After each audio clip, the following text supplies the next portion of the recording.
Hello my friends, my name is WeeAddy and welcome, finally, to Generation 3 of the Pokémon Master Challenge with Pokémon Emerald. I don't know what to say to start this series because we've done Generation 1 in its entirety, 100% of it as much as I can possibly think to do so. We've done Generation 2, same story.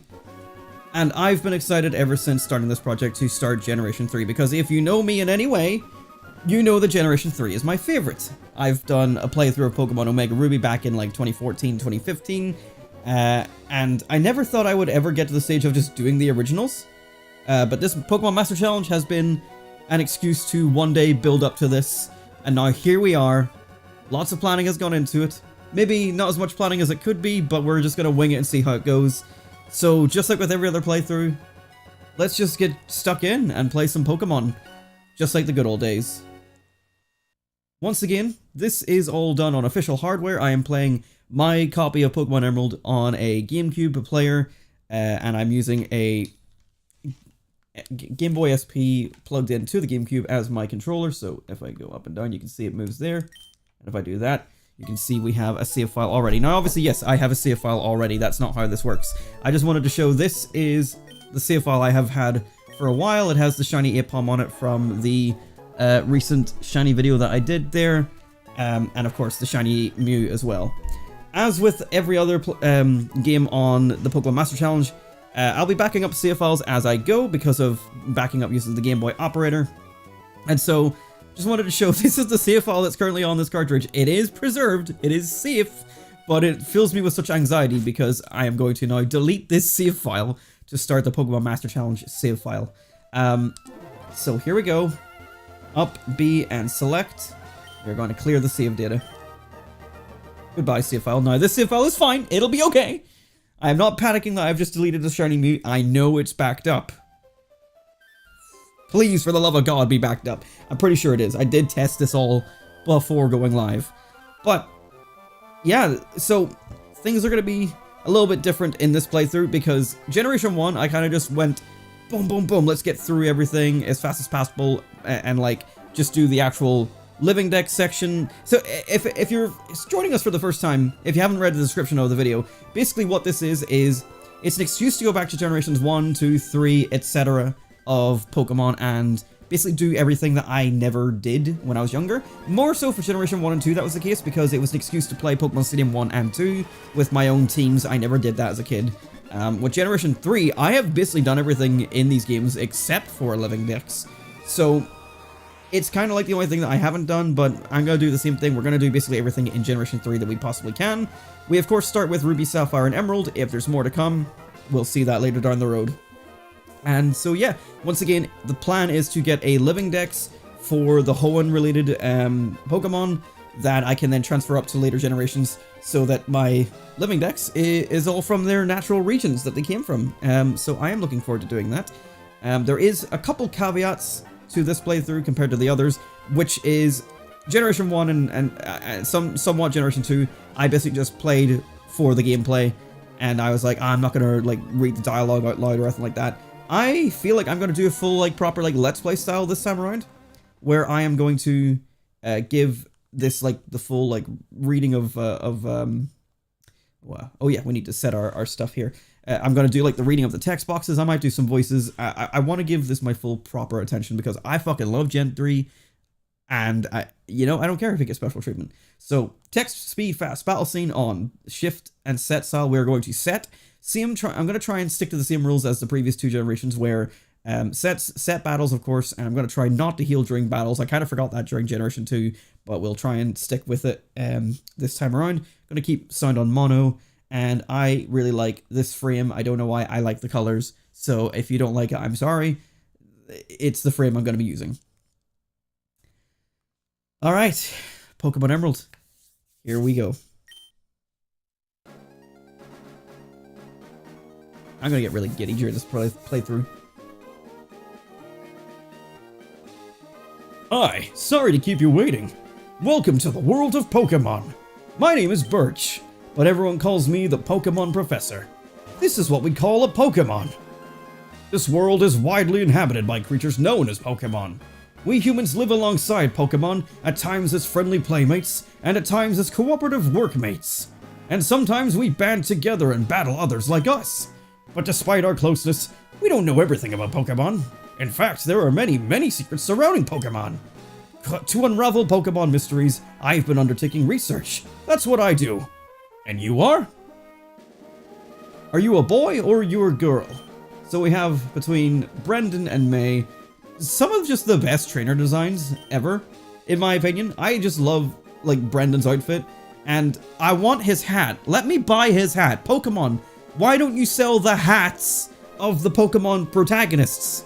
It's such an easy way. It's easy apparel. Fucking just let me buy this hat. I will find a way to get this hat. I've looked on Etsy, and I've seen versions of the hat that I'm kind of like, whatever. But, like, I have to pay, like, 50 quid to get one, and I'm like, I could probably, if I knew how to sew, I could probably make my own. Like, ignoring the spiky bits at the back of his head, I could probably just get, like, a white slouch beanie, and then, like, a beanie like this, and cut off this bit, the rim, as long as it's green, and then we just need to make a Pokeball symbol on the front. Like, we could make this hat pretty easily. But yeah, these are two of the best character designs. I think May, everyone loves May from the anime as well as just her general character design. And I just think Brendan looks great. And everyone knows the same thing. We all thought that it was his hair was white and it wasn't the hat. I know I sure did. I thought that's why he was partly one of my cooler, like, that's partly why to me he was one of the cooler protagonists, is like, he's got white hair, that's so cool. Anyway, as per usual, we'll be going in and calling ourselves by my name. In this game, we don't actually have a rival to name my brother, so... Oops. Ah, okay. You're Adam, who's moving to my hometown of Littleroot. I get it now. Alright, are you ready? Your very own adventure is about to unfold. Take courage and leap into the world of Pokemon, where dreams, adventure, and friendships await. Well, I'll be expecting you later. Come see me in my Pokemon lab. I'm like trying not to do Barry Steele's, but in the anime, he's voiced by Dan Green. And my voice for Barry Steele's is basically based on the Yu-Gi-Oh! Abridged Yami Yugi, so I'm basically just doing my fake impression of Dan Green. Let's exit the moving truck. This is great because I'm seeing this full screen on my TV. I had some deliberations on whether to make the gameplay full screen or to put it in a border. I put the polls out on Twitter and on Discord and on my YouTube, and it seemed like the border was the best way to go to make sure the gameplay was fully intact. No cutoffs with my webcam or anything like that. I think it looks nice. I really like what I was able to come up with for this, so I'm looking forward to show you the rest of them for Ruby and Sapphire. I'm not going to do a voice for my mother. Adam, we're home, honey. Or we're here, honey. It must be tiring riding with our things in the moving truck. Well, this is Littleroot Town. How do you like it? This is our new home. It has a quaint feel, but it seems to be an easy place to live, don't you think? And you get your own room. Did I not have my own room before? Let's go inside. Where did I live before? So I think I know, I don't know where it gets said, but our character actually comes from Johto originally. But like, did I not have a bedroom? See, Adam, isn't it nice in here too? The movers Pokemon do all the work of moving us in and cleaning up after. This is so convenient. Adam, go, your room is upstairs. Go check it out, dear. Dad bought you a new clock to mark our move here. Don't forget to set it. I have a dad! Our first in-game dad. And it's more of a dad than I have currently. I have reset or reinstalled batteries into Pokemon Ruby, Sapphire, and Emerald back like 3 years ago when I moved into this house in preparation for this Pokemon Master Challenge. So I've been prepping for this for a long time, as usual. We have a GameCube. A Game Boy Advance is connected to serve as the controller. Oh, that's what I'm doing! Look! Oh, there it is! Oh! I can like turn the screen on, but there's nothing on the screen, so it doesn't actually matter. But yeah. I think, as per usual, maybe if we check the PC, there'll be something in here for us. Item storage, withdraw, potion. Nice. So yeah, we gotta set our clock because there is time stuff in this game, and that's why resetting the battery is important. However, thankfully, if the battery dies, we no longer lose our save file. We just lose access to all of our time-based events. It was 3 years ago, but these batteries should last a decent amount of time, so I shouldn't need to worry about replacing it during the challenge. It is currently 11:23 p.m. I gotta go backwards. But time is a lot less important in Generation 3 than it was in Generation 2. We literally do not even have day and night, which is interesting that they put a clock in, but not day and night. But sure, whatever. So we got 11:20, 1, 2, 3, And because I'm so anal, I will wait until it says 24 on my monitor, and then I will press A. This is literally what I do for every time I'm setting a clock for anything ever. I saw the notification, got distracted, been here the whole time. It's okay, Brisk, welcome. We have literally just started. Waiting for 11:24 so I can press the yes button. Yay! Okay. Yes, it's quite late here. How do you like your new room? Good, everything's put away neatly. They finished moving everything in downstairs too. Pokemon movies are so convenient. Oh, you should make sure that everything's all there on your desk. I have a book. Open the menu with start. Record your progress to save. The remaining pages are blank. And we got the Hoenn Region map. This is our adventure ahead of us. I love the Hoenn Region. You know, it is my favorite generation, and I'm not going to glaze it the whole time. I'm probably going to glaze it the majority of the time. But I am going to have things I want to talk about at some point to be like, oh, I maybe didn't enjoy this much as a kid, or yada yada yada. Because I think, like, all of us, we eventually get bored of a game the more we play it, and I played the shit out of Generation 3. Adam, come quickly. It's Petalburg Gym. Maybe Dad'll be on. We brought you this report from in front of Petalburg Gym. Oh, it's over. I think Dad was on, but we missed him. Too bad. Oh yes, one of Dad's friends lives in town. Professor Birch is his name. He lives right next door, so you should go over and introduce yourself. Let's see what our trainer ID is. 25465. Doesn't seem all that special, just pretty normal. Alright, let's go and speak to, well, firstly, if you use a PC, you can store items in Pokemon. The power of science is staggering. Always got the power of science guy. I'm not going to talk to every NPC. Generally, the ones outside don't have very much to say. Professor Birch spends days in his lab studying, then he'll suddenly go out in the wild to do more research. When does Professor Birch spend time at home? Is he a go-away father? Hello, I'm barging in. Oh, hello, and you are? Oh, you're Adam, our new next-door neighbor. Hi! We have a daughter about the same age as you. Our daughter was excited about making a new friend. Our daughter is upstairs, I think. I don't think I've ever realized that they have a child. Hi, neighbor. Do you already have your own Pokemon? No. I've always loved this sprite because, like, they always look so... Like, the head is huge, but also the body is huge, and they're just a little clump of pixels. Like, for some reason, the mother I can more imagine as, like, being a character, but this is just a ball of pudge. And I always... It's like whenever Pokemon use Minimize in Generation 1, this is what these children remind me of. I assume this is meant to represent, like, Max. Like, obviously in the anime, May had Max as a brother. But in Ruby, Sapphire, Emerald, that child doesn't mean anything. I don't think it's meant to be anything. Oh, orange! Oh, pornography! There's an email from Pokemon Trainer School. A Pokemon may learn up to 4 moves. The trainer's expertise is tested, blah, blah, yada, yada. Free ball! I wasn't touching your balls. I don't know what voice to give May. I'm just going to give May just a regular voice. Who are you? Oh, you're Adam, so your move was today. I'm May, glad to meet you. I have this dream of becoming friends with Pokemon all over the world.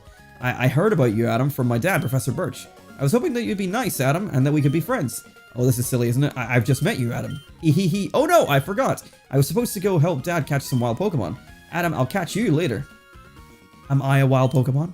It's May's Pokeball. Better leave it right where it is. Why would you just leave that in the middle of the floor like that? Don't make this weird. But I love that you can enter beds. And for some beds, you can press A to have a nap. But I can't. I always like the side sleep. But yes, don't mind me. Very comfy bed. I'm going to leave now. Thank you. Bye. Alright. Let's explore further. I mean, I know what I'm getting myself into by going in here, but let's go in here and see the professor. Wink, wink, nudge, nudge. Haha. No, he's not here. Professor Birch. Well, the professor's away on field work. Ergo, he isn't here. Oh, let me explain what fieldwork is. It is to study things in the natural environment like fields and mountains instead of the laboratory. The professor isn't one for doing desk work. He's the type of person who would rather go outside and experience things than read about them here. AKA, he went to touch grass. That he did. So, I'm going to apologize ahead of time for what's about to happen. This is not something that we did in Generation 1 and 2, but things have changed in Generation 3, so we're going to be making a small change to the way we do the playthrough here at the very start, and maybe in later episodes. So the pace is about to get broken. Be prepared. Hi. There are scary Pokemon outside. I can hear their cries. I want to go see what's going on, but I don't have any Pokemon. Could you go see what's happening for me? Help me!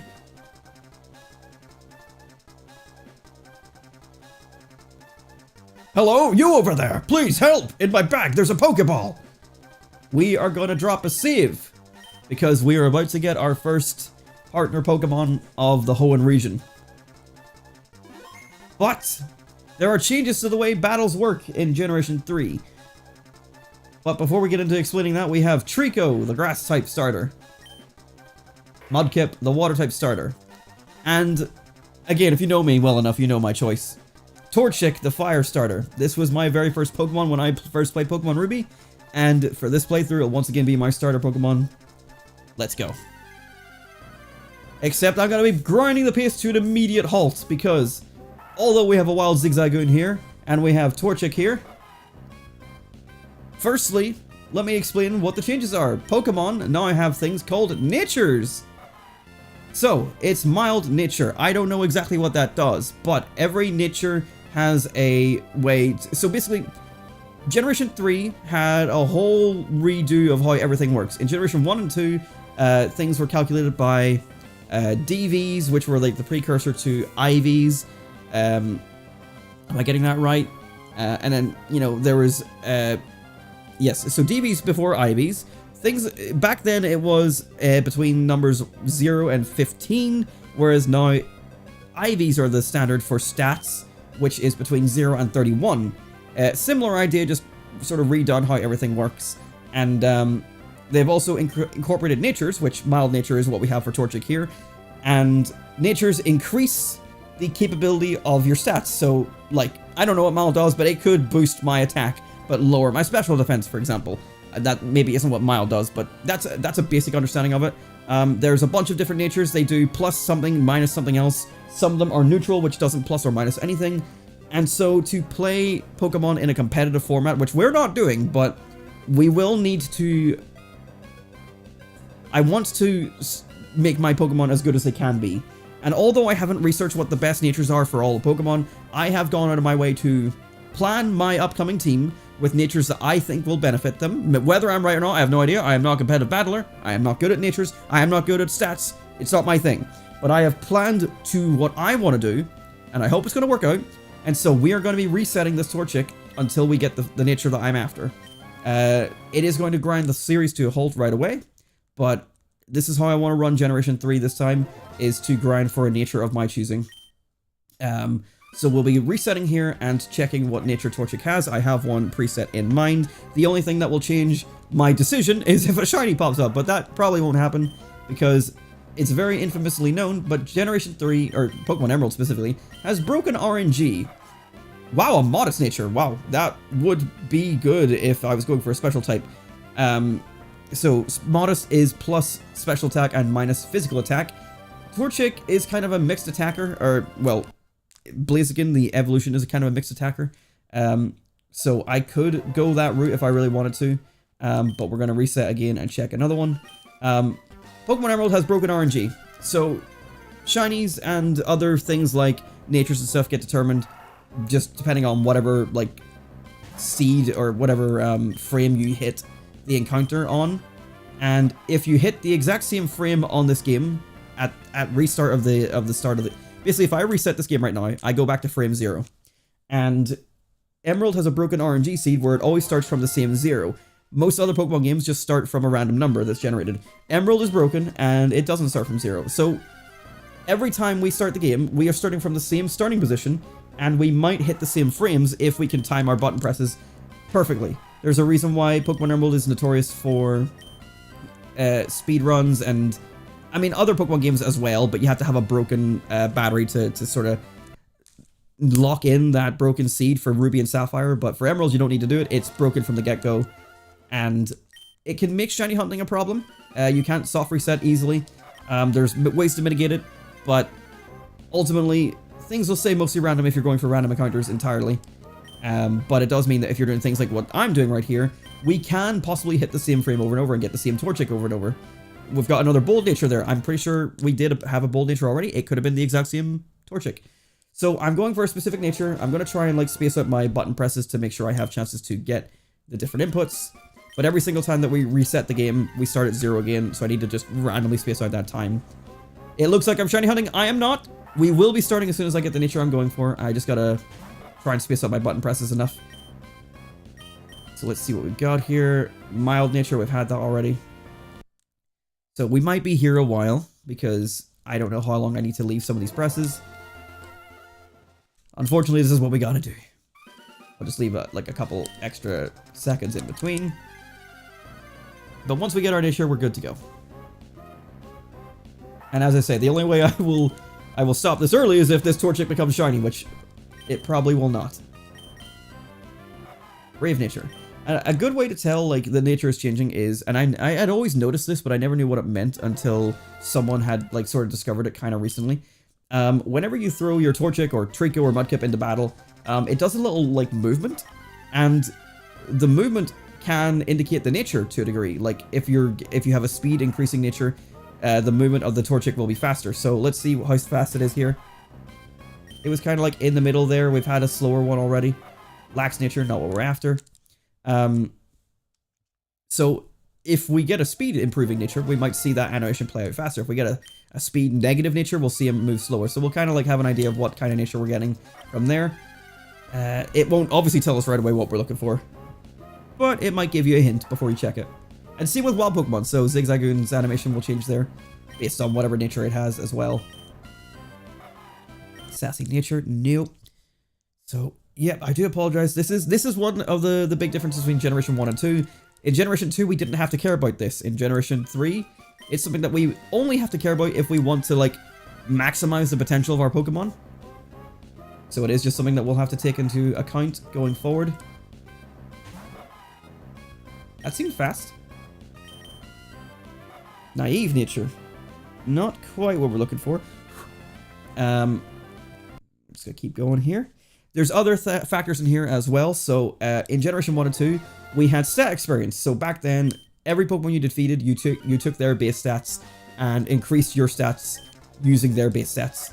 And after hitting like a certain threshold, you would gain points in stats. And you could gain up to 64 points in all stats. That's not how it works anymore. Now we have EVs, which works in a similar way. This is definitely not it, because that was a very slow animation. Modest nature again, though. A modest female.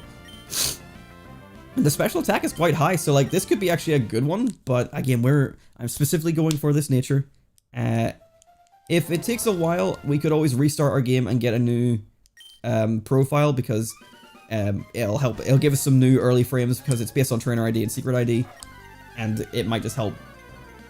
It maybe won't help speed up the process because we have to go through at the start again, but at the very least, we'll not be hitting the same frames again.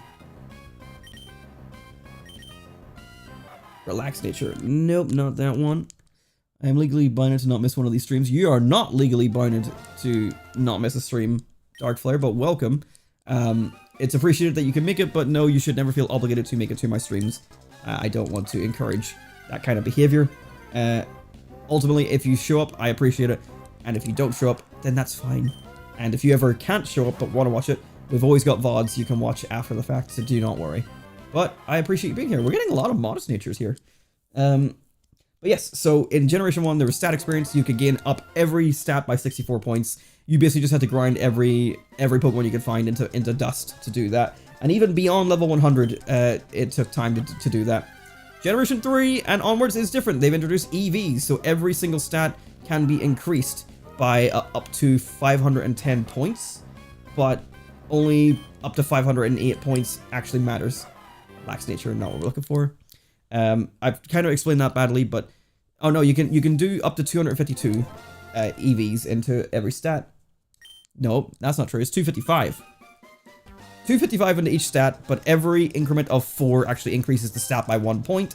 So you can increase every stat by... Hang on, I need to check this maths here. 252 divided by 4. So every stat can have an increase of up to 63 points, but you have a limit as to how many points you can increase total. in a Pokemon. Naughty nature, no. So it's 510 stat points total for a Pokemon. So the way that most people will EV train their Pokemon is 252 points in one stat, 252 points in another stat. That brings you up to 506. No, 504. Hang on, 252. I need a calculator. 252 plus 252, 504. And then 4 more points can go into any one stat, usually goes into HP. And then 2 points remaining don't matter, they won't actually affect anything. You cannot possibly like perfect it in that way if you're going to go for 2 maximums of 252. So I have also predetermined what my EVs are going to be. I'm going to EV train these Pokemon, not at the start of the game because there's just too much effort to like track all of that information. There is a way we can reduce our EVs later in the game, so at a later point in the series we will be EV training our Pokemon to utilize the natures that we are doing here. I feel like this will be necessary because there are some really difficult challenges we're going to be facing later in the series, so I'm going to do it. And it's also something that I've never done in Generation 3 proper, so I want to just give that experience to myself as well. Serious nature? No. I think this is the first time I've joined at the start of one of these, though. I'm pretty sure other streams I joined in the middle or straight at the end. I feel like I'm going through a Pokemon Professor lecture, and I think I'm going to fail this class. I mean, I'm also describing it really badly. If you want to learn about EVs and IVs and natures and all that properly, listen to anyone else that, mostly competitive Pokemon battlers, but listen to anyone else that knows about this topic, and they'll explain it better than I have. I have really done a poor job of explaining it. But basically, there's 2 new factors at play versus Generation 1 and 2, which will change the way that we're going to be playing this playthrough a little bit, where we have to now care about the Pokemon that we're getting.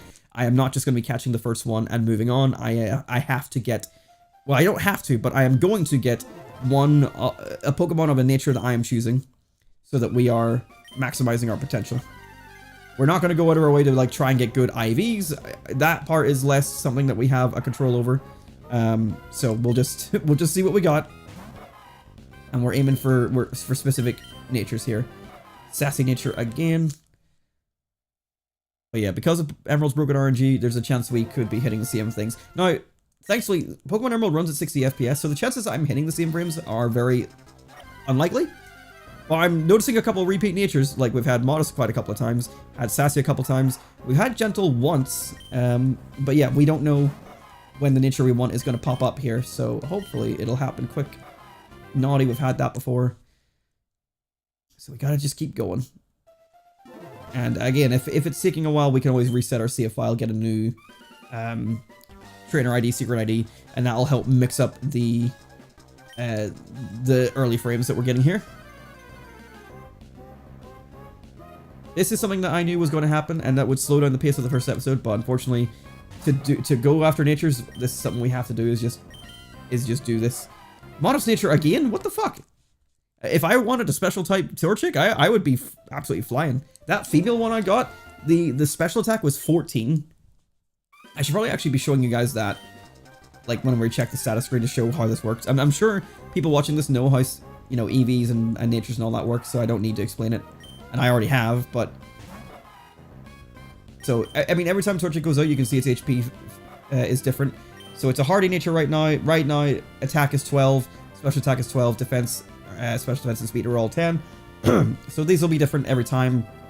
If it's got a stat boosting nature, one of those is going to be even higher, one of those is going to be even lower, but it's also influenced by IVs. So even if it was the same nature, those stats could be different because of the IVs being different. So we'll check it again here with this one. And so we should, last time it was 12, 10, 12, 10, 10. We should expect to see something different this time. So it's a 19 HP for starting off there.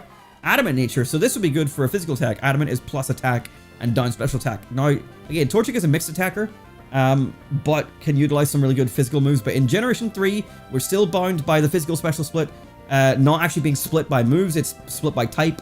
Fire type is still special, so that's why I didn't want to go for Adamant or Modest specifically.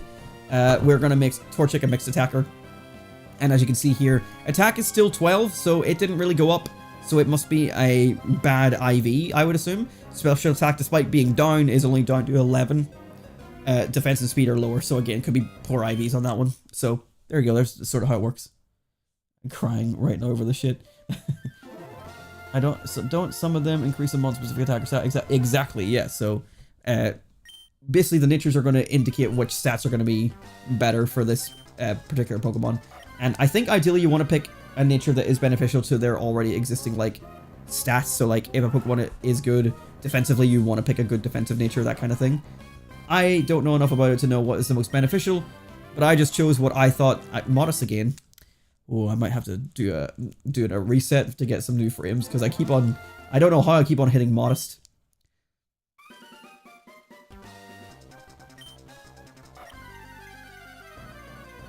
Like, the chances that we're hitting the same frames is unlikely, but I can't keep on hitting Modest, can I?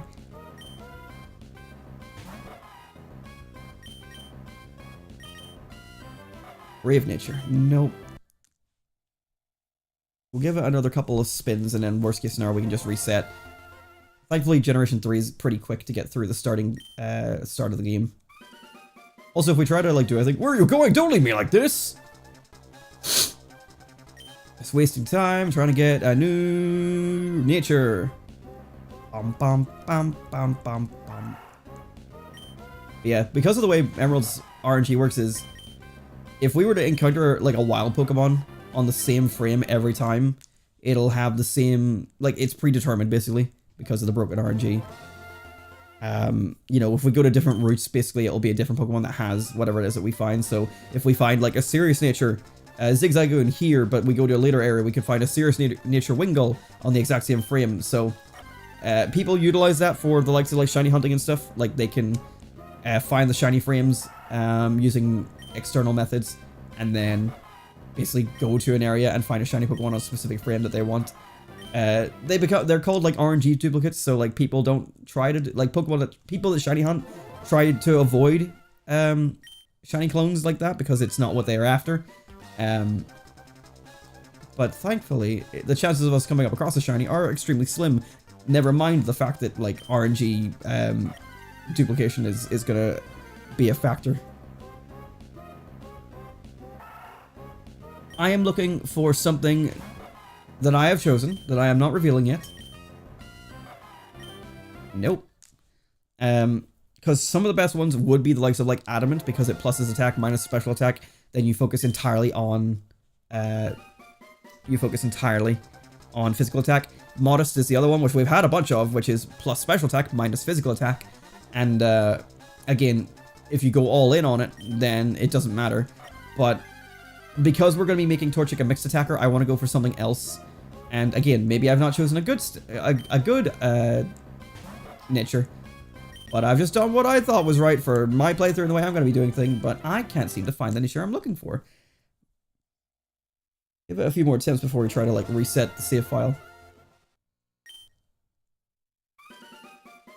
La-di-da-di-da-da-da. Whoa, what a lovely day it is. Hi, little girl. There's a man in trouble over here. Okay, let's check the bag. Like, it always feels like there's 60 frames per second in Pokemon Emerald. These are some of the games that run at 60 FPS, and if I'm hitting the same frames, I will be genuinely surprised, but I don't think I am. Sassy Nature, but I keep getting the same natures. It just, it seems like I'm hitting the same, but I surely can't be. Like, the chances are they're 1 in 60 every second. How could I be hitting the same frames? I mustn't be. Let's keep trying. This is why people that will soft reset for, like, starters in Emerald, for shinies, will eventually reset their save file if they don't find what they're looking for.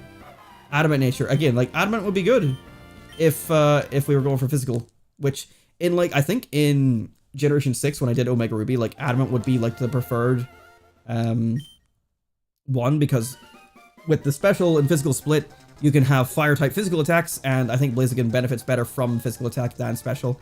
So rather than being mixed, going physical is better in later generations. But since fire type is still special in this game, and it is a fire type, and we will be using fire type moves, I'm just going to go for mixed attacking.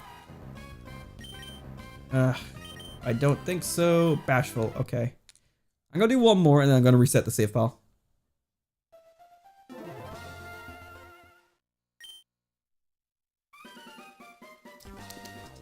How fitting.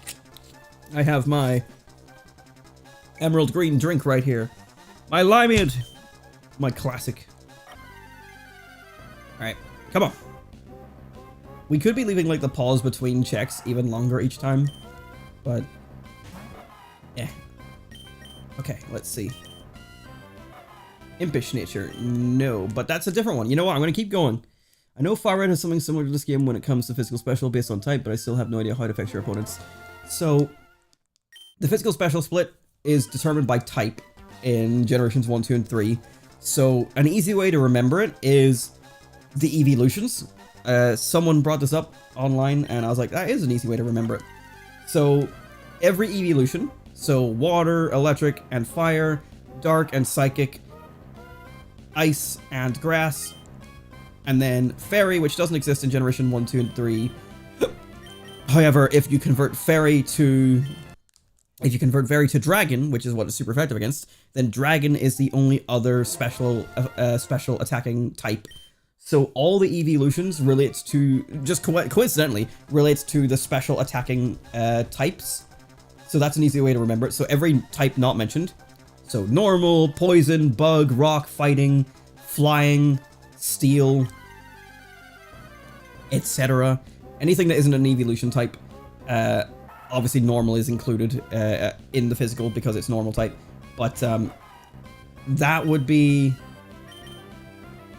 lax nature. Female, so I was like, that's different. So anything that is not an evolution type except for normal will be a physical move, and anything that is an evolution type, again, excluding normal, will be a special type move. And the way it works then is, while you're attacking a Pokemon, if you're using a grass type move, which is special, then you'll use your special attack stat to attack the opponent, and they'll use their special defense stat to defend. Naive, is that? I don't think it is. No, it's not. But again, we're getting different ones here, so this is working. This is working. So again, similarly, if you're using something like a fighting type move, then you'll use your physical attack stat to attack the opponent, and they'll defend with their physical defense stat. So it's important to remember what types relate to which stat, so that you can actually give your Pokemon effective moves. There is a couple Pokemon that, like Flareon, for example, is a very infamous example of, it's a physical attacking Pokemon, hardy nature. No. It's a physical attack. It's a physical attacker. Like its base stats indicate that it has high physical attack, but very middling or poor special attack. But in Generations 1, 2, and 3, it has no way to utilize that high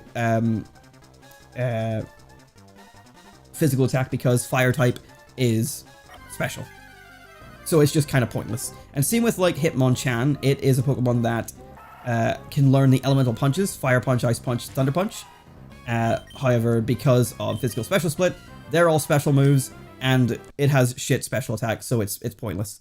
So yeah, in Generation 1, 2, and 3, some Pokemon got shafted by having good stats, like Sneasel had really good physical attack, but Ice and Dark are both special, so it couldn't utilize that physical attack until Generation 4. So it's been problematic for some Pokemon. Some Pokemon got saved by the physical special split. I think there could be some Pokemon that did off worse. Another like famous example is Gyarados. It is a physical attacker, but water is special. Adamant nature again, goddammit. The physical special split meant that it could utilize physical water type moves such as Waterfall and actually be really powerful with same type attack bonus. So it was good that they split it in Generation 4. It just makes sense, like moves that say punch in the name should make physical contact. It would only make sense.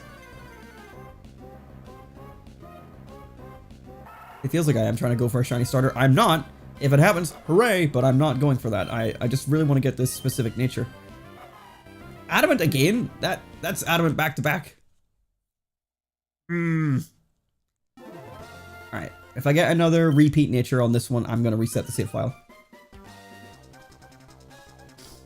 I would explain it. I'm playing through Fire Red and I am using Hitmonchan and its attack seems so weak. Yeah. It's probably because the moves you are using might be special attacks. Possibly. It's certainly an option. It's something that I didn't really know as a kid. I didn't understand this shit whenever I was young. I only sort of figured out, okay, lonely is a nature we haven't had before. We'll keep going. It's only stuff like this that I would have learned come Generation 6 with, like, when I tried to get into competitive Pokemon, which was a bad time to do it, with Mega Evolutions kind of just fucking dominating. Like, I remember just playing online on Pokemon Y, and everyone spamming Mega Kangaskhan and hitting twice, and it's like, I guess I just get to lose today. Hooray! It was not fun. He's like, ooh. And bold nature. Okay, we're still getting some different natures. They seem to be as they are the elemental punches. Yep, that would be it. It's one of those things, like, Hitmonchan learning those punches is super cool. Like, that's good utility. However, he doesn't benefit from using those moves. So, it's kind of a double-edged sword. Like, you can have the utility. Because I used to be pretty bad for that. I would teach my Pokemon just whatever moves seemed like be, like, the most versatile. But I never knew about, like, physical and special. And so I would have just ended up with Pokemon that had moves that were not benefiting from their better stats. Lonely. Okay. One more repeat and I'll reset the save file again. And I'm surprised this hasn't come up.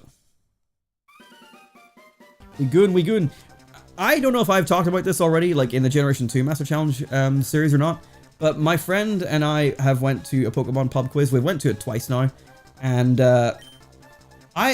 someone came up with a genius idea of naming our team Zigzagooners, and they would not let us use that team name because they didn't want to be seen in public using that team name. Quiet Nature. Okay, that's another different one. And I'm so upset because it's such a good name. And whenever they were giving out like the other team names, like at the end of the night, and being like, oh, this team got this many points. One of them was literally like not even like a pun. Like Zigzagooners is a good name, and it's really funny, and I really want to use it. But literally one of the other teams the last time we went to the quiz was Gardevoir, like Gardevoir Gooners or something like that. Like, it wasn't a pun, it wasn't anything. It was just like, we fucking love gooning to Gardevoir! And it got a big laugh and a big cheer. And I am not allowed Zigzagooners because my friend has something called humility. To be fair to him, he did say that he was like, there's someone in the audience that works with him, and he was like, I cannot, I'm a manager, I cannot have this name associated with our team. If we win and go up and collect a prize, we cannot have this team name and he see me. And I'm like, boo, you're boring. Zigzagooners is a great name. So we've been going with our second pick, which was, the first time around, it was Cyndaquizers, because Cyndaquiz.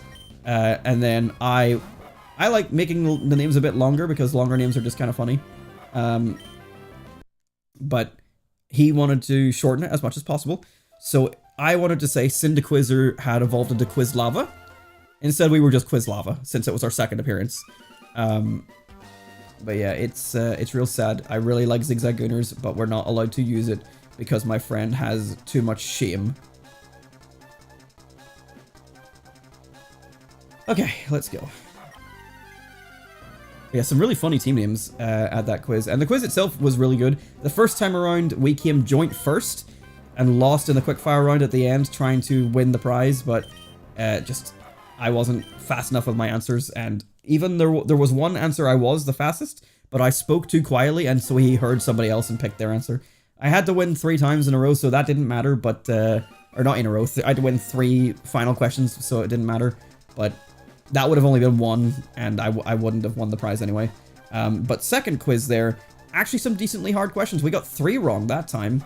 First quiz, we only got 2 wrong. Second quiz, we got 3 wrong. And, yeah, it was just a fun time. We came joint second, so us and another team came second and third on the second quiz. So we did a little bit worse, but we go again next time. Mild nature, okay. It is fucking hilarious, right? I would love that. That's such a good team name. Because the people who get it, and the people who don't get it. And it's nice and harmless. And it's just the Zigzagoon team, you know? We like Zigzagoon. It's our team mascot. It's better than just outwardly be like, we good to Gardevoir, we good to Gardevoir. There have been some really funny, inappropriate names, though. I recorded some of them as they were reading them out loud, and if I could remember them, I would tell them to you. But I'm not going to fish out the recording. right now.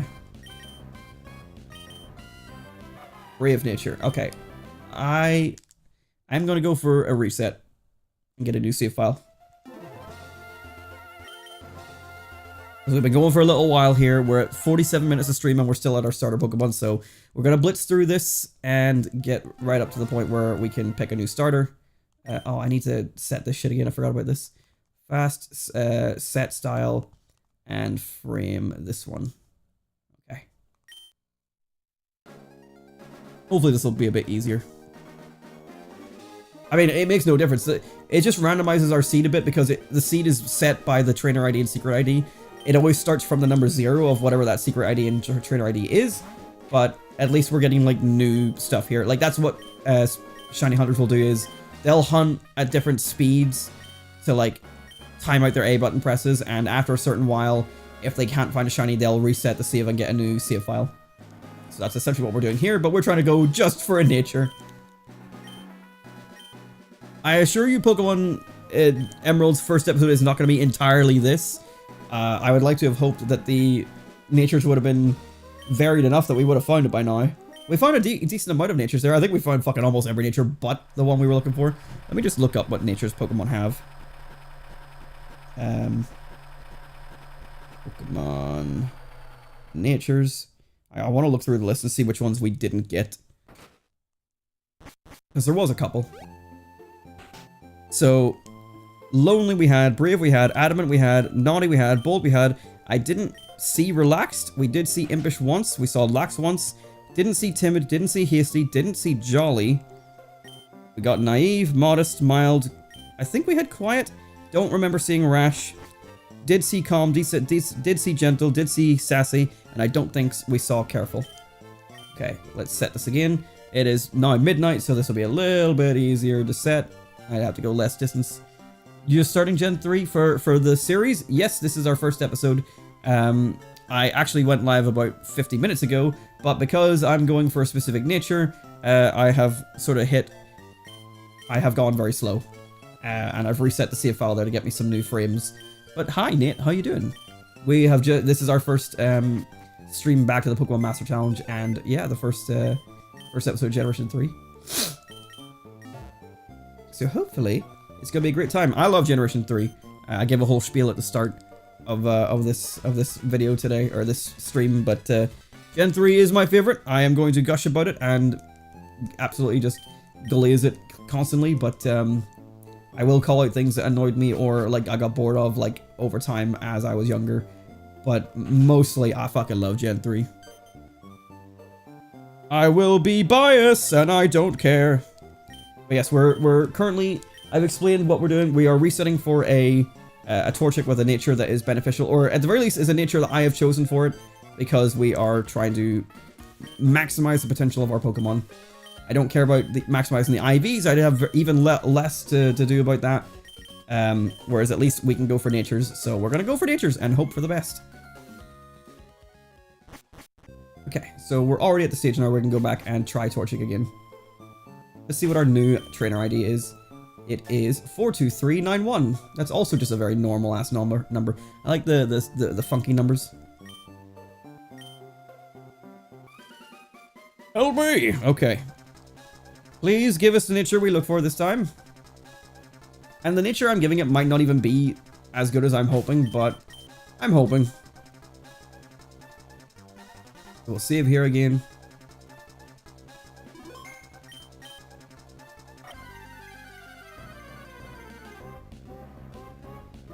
Okay. Zigzagoon. And Torchic. And let's begin again. What nature you got? You got Relaxed nature. Okay, that is one that I don't remember seeing last time. I called that one out verbally there, so hopefully we'll get some variety this time. So we just gotta start off essentially like we're shiny hunting, like spam the A button as soon as we start the game and see what nature we get. And then we gotta like meteor that out and go a bit slower.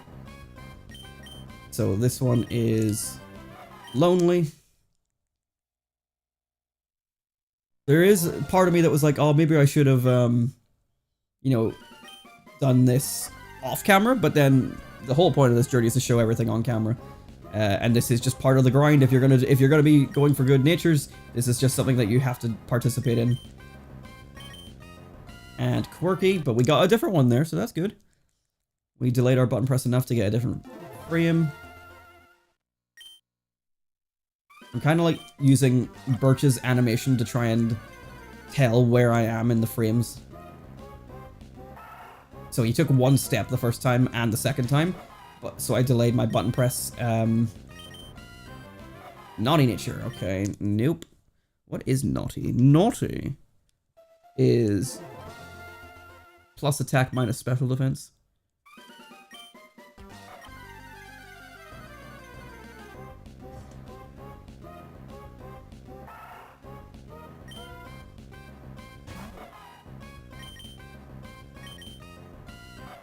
Quirky. Nope.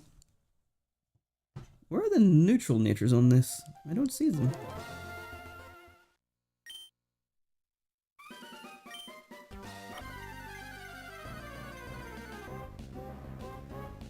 Well, I assume quirky must be one of them because I don't see it on this list. But this one is only like covering like increases and decreases, so that might be why. Hardy nature. No, hardy is plus speed minus... No, that's not it. Hardy is not on here, so also a neutral nature. Okay, here's the full list. So docile, serious, bashful, and quirky. And hardy are the neutral natures. Docile, so we're not looking for that. I do apologize for those that were hoping for more excitement. So was I. I didn't think getting the starter was going to be this time consuming.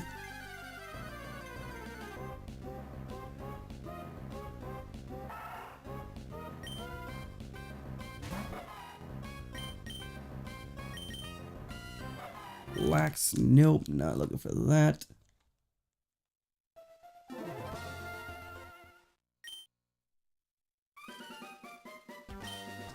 So now what I'm using is the route coming down from the screen as like my marker of time.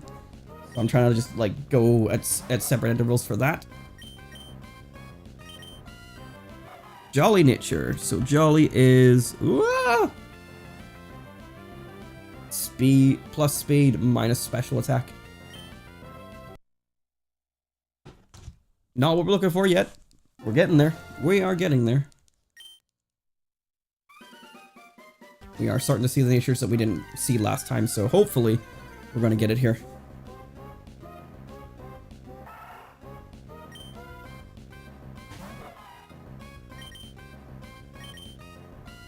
Serious nature, nope.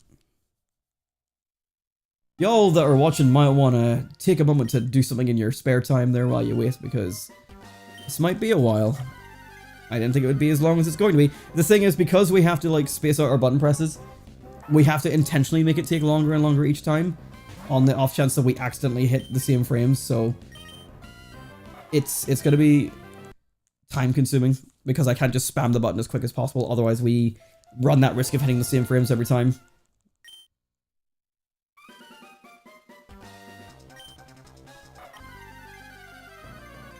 Come on, let me see the nature I want.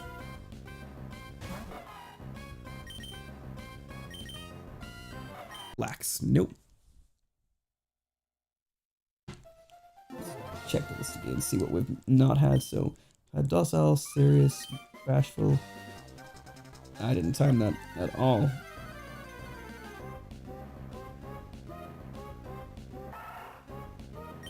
I think some of the only ones we haven't had are the one I need, and like a couple other options. I'm playing Fire Red while listening to this. I expect this to take a while. I know what I signed up for when joining chat. Hell yes. I appreciate that.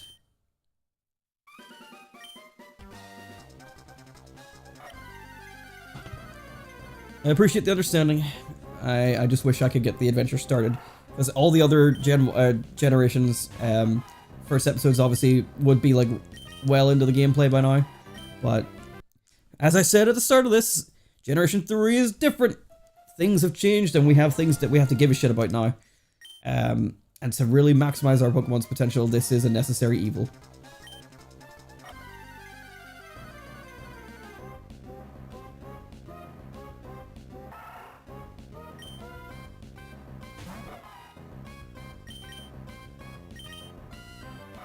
Naughty nature. I'm getting a lot of naughty nature.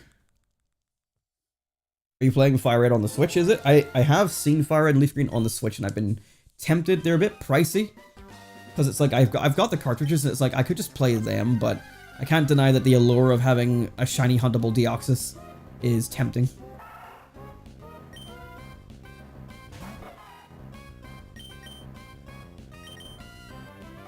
Modest nature.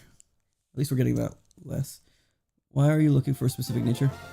So, it's like I said there, so it's to basically maximize our potential in this playthrough, so especially come the late game, we are going to really need our Pokemon to be as powerful as possible, which is why we're going to be EV training them as well, and having a beneficial nature is just going to make the game much... Oh, there we go!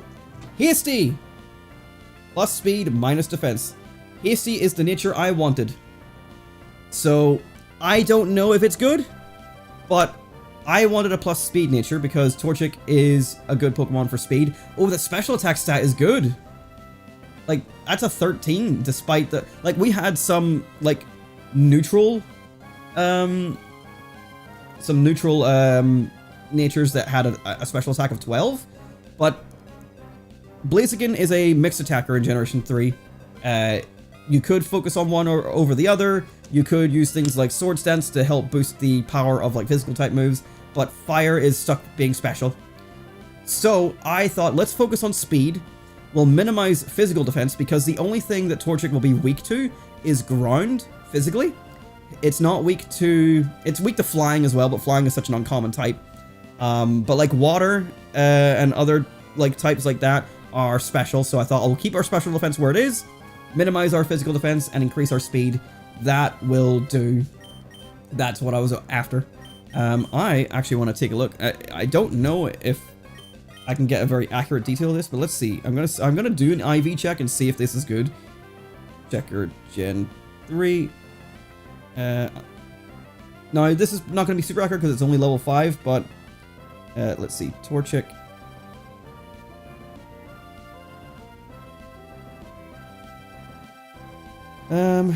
This one point suggestion near. Okay, so how do I? Oh, it's all. Oh, I have to scroll this entire list. I can't just type it in. Again, I'm not caring if the IVs are shit. I just wanted the nature. Or chick. There we go. Oh, that level 5, and it's a hasty nature.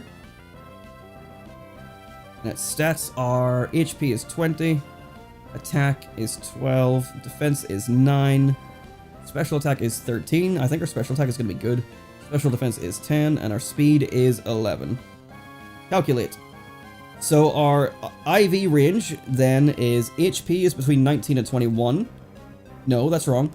Our HP is between 10 and 29. Attack, defense, and special attack are between 20 and 31. Special defense is between 0 and 19, and speed is between 10 and 29. So we could potentially have possibly perfect stats in attack, defense, and special attack. Not too likely, but possible. Possible. That's pretty neat. Whenever we eventually like EV train this thing, or whenever it gets like higher level and we take the EVs away from it, we'll be able to check this again in the future. But that is pretty exciting stuff, actually. Let me reopen that.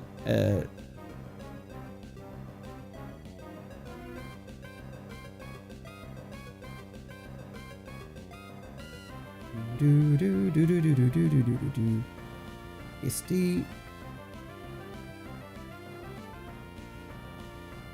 I want to take a screenshot of this just so we can check this again weeks from now whenever we have a... Whenever we're doing this again. So Torchic is there. And its HP was 20, attack was 12. Defense is 9, special attack is 13, special defense is 10 and speed is 11.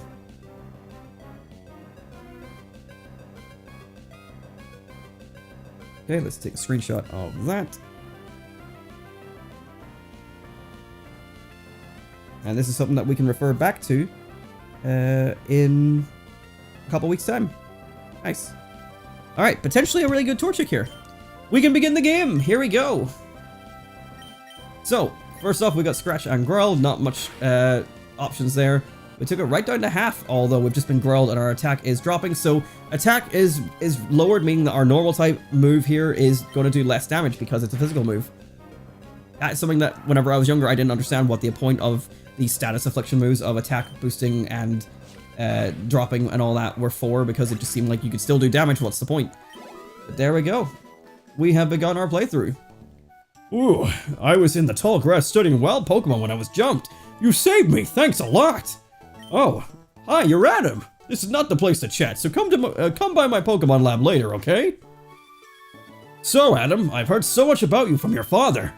I've heard that you don't have your own Pokemon yet. But the way you battled earlier, you pulled it off with aplomb. I guess you have your father's blood in your veins after all.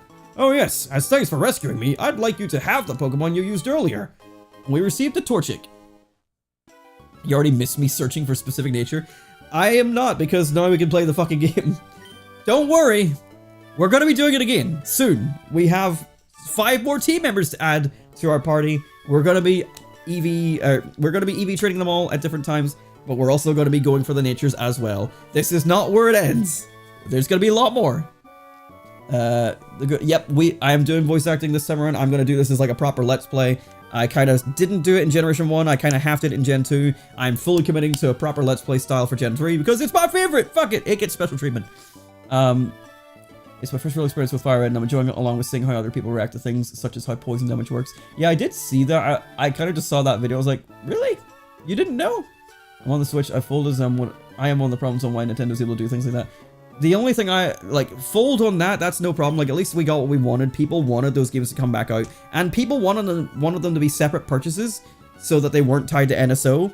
Like, you get to own that game for what you own with a digital copy. Annoyingly, I bought the NSO upgrade beforehand, thinking like, oh, if it's coming out and it's going to be on NSO, then I'll have access to it. But I knew it wasn't going to be on NSO. It was always going to be its own separate purchase. It's fucking Pokemon. They get to do what they want. I haven't bought them yet. I'm going to get at least one of them for my birthday from my brother. And then Leaf Green is the one I would normally play, so I'll probably just buy that one myself, just to have both copies on the Switch, because I'm looking forward to them. Like, it's nice to have another way to play these games. And like, yes, I think it's a wee bit overpriced at 17 quid, but it's a one-time purchase, and then you own these games on your Switch account for however long that exists. And that's nice, considering that people cannot buy Fire and Leaf Green at a reasonable price. I am worried that when they release Ruby, Sapphire, and Emerald, that's going to start the phase out for Pokemon Bank, so we got to blitz through this series quickly. But not too quickly. We got to enjoy ourselves. My kid May is also studying Pokemon while helping me out. Adam, don't you think it might be a good idea to go see May? Sure. Great, May should be happy too.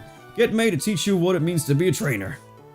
I had an idea in my head for something funny I wanted to do, and I did not plan for it ahead of time. Oops. So I'm not going to do it because I'll break everything on stream if I do it. But you'll know soon. What I should save pronto now that I have my hasty nature. But yes, we got 5 more Pokemon to add to the team, and we'll deal with those nature checks whenever we get there. Hopefully, it won't be as painful. Torchic was just going to be the most painful because it's our first Pokemon, and it's going to take a while to do it, and it did. It took us the first entire hour of the stream. Well, Pokemon will jump out at you in tall grass. If you want to catch Pokemon, you have to go into tall grass and search. But we have no Pokeballs yet, so I really don't want to accidentally come across something sparkly. Oh, fuck. I'm not going to be battling the wild Pokemon for stat experience. For stat experience, I'm still stuck on Gen 1, 2. For experience points, we don't need to go that in depth. We'll just do the trainer battles as we come. And we will only catch wild Pokemon. We won't be battling them for XP. We will eventually be battling them for EVs, but we're not nearly close to that yet. Hello, old lady. Hi, I work at Pokemart. Can I get you to come with me? That's the voice I've given this person. They look like an old lady to me. This is a Pokemon. Just looking for our blue roof. We sell a variety of goods, including Pokeballs for catching Pokemon. Here, I'd like you to have this as a promotional item. A potion can be used anytime, so it's even more useful than a Pokemon Center in certain situations. Damn, they're trying to do the Pokemon Centers out of business. Also, they're fucking liars. Welcome, how may I serve you today? You can't buy Pokeballs here. Yet. They always do this in these games. Oh. I see a little leaflet on here.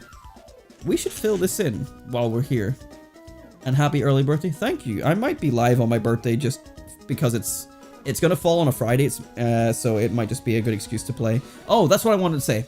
Yes, we might be encouraging the problem with letting them sell us Fire Red Leaf Green again. The only thing I'm not encouraging is game key cards. I'm making a firm stance here, and I've been doing it on Twitter because I'm a little bitch BB boy. Fuck game key cards. I really want to play Pokopia. Everyone's been enjoying it and loving it.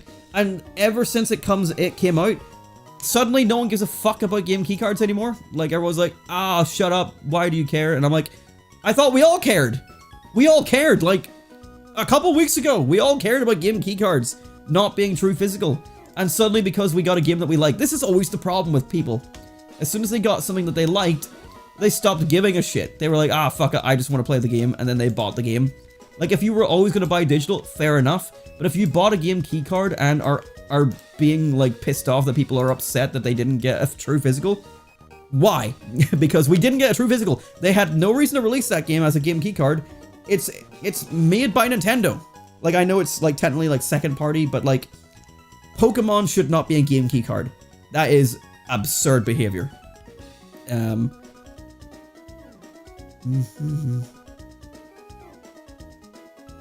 Okay. I have a questionnaire here to solve, and I think I like to say...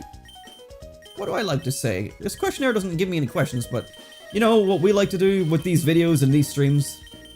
We like to link together and talk about things.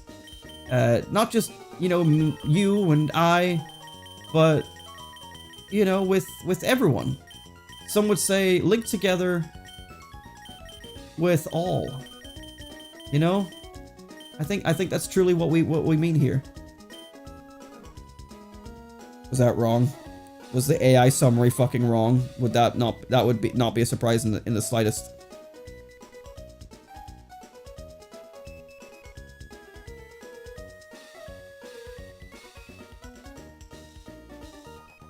It seems to be correct according to Reddit. Let me save and double check. So this should now add an option to our home screen on... Usually the counter person reacts, but maybe they didn't in Generation 3, but if we reset the game, we should now have access to something called Mystery Gift.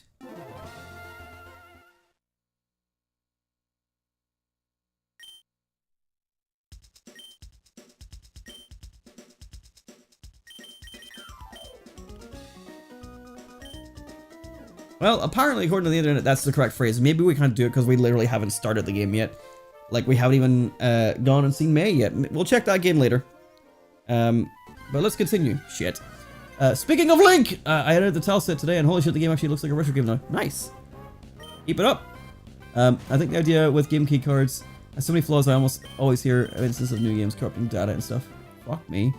Yeah, real physical all the way. I really want to purchase Pokopia, but this is the funny thing, right? This is what I've been saying to people is, it's so weird how when this game was announced, and I believe it was a digital only title for like 30 quid, not for like full price fucking 55, 56 quid. I was all for it. I was like, yeah, you know, I'll buy that, I'll get into that. But then the second that they were like, actually, this is gonna be released physically at retail, I'm like, oh, okay. I'll buy that version. And then it was game key card. I'm like, ah, I'm not buying it at all now. Because if I have the choice between physical and digital, I'll buy physical. But if your physical release is only a game key card, I'm not buying your game. Out of spite. I double dip all the time. I've bought Sonic X Shadow Generations on Xbox, on PlayStation through Limited Run, on Nintendo Switch 1 through the Collector's Edition from Japan, and I would have double, triple, quadruple dipped again to buy a Switch 2 edition, like its own separate cartridge, if the game was fully on the cart. But because it was a game key card, I didn't buy it. And I haven't bought any Switch 2 games that are game key cards. I simply refuse. I'm not supporting that practice. I think that is slimy. I think the idea of let's take code in a box and just put it on a cartridge, but have it the same. Like, the only thing that is beneficial is the fact that you can sell it and trade it in, and people that buy it can actually use it, unlike code in a box. But at the same time, if you're buying a game key card, you're just buying a digital copy of the game, but paying physical prices? What's the fucking point?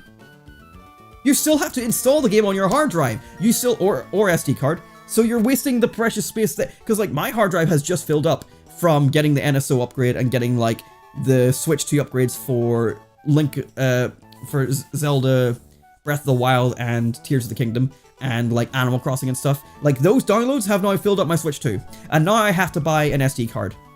Why the fuck would people want to spend less, not even less money, but the same money, if not more money, for a game key card that also fills up their hard drive, requiring them to buy the overpriced expensive SD cards? They're paying more money for game key cards. What the fuck? So if you're going to make a game on a cartridge, put it on the fucking cartridge. For games that are like third party and too big for the Switch 2, I get it. Like, you know, the Final Fantasy stuff or The Witcher or whatever the fuck else have you. That's fine, because at least they exist on other platforms in physical state. There's no excuse for Pokopia. It's Pokemon. That is one of Nintendo's flagship titles. It might not be a 100% like Nintendo first party title. It's basically a second party team or like company. Like Pokemon is second party because like it's owned by like Nintendo, Creatures Inc. and the Pokemon Company or whatever the fuck it is. But it's Nintendo. Everyone associates Pokemon with Nintendo. It has no reason to be a game key card, but they did it anyway. The richest media franchise in the world put the game on a game key card. I'm not supporting that. That's shameful behavior. It should be called out. And the fact that people are going, fuck it, enjoy the game, and you're a completely bitch if you're moaning about it. Bitch, when did we stop caring about game key cards? Pokopia should not have a game key card. Fuck that. So I am essentially boycotting the game. I am not buying it unless I can get that game physically. The only reason I will buy it otherwise is secondhand for a significantly reduced price, like 20 quid. I will take that off of someone's hands. But I am not supporting, like, I will buy full price Nintendo for Pokopia if it's on the cartridge. But it's not, so I'm not buying it. End of story. Fuck it.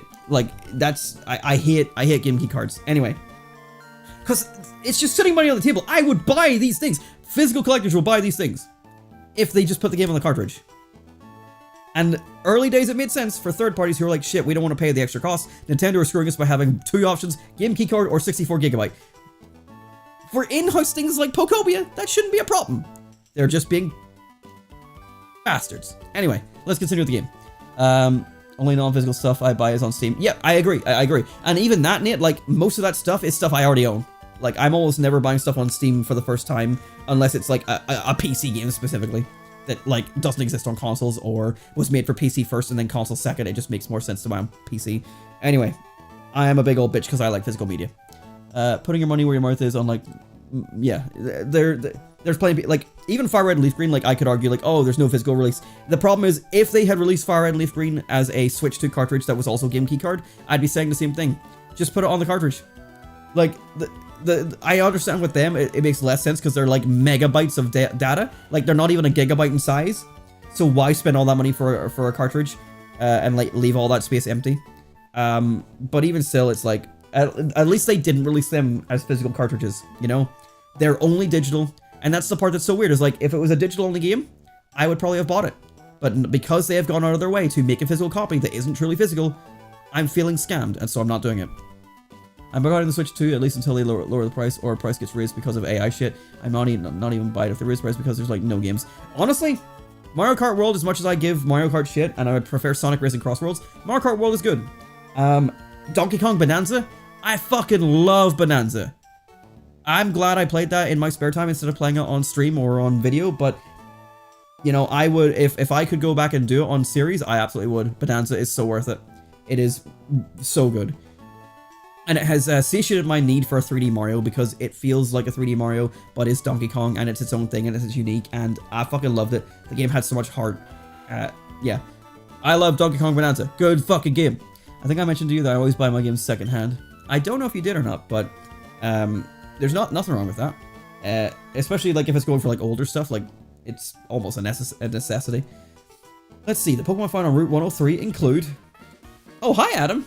Oh, hi, Mark. I see. Oh, I see. My dad gave you a Pokemon as a gift. Since we're here, let's have a quick battle. I'll give you a taste of what being a trainer is like.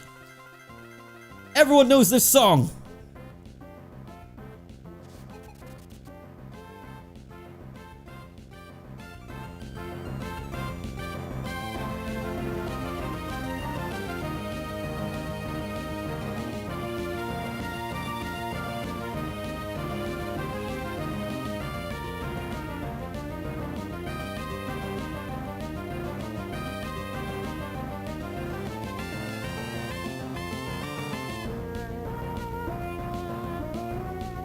I cannot do this very well, but yeah, I'm trying to do the meme. We've all seen the meme. Sorry for the flashing imagery there, but we all know the meme. So yeah, I said I had something planned ahead of time, but I didn't actually like do it. I wanted to like animate my camera or like a still image of myself doing the meme, and I had this idea a couple days ago, and I'm like, that's gonna be really funny, and then I just forgot all about it. So that's the best we could do. Let's have our first rival battle against May, who has a Mudkip. It was very funny whenever I finally watched the anime recently there, and Mudkip was actually May's first choice, but because Mudkip just kind of was a little bitch, May ended up with Torchic instead. I'm glad she ended up with Torchic, because I fucking love Torchic and Blaziken, but for me being a Torchic user, this is like my canon matchup, and her having a Mudkip made more sense. So I'm just going to pretend that she got her first choice in this version of the story. And just like that, Mudkip is down. Sorry for all the delay in the actual gameplay there. Like, I got really passionate. 69! We love funny numbers! We don't love funny numbers. What was I gonna say? Completely forgotten. Yeah, I had a passionate speech there about game key cards, and I just wanted to make sure I got my points across without interrupting myself. Wow, that's great, Adam. You're pretty good. Well, having no type moves at the start helps. I think I know why my dad has an eye out for you now. I mean, you just got that Pokemon, but it already likes you. You might be able to befriend any kind of Pokemon easily. Well, it's time to head back to the lab. Let's go. Oh, I forgot to add Torchic to my Pokedex, because I once again have a spreadsheet of different Pokemon that I'm catching as we go to help monitor my progress of the Pokemon Master Challenge. So we have Pokemon 1 out of 135. There are 135 Pokemon in the Hoenn region, brand new introduced. So we gotta catch them all as part of the challenge. And it's a living dex as well, so we'll be going for one of everything. So we'll be catching like base forms, evolutions, and then like duplicates of Pokemon to evolve into later forms that we can't get wild. We'll be doing everything in Generation 3 that we possibly can, as per everything else. Oh, hi, Adam. I heard you beat May on your first try. That's excellent. May's been helping with my research for a long time. May has an extensive history as a trainer already. Here, Adam, I ordered this for my research, but I think you should have this Pokedex. A Pokedex is a high-tech tool that automatically makes a record of any Pokemon you meet or catch. My kid, May, goes everywhere with it. Whenever my kid catches a rare Pokemon and records its data in the Pokedex, why, May looks for me while I'm out doing fieldwork and shows me. Oh wow, Adam, you got a Pokedex too. That's great, just like me. I got something for you too. Pokeballs we can start catching. It's fun if you can get a lot of Pokemon. I'm going to look all over the place because I want different Pokemon. If I find any cute Pokemon, I'll catch them with Pokeballs. And thus our adventure begins. Next time, no, we're not ending here. However, we're going to do something slightly different right now. So, as you know, usually in these Pokemon Master Challenge series, episode 2 is when we do our next team members. Or our other playthroughs of, you know, Gold and Silver or Red, Blue, Green, etc. I have a DS here. The Pokemon Emerald playthrough is being played on my GameCube, but I have a capture card for the DS, and that means I can do stuff on the DS. So, let's take a quick pause here. Also, can I just point out, I said I'm going to glaze Generation 3 constantly because it's my favorite generation. I have been listening to the Pokemon soundtracks in my spare time or while I'm at work, while I'm working on like emails and stuff. And you know, through Generation 1, I was listening to Generation 1. Through Generation 2, I was listening to Gen 2. And leading up to Gen 3, I've been listening to Gen 3. I fucking hate the sound of this lab theme at high volume.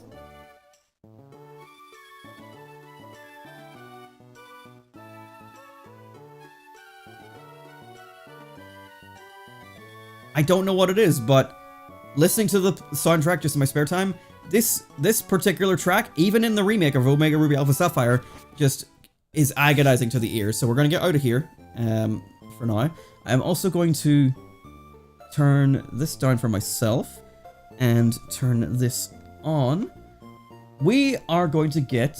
might have to explain what a DS is for the youngins. They know what a DS... Like, it's just a 3DS, but without the 3D. Right, DS, come on. So, we are going to load up our DS capture card, which I have had ready to go. I'm going to mute the audio for Pokemon Emerald here, and we are going to do this.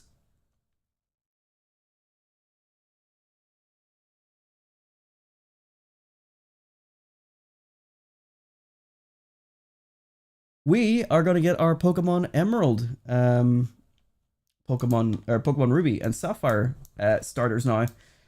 We are not going to be, also look at my new Pokemon Ruby border.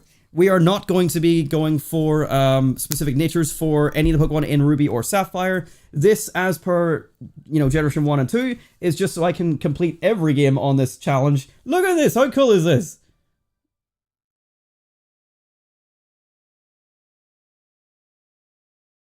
I love capture cards. I love doing YouTube. It's so fucking good.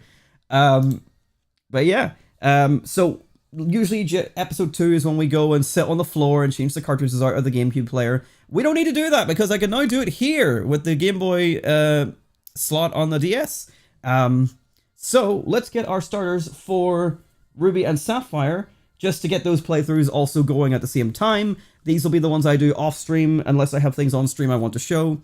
But this cartridge of Pokemon Ruby was my first ever Pokemon game.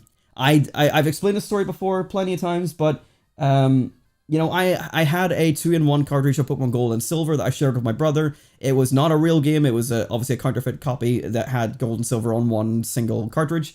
The save file would crash all the time. It's where I found my first ever Shiny Mareep, and I ran away from it because I didn't know what Shinies were. But Pokemon Ruby was the first game that I ever received myself. That was my game entirely. This is the same cartridge that I got in 2002 for Christmas. So I have a lot of nostalgia for this particular cartridge, and Pokemon Ruby there on the screen. It looks great. I love seeing it in front of my face. But yeah, I love Generation 3. This is my childhood. But yeah, let's go and get our starter. Once again, these save files are going to be erased. They have been backed up ahead of time, so everything's fine. This says save files corrupt. I am currently shiny hunting for Jirachi in this save file. But again, we can go ahead and start a new game here. So we're going to go up, select NB, and delete the save file. And we'll start up Ruby. And then I've got Sapphire here as well, which we will go and get the starter for as well. This is just so we can at least get our everything sort of locked in. So we're going to go for fast speed. I'm going to stick with shift set on these because, like, you know, these ones are not on stream. These ones are mostly just to clean up, like, exclusives between Ruby, Sapphire that are not in Emerald, and also to get, like, a team built up that, you know, I can just use on these playthroughs. So we're not going to be going as hard on myself on these ones. But we're going to blitz through the opening of Ruby and Sapphire here to get these playthroughs started as well. We will be switching back to Emerald once we're done with this. So we'll just get through this with Professor Birch. So I might be like looking down a lot. It's just because that's where my DS is. Whereas my TV is up there. Unfortunately, I can't have this on the TV at the same time. Unfortunately, Nate, I can't trade with myself because the DS doesn't have a way to insert like a link cable between itself and GBA. So it's not possible to do, sadly. But I can trade with myself using the Game Boy player anyway and like a separate like GBA. So I'm not limited from trading myself. We were able to do it in Gen 1 and 2. We'll be fine for actual like in-game trades. But I can't do the 2 screens on once. I had start planning like a border where I was going to have both screens on at one time, but that was pointless by the end of things. Might have to explain what DS is. No, we don't need to do it. It's alright. It's in a few. It's alright. It's in a few places. No, what are we talking about? I know. You asked about why do we hit Laugh Him. I just fucking hate how it sounds. It's just ear wrenching, for whatever reason. The gameplay of this, by the way, I'll flip between, because I still have Emerald up here, but you can see like the colors are a bit more saturated on the DS. I don't know if that's something to do with like my catcher software. I haven't put any filters on it. And maybe it's just the DS outputs a different like resolution or something to that effect. But I can tell by on the recording that the gameplay is a lot more vibrant on the DS capture.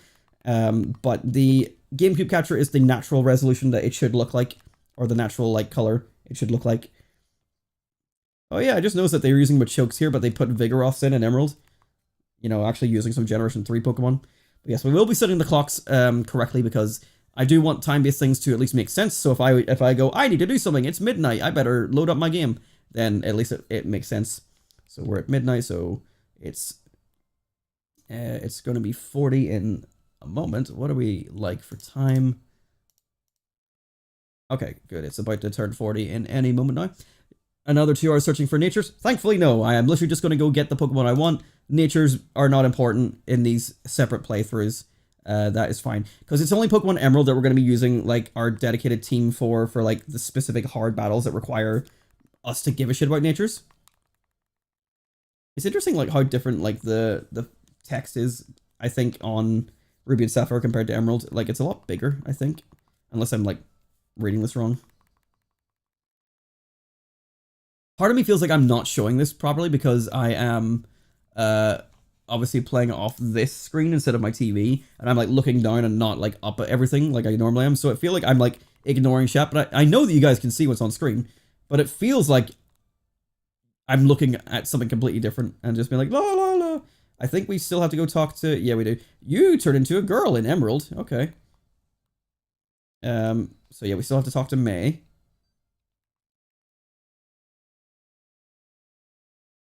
I have decided which starters I'll be using on each of these playthroughs, and I had been forming teams on both of them. Like, so on my phone, I've been planning everything for this, including like the teams for both, you know, Ruby and Sapphire and Emerald. Things did change over time. I'll get more into that when we get back to Emerald, but I do need to basically go back into it and replan my teams a wee bit because things changed around towards the end of the planning stage. I had things predetermined months ago. Like, whenever I was ending Generation 2, I'd already determined what I was going to use in all 3 games, and that changed. That changed very drastically. And so things in Ruby and Sapphire are going to need to change. I just haven't bothered to actually do that because I can do that anytime. What are you not saying, not thinking? And there's a Poochyena on this one compared to a Zigzagoon, for some reason. I think Poochyena, like, is kind of cooler because it's a dark type, and also, like, Zigzagoon just being a normal type is just kind of plain. But on this file for Pokemon Ruby, I am going to be going for Trico. In our Pokemon Alpha Sapphire playthrough, I didn't do a playthrough of it, but I, like, streamed, like, shiny hunting. I went for Trico, but if I was to play Pokemon Ruby and Sapphire for the first time, Trico is obviously my main starter, but that's on Emerald. My next favorite would then be the Sceptile Trico line, so I'm going to go for Trico on this save file, and then Pokemon Sapphire will have Mudkip. So here's our Trico. Oh, we got a female Trico! Let's actually see what we have here, just to for sake of argument. So a female is always kind of rare, because it's so our ID is 39209, and our stats don't look amazing, but oh well, it doesn't super matter. The chance of getting a female is always like a 1 in 8, I think, for the starters. Like a 12 point something percent. What's going on? Where's my attack? There it is. So getting a female starter is like sometimes what people hunt for rather than like a shiny. They're like, I want a female because it's rare.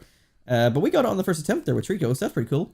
I think our shiny Trico in Alpha Sapphire might have been female as well, but I do not recall. Nemorosis, I remember it well when I was streaming it on Twitch and we got the shiny, and I asked for nicknames, and someone in chat, I forget who, but they had suggested the nickname Nemorosis, and I still have that in my Alpha Sapphire playthrough. But there we go. There is our starter and our ID number for Pokemon Ruby. So this save file is started and ready to go. I will of course go and I'll go meet May. We will of course go and do everything that we need to do off camera, and maybe I'll do stuff on camera if I need to. But that is Pokemon Ruby set up and ready to go.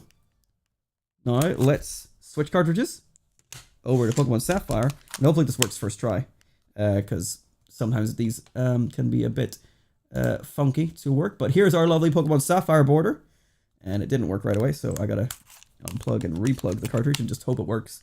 But here's our Pokemon Sapphire border. I've been really proud of these borders, because I really struggled originally whenever I was doing the full screen gameplay, because I still needed like a partial border below the webcam, but it wasn't. It was so small, and like it barely felt like it mattered, and it was only there to fill the space that wasn't being used. Sapphire is being a wee bit problematic. I had tested Ruby and Sapphire, or Ruby and Emerald, to make sure they were both functioning as soon as I hit start on the stream.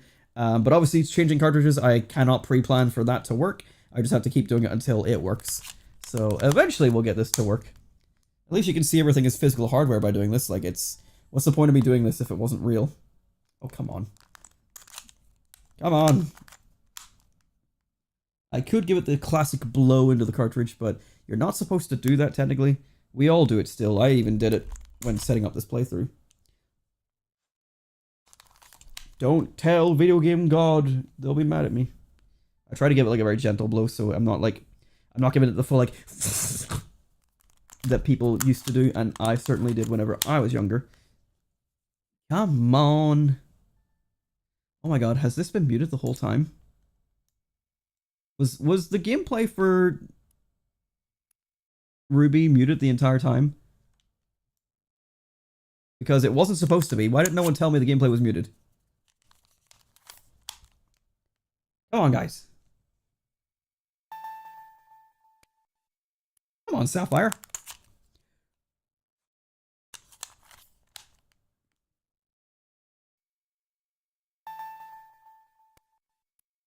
What the fuck? Come on. Function, please.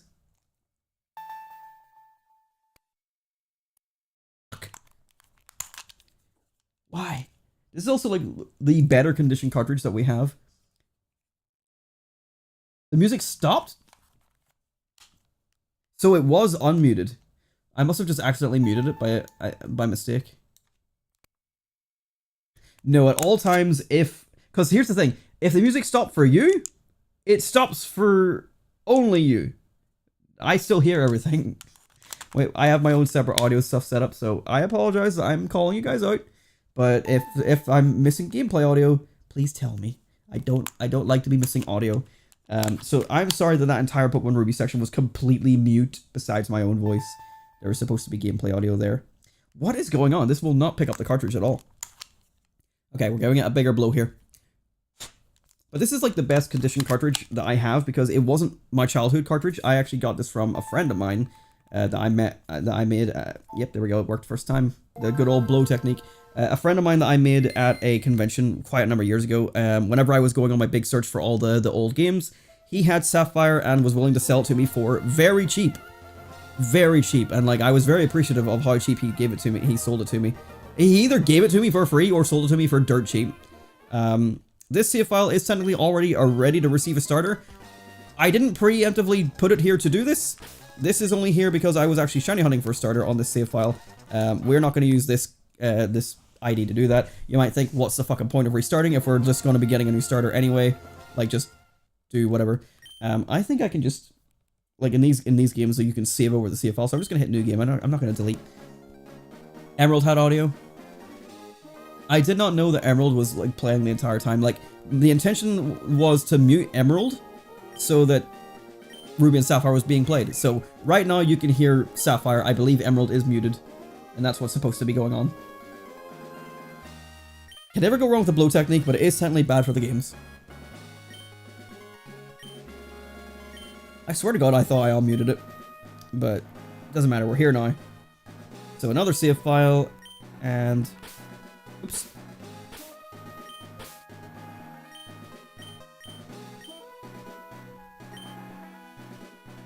There's been a lot of setup in this first episode, but that is fine. I don't mind that. The series will start to like snowball soon, you know, as we start progressing through the game.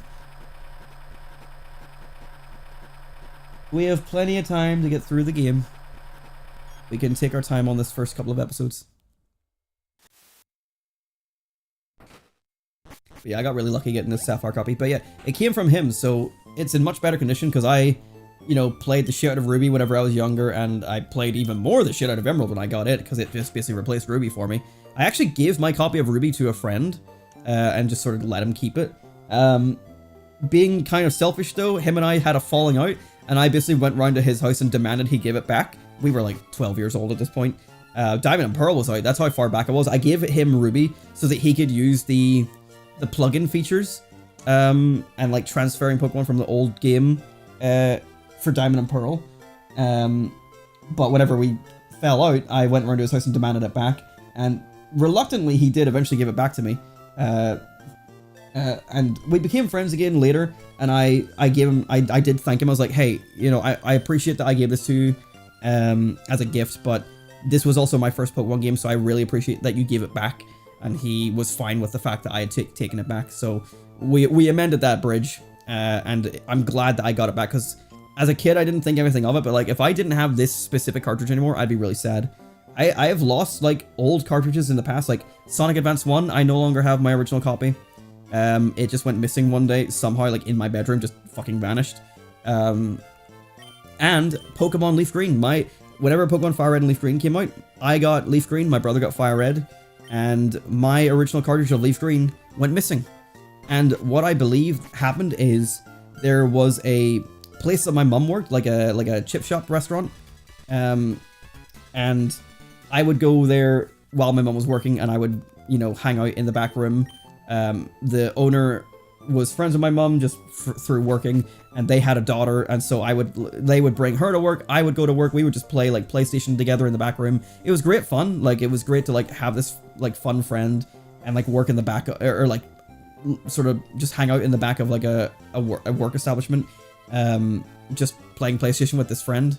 But I also like took like my Game Boys and stuff around, and I believe what has happened is that like I've obviously taken like the cartridge of Leaf Green. This is my interpretation. This is maybe not what happened, but I believe the cartridge of Leaf Green might have been taken to this chip shop, and one day it got broken into, robbed, and burnt down.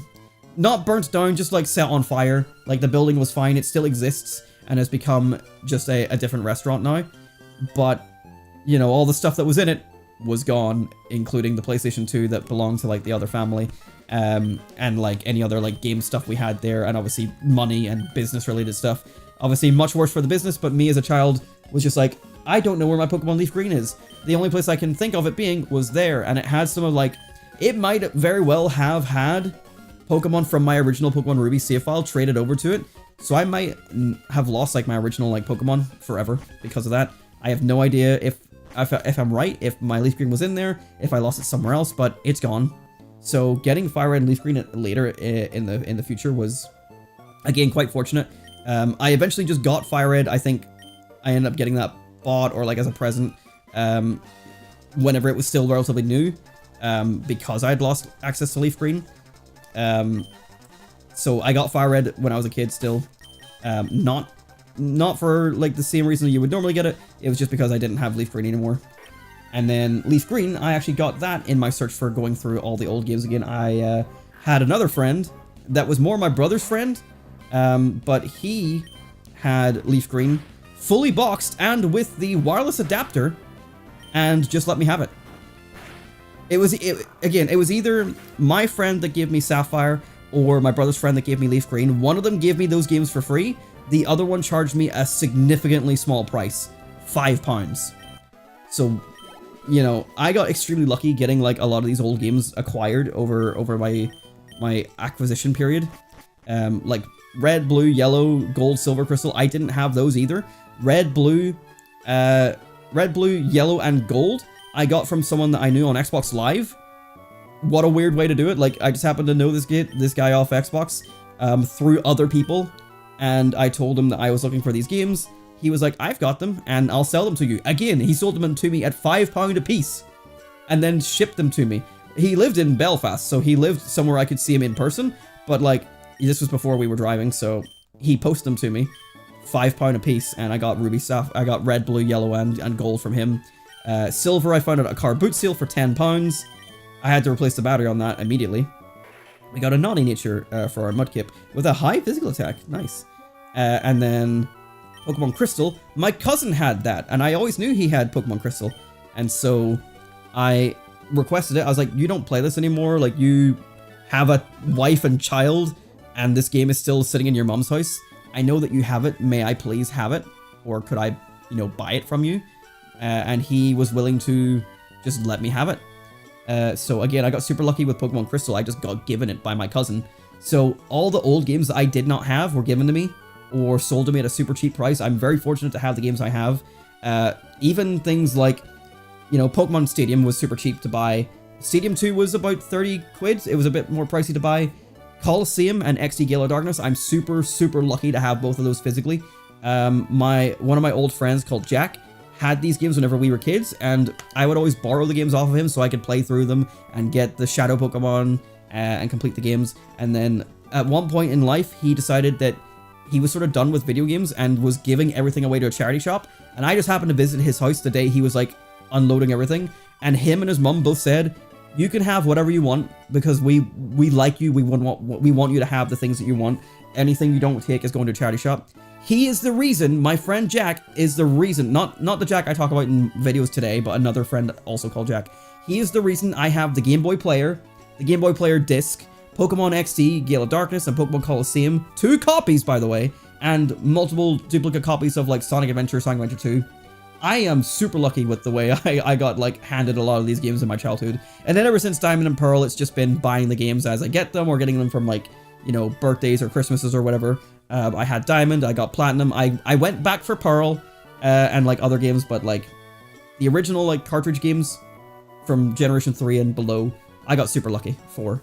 Except for Ruby and Emerald, they were just normal. Ruby, Emerald, and Fire Red were games that I've carried throughout childhood to now. And I've lost my childhood Leaf Green, but all the other ones very luckily acquired over time. I'm very blessed to have gotten them when I did. But there's a little history with all that. Never can go wrong with the blue technique. Most of my DS games were lost, but I still have the 3DS games that matter. New Leaf and Ocarina of Time, Majora's Mask, and Tomodachi Life. Yeah, I've been much better. Like as I've gotten older, like losing games just doesn't happen. I nearly did lose everything. Right, so we're done with Ruby, Sapphire, and Emerald there. Oh, I never checked the. Let's check the ID. I never actually checked to see what it was there, just out of curiosity. I nearly lost all of my like DS games in 2012, I think it was. At college, we went to a trip to Paris, and I took my games with me so that I had something to play. 09122. Okay. It's a very normal ID. But with that, we can now get rid of that. Our Ruby and Sapphire playthroughs are ready to begin. They will be done in my own spare time. And we can now continue with Pokemon Emerald. But yeah, there's a little history on my acquisition of these Pokemon games. Very lucky for most of them. I paid dirt cheap prices. The people who gave these to me back then like knew what price they would skyrocket to. I would probably have never gotten these games at a reasonable price. I'm fortunate the people who I spoke and interacted with were people that were friends of mine and were willing to let someone who just had the passion for these games have access to them either for free or at a cheap price. And I won't forget what they did for me.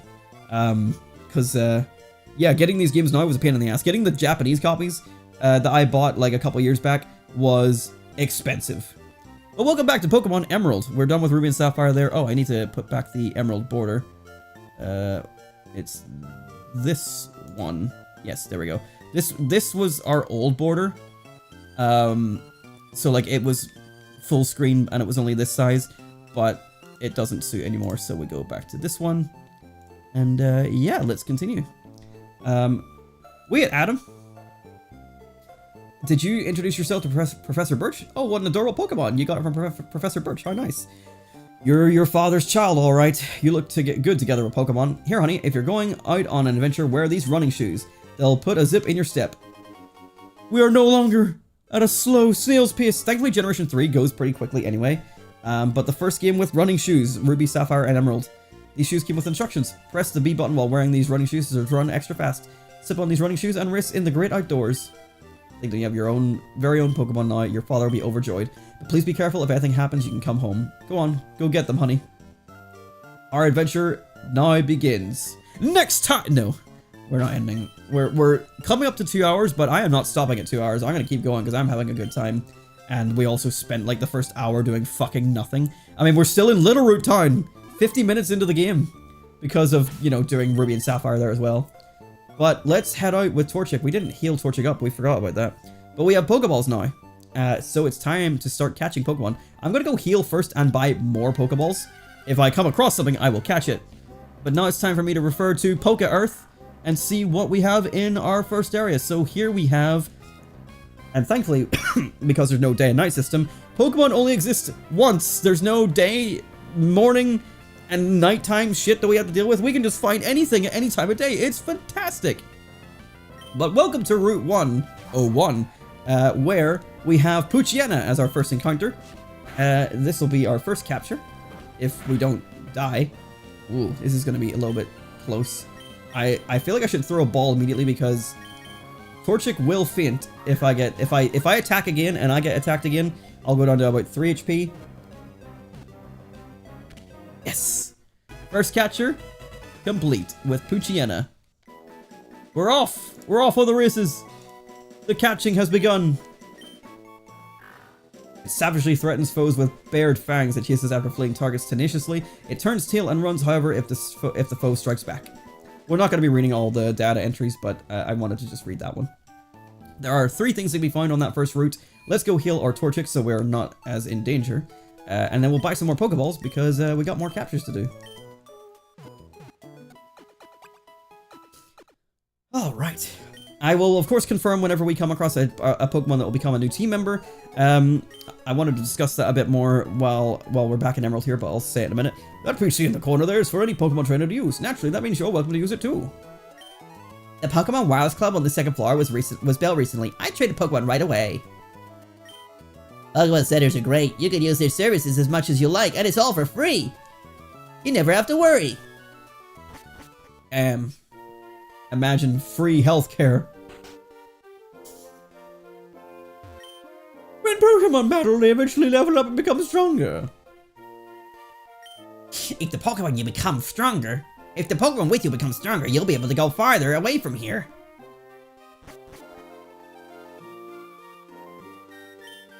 I want to take a rest, so I'm saving my progress. I finished sketching the footprints of a rare Pokemon, but it turns out they were only my own footprints. Oh yeah, we never actually interacted with this. When you first come here, you can go off to the left here, and there's this very specific patch of grass that, like, is obviously just meant to be this guy, like, the excuse for this guy looking at footprints. Obviously, it transitions to the next route, but normally you cannot pass through here until you fight May and get, like, your Pokeballs and stuff. We'll go through here in a moment, but let's go in the different buildings and speak to people.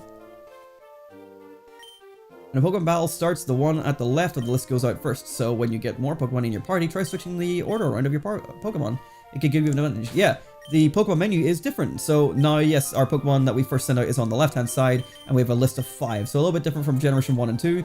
Just, the jump from Gen 2 to Gen 3 is so nice, like, the graphics upgrade and, like, the quality of life upgrades and stuff, like, it looks great.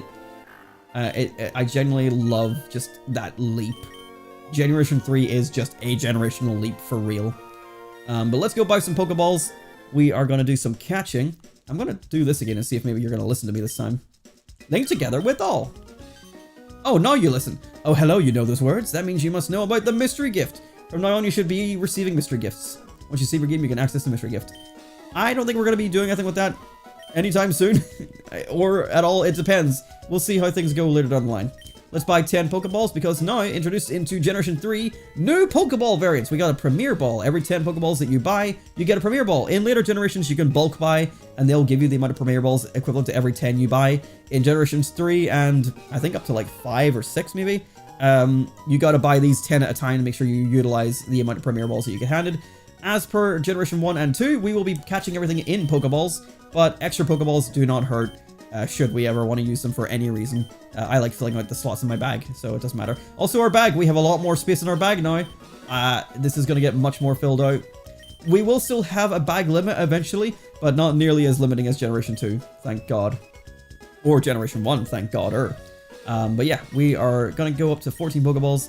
Let's get out of here and start catching some Pokemon. We have some things intended. So I mentioned teams. Briefly, I will touch on that. Let's just drop a save here. So teams.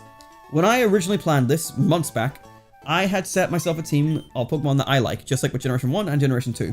And the team that I had picked just so happened to coincidentally be 5 out of 6 the same team members as our Pokemon Omega Ruby playthrough. So I had to reevaluate. I decided I didn't want to make a carbon copy of our Pokemon Omega Ruby playthrough, even though it is different than Omega Ruby because it's the original and doesn't have Mega Evolution. So I reevaluated our team choices. I chose some picks that I probably would not have normally picked, but also Pokemon that I still quite like, and I'm very happy with the team selection I've chosen. And I will say that there may still be overlap with Pokemon from our Omega Ruby playthrough, but I will not be telling you who we are partnering with until we come across them.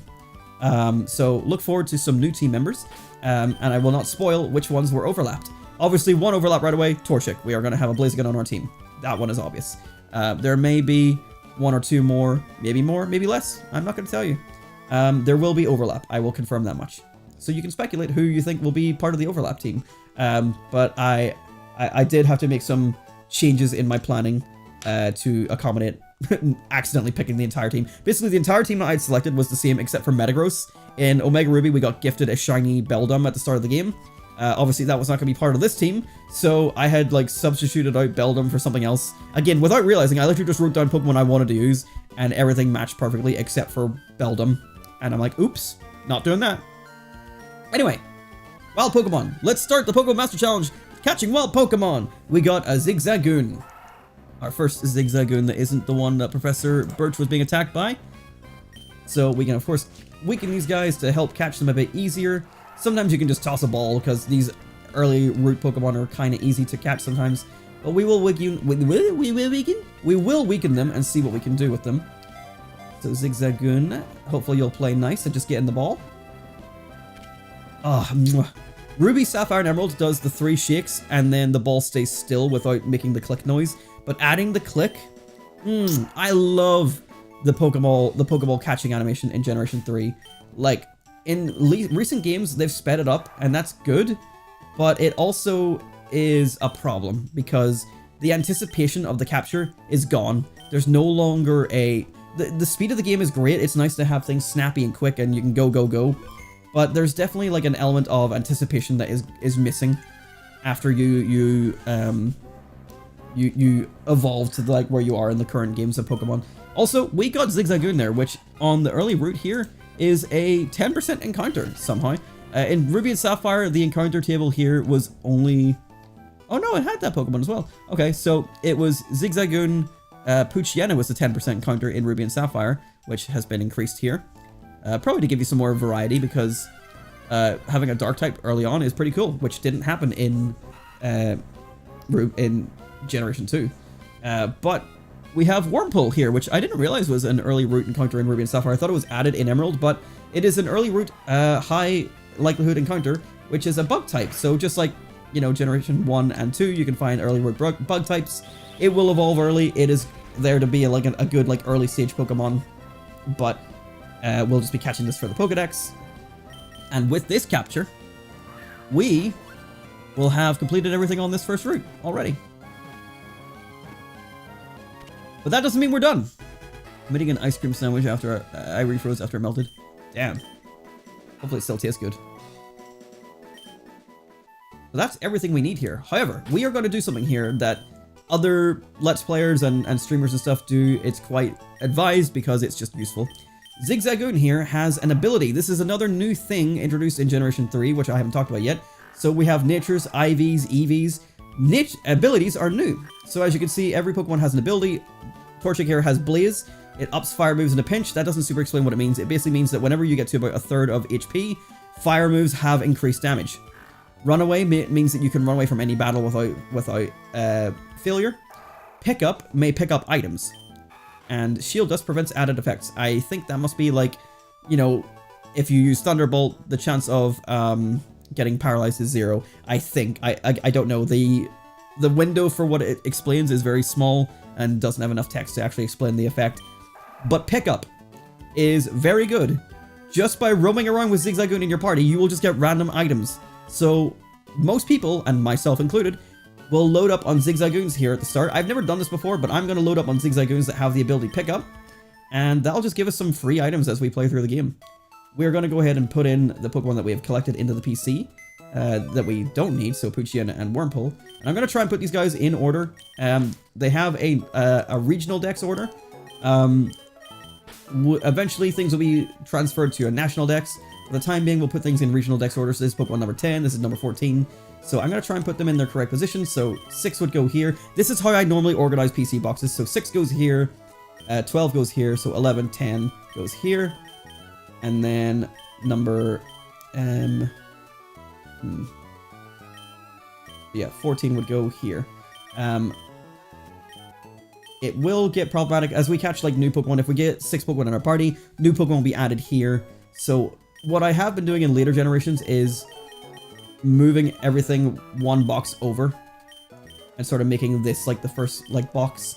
And then this can just be my capture box, so I can capture a whole bunch of Pokemon and then sort them out later. So I'm going to name these boxes as well. So new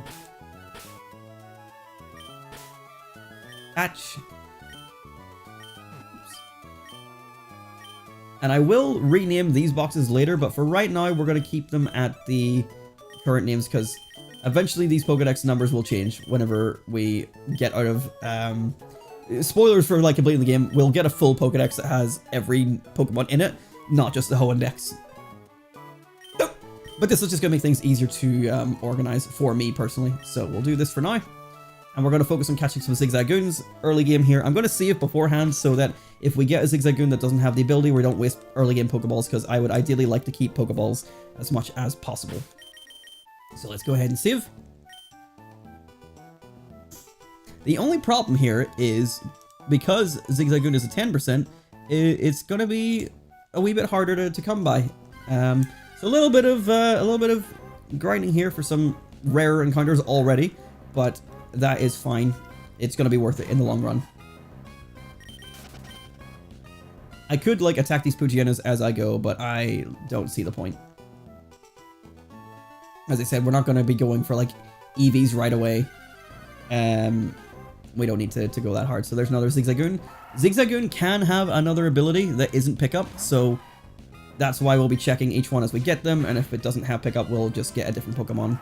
We'll reset so we don't waste a ball, because ideally early game I want to keep as many balls as possible for catching any new Pokemon that we come across. Because right now we have no money.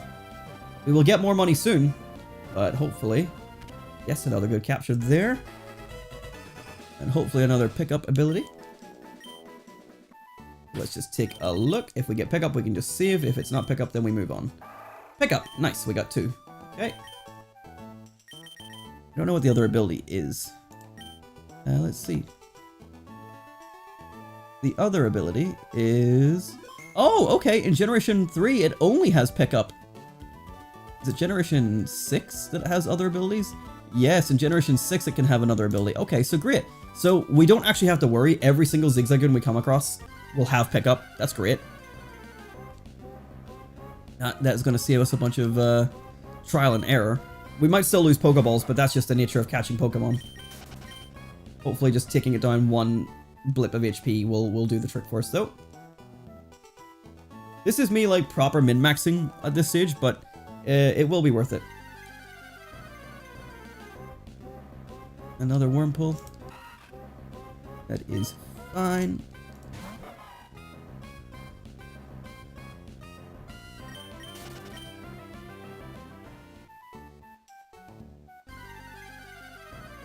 We got 3 more to find. There we go. All level 2 and female so far.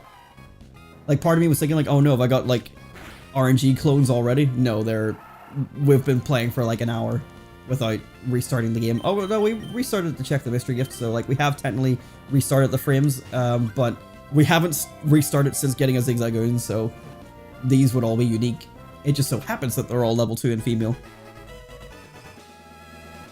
There is a 3rd one.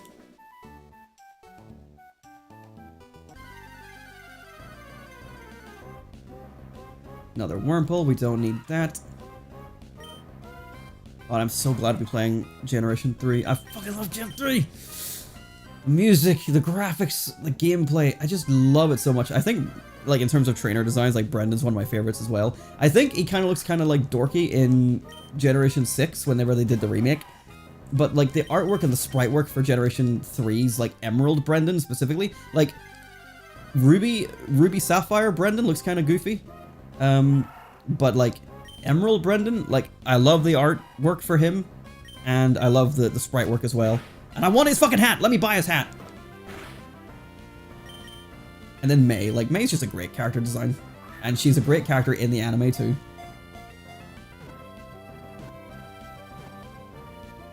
Nice. All first ball. Love to see it. Let's check and see, have we had any items already? No, we haven't. Look at our full squad of Ziggies. We are the Zigzagooners! Bashful, gentle, impish, serious. And another cool thing is the cry of the Pokemon changes depending on their HP. So, oh, I can't even see the stat in here. Okay, interesting. But like, these guys are healthy. These next guys are a bit weaker. So the cry has been pitched down. So just like really cool, like attention to detail things in Generation 3. Like just impressive stuff. Thank God, like 10% is not acting like 1% because I don't want to be here all day. I need to check what our upcoming route is and if we have anything new to explore there. So let's see. So Old Ale Town is to our north. And then north of that is Route 103 where we fought May. And that has one new encounter. Let's once again take this guy down.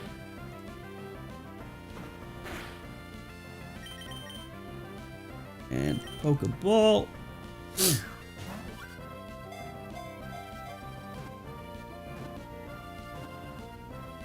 Nice. No field captures. We love to see that. Being efficient with our Pokeball usage. And another female. So, this Zigzagoon is fucking, you know, there's something going on here. Something kinky going on here. Careful, nature. Alright, we got 5 Zigzagoons, all Zigzagooning in the back of my party. So we're good to continue. We're gonna go and heal up just to make sure we're staying in good standing, and then we will head up to Route 103 and find the next encounter there that we need. Hello, nurse. I love the remix for Gen 3's Pokemon Center as well. It's different. It's different enough, but still has like the iconic Pokemon Center theme in there, and I really appreciate that. And these spare Zigzagoons, whenever we box them, we'll eventually just put them in a separate box, away from the actual like living dex, like collections page. So, oh, there we go. We got that on the first encounter. Wingull, level 3, water flying type. This would be a good like early game Pokemon if you need a water type because, you know, if you didn't start with Mudkip, there you go. There's some type variety right there. So we're gonna use Scratch. And oh, I thought it just died there. Alright, we're gonna weaken this guy a bit further because I don't think it's gonna be as easy to catch as the other two, and his critical hit. Thanks, Wingull! Thanks, big guy. Appreciate that. Level 7. Not where we were supposed to level up, but we learned Focus Energy, which actually works in this generation. If we use that, it increases our critical hit chance. Alright, well, we found it on the first encounter, and we blew it because Torchic couldn't help itself but be too good. What do you say, kid? My Pokemon is staggeringly tired. I should have brought a potion. I'll give you a potion. I'm a good guy. I really love in Omega Ruby and Alpha Sapphire that this area has been sort of... It's gonna not show it here because we're still in the original games, but in the remix, they specifically made this area where the pond is in the opening intro of Ruby and Sapphire, and I really like that detail because I love the intro to this game so much, and just having a place where you can actually go and see like the pond from the opening, like cutscene essentially, is just very cool. I really like that. Okay, we're having difficulties finding Wingull now that, never mind, now that Torchic had ruined it, but there it is. Don't kill it this time, please. If you're on a critical hit, do it early. But using Water Gun, super effective. I got a bit panicky for a second there. I don't know why, but I was like, oh, I gotta keep my Torchic alive because if it faints, it's over. But this is not a Nuzlocke. We're just playing a regular playthrough. Oh, it broke out. Okay. I kind of need you to groil me. Please. I'm already low on balls. Oh, wow. Not even a shake? Okay, good. Groil. As long as I don't fucking crit, I should be able to weaken this guy again. Nice. Okay, that's good. That's good. That's good. And I love the fact that these old games, I know it only started in Generation 6, but it's so much nicer catching Pokemon and not gaining experience.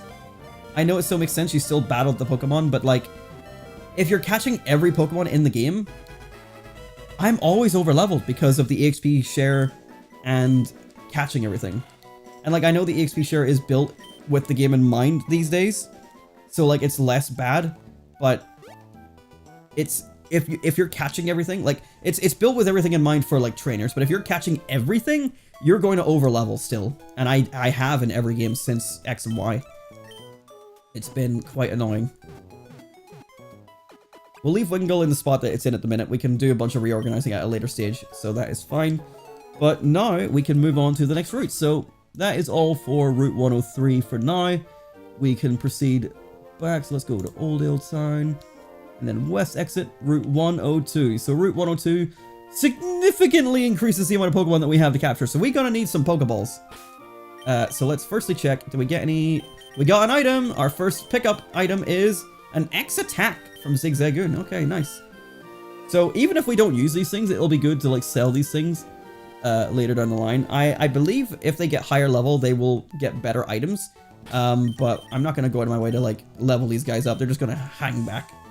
I'm gonna try and give all my XP and stuff to the Pokemon in my party. But let's continue. I'm gonna catch a whole bunch of Pokemon. I am too, but I'm gonna try and avoid the grass here until we can battle all these trainers on this route, so that we can build up our cash and get more Pokeballs, because there's gonna be a couple different captures we need to do here, and I wanna be careful about this. If you have Pokemon with you, then you're an official Pokemon trainer. You can't say no to my challenge.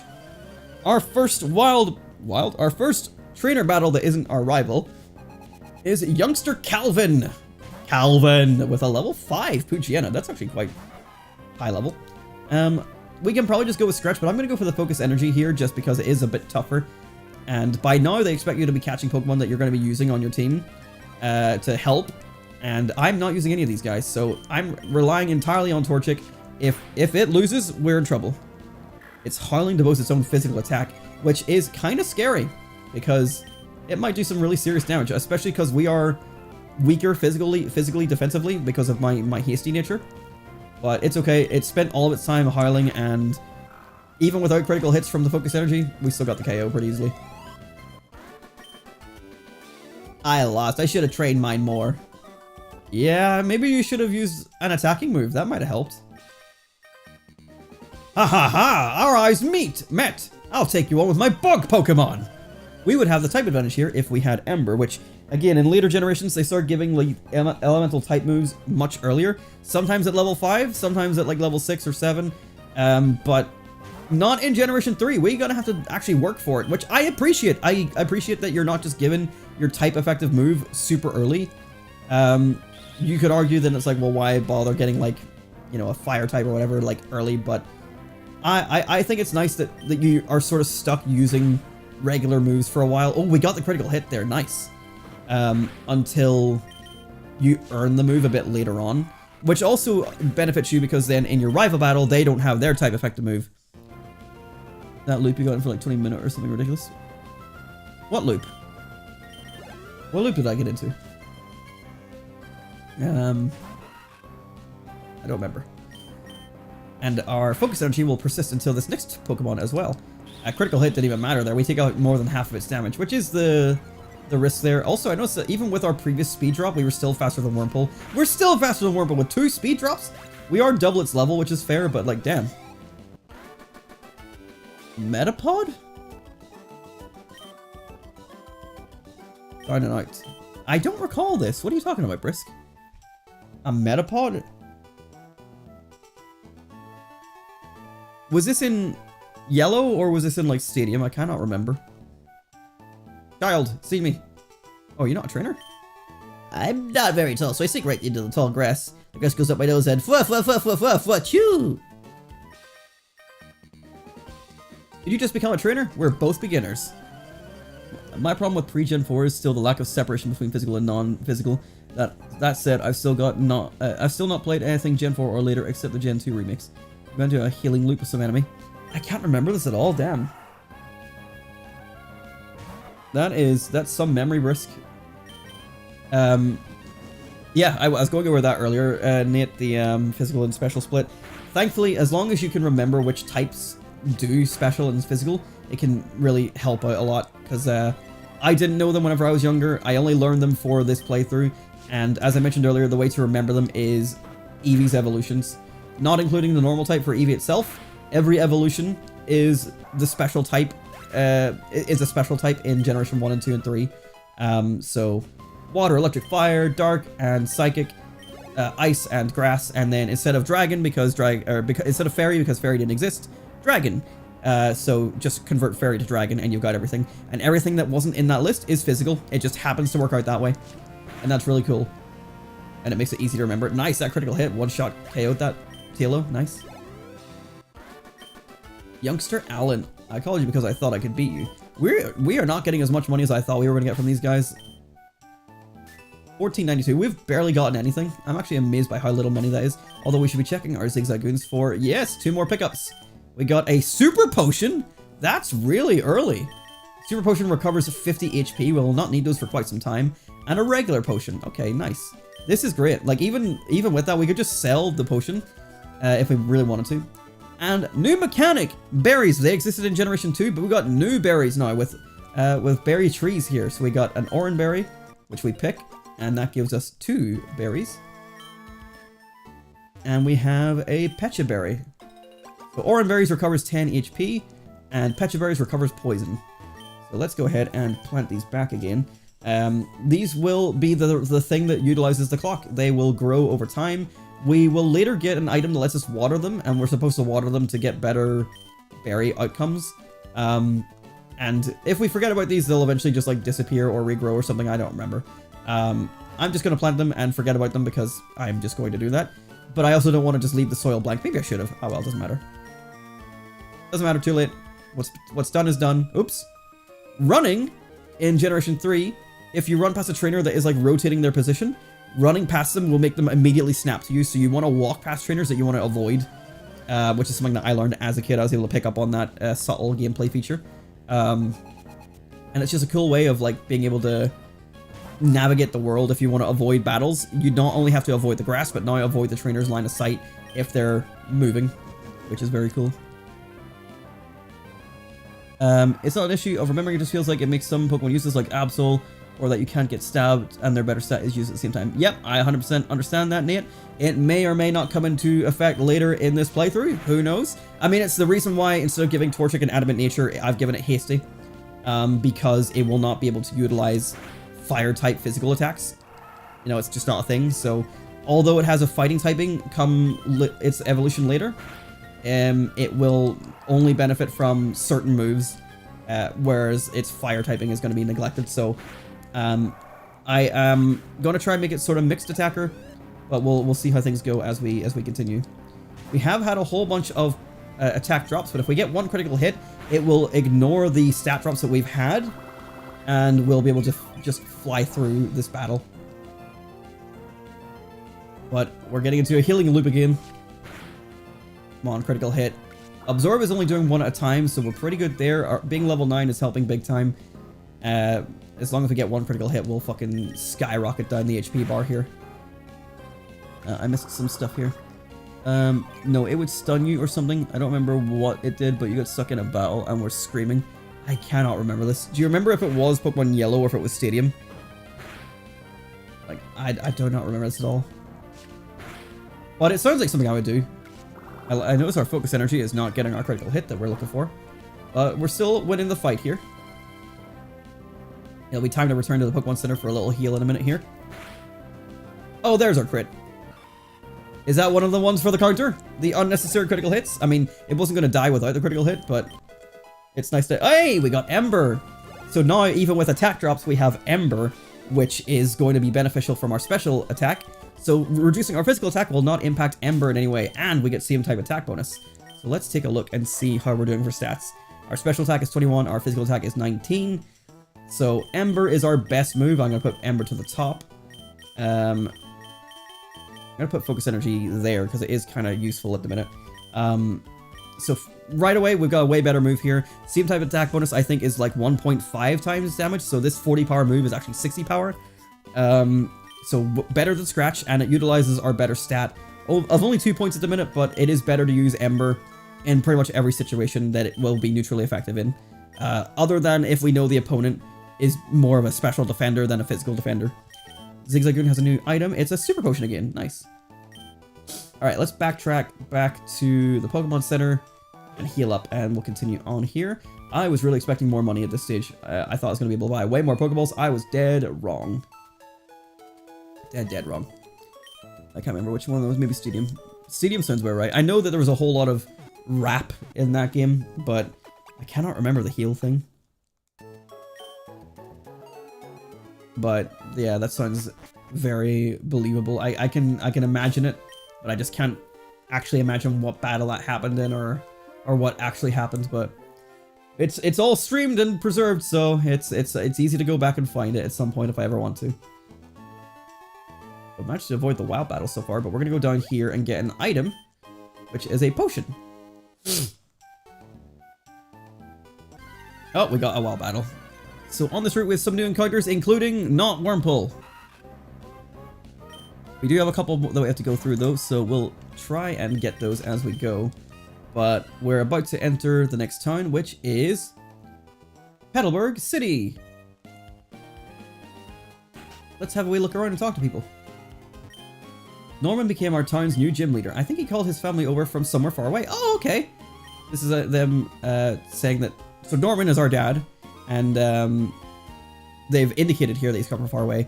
I don't know if anyone actually explicitly says we came from Johto in this game, but I know in later things it was confirmed. I battled Norman once, but woo, he was way too strong. How would I put it? I just got the feeling that he lives for Pokemon. Do you have previous gym badges then? I wonder. This game has reflections!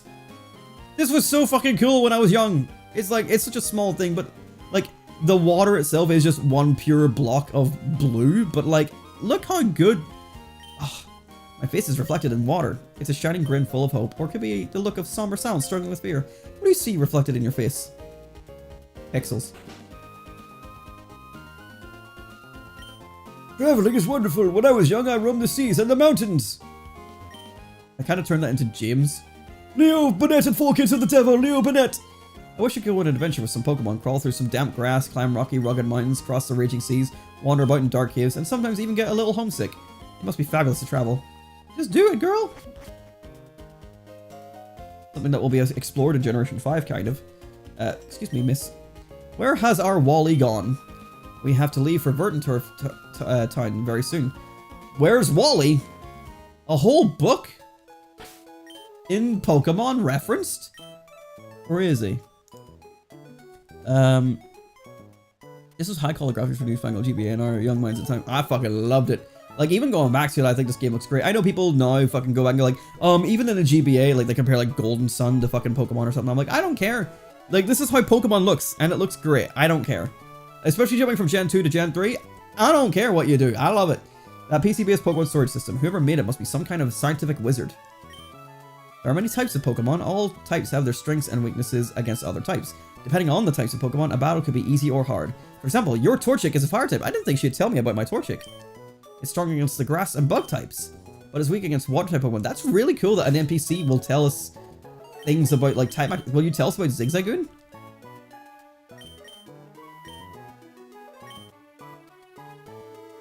Oh, it's only talking about my starter. Okay.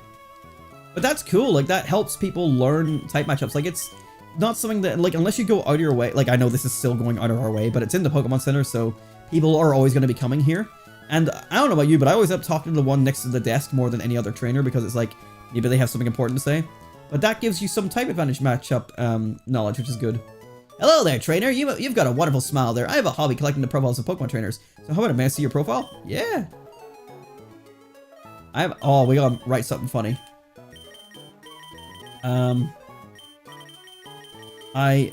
we're kind of limited by what we have here. Let's see.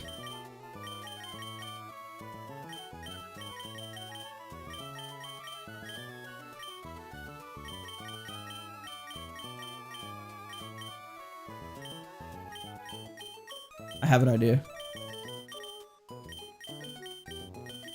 We have... No, there's no I'm. Oh, there's I am. I am.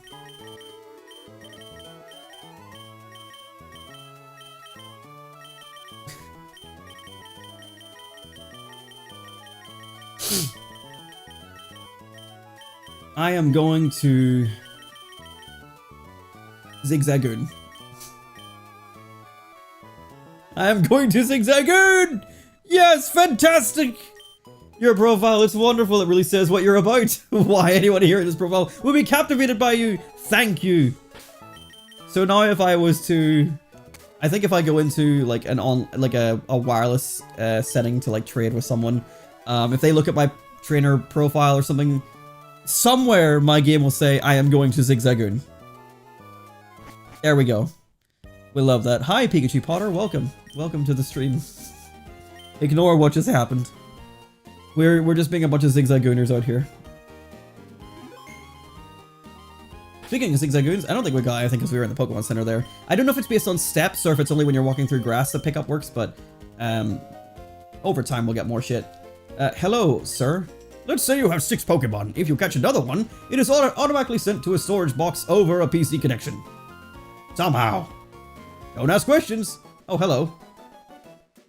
Hiya, are you maybe a rookie trainer? Do you know what Pokemon trainers do when they reach a new town? They first check what kind of gym is in the town. See? This is Petalburg City's gym. This is the gym's sign. Look for it whenever you're looking for a gym. Okay, bye. You're gonna do this again if I try to leave. I wish they'd just given like a second dialogue, be like, didn't have enough of my first tutorial, eh? Okay, well here's what's happening. I told you this already, and go in. Hint, hint. I don't think we can even... Yeah, we can't go past this sign, so we can't even enter that building to the top left. There's a reason for that. We'll come back to that. It's following battle wins. Huh? What? I don't know what that means. Real Gooner hours. We're up at 1:36 a.m. It's real Gooner hours out here. I don't think I can get many more Pokeballs with the items, with the money I just got there. Ideally, I would always like to be able to buy enough for 10 to get that Premier Ball. So I might sell some of the things we just got with our Zigzagoons. Next attack costs 250. That's pretty good. I don't really use the X items. I know they are actually good. We'll sell a Super Potion because we got that super early.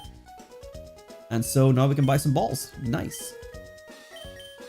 Can already buy some extra items here. Potions for healing, antidotes, paralyze, heal, awakening for status afflictions. Escape rope is very early. Repel is very early. The X moves, and then meal, another thing that was introduced in Generation 2. Not really important. People can like do a whole bunch of exploits using meal. I'm not going to be doing shit like that. As usual, going to try and do everything as legitimately as possible. There may come a time where things need to be exploited a little bit. We'll get into those as they come. But yeah, we'll get around to that at a later point. Not anything to do with the start of the playthrough here. Zigzagoon's item pickups. Yes, another bit up. Yeah. I started this like just before, or just after 11 p.m. Because I ended up having a nap today, so we were a bit late starting the stream. But I've been dying to do this playthrough, and we are now going to get into some catching. So just to catch you up to speed here, Pikachu Potter, this is a Living Dex playthrough, as well as some other things in detail. There's a full description on my YouTube version of the stream, and I've done Generation 1 and 2 in full, including Pokemon Stadium 1 and 2. We're going to be trying to do everything in Generation 3 possible. So part of that is a Living Dex. So let's begin with catching some wild Pokemon. In this grass, we have a couple new encounters here. Poochyena and Wurmple and Zigzagoon make a return, but we have 3 new captures, a 20%, a 4%, and a 1%. We could, theoretically, go and buy a Repel and make some of these Pokemon a bit easier to find, but we're just going to run through the grass. I don't really have the money for a Repel, and I don't really like using Repels. We're just going to run through and see if we can find what we're looking for. And while we're doing this, we might pick up some new items. I don't know, again, I don't know if it's while we're in the grass, or if we're in battles, or what it is that spawns pick up ability items, but we'll just keep going and see what we find.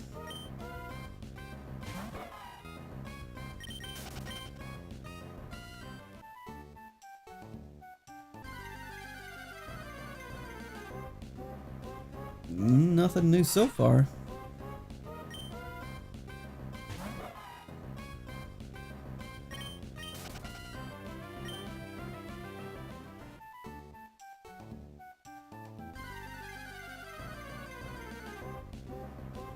Nope, nothing yet. Damn.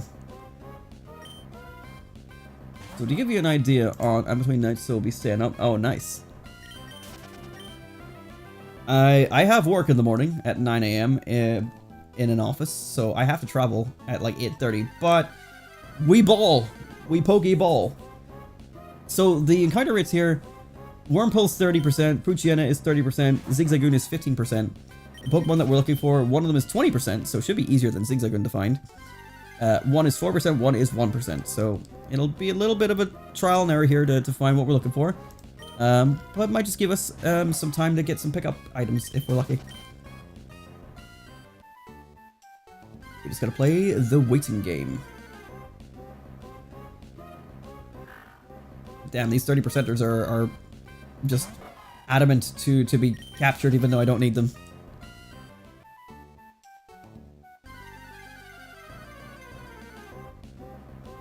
Zigzagoon, so we find the 15% before we find the 20%.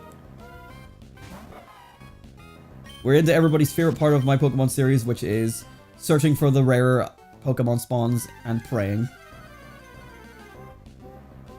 Wurmple again. I need to check something.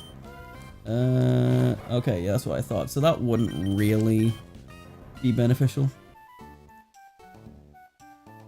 So everything that can be found here can be found between the levels of 3 and 4. Some Pokemon can only be found at level 3, and some can only be found at level 4. So you could Repel Trick this, but the ones that we are looking for, the 1% is level 3 only. The level 4 only is a 4% encounter, and everything else is everything else. So literally there is no point in doing a Repel Trick here, to the best of my knowledge.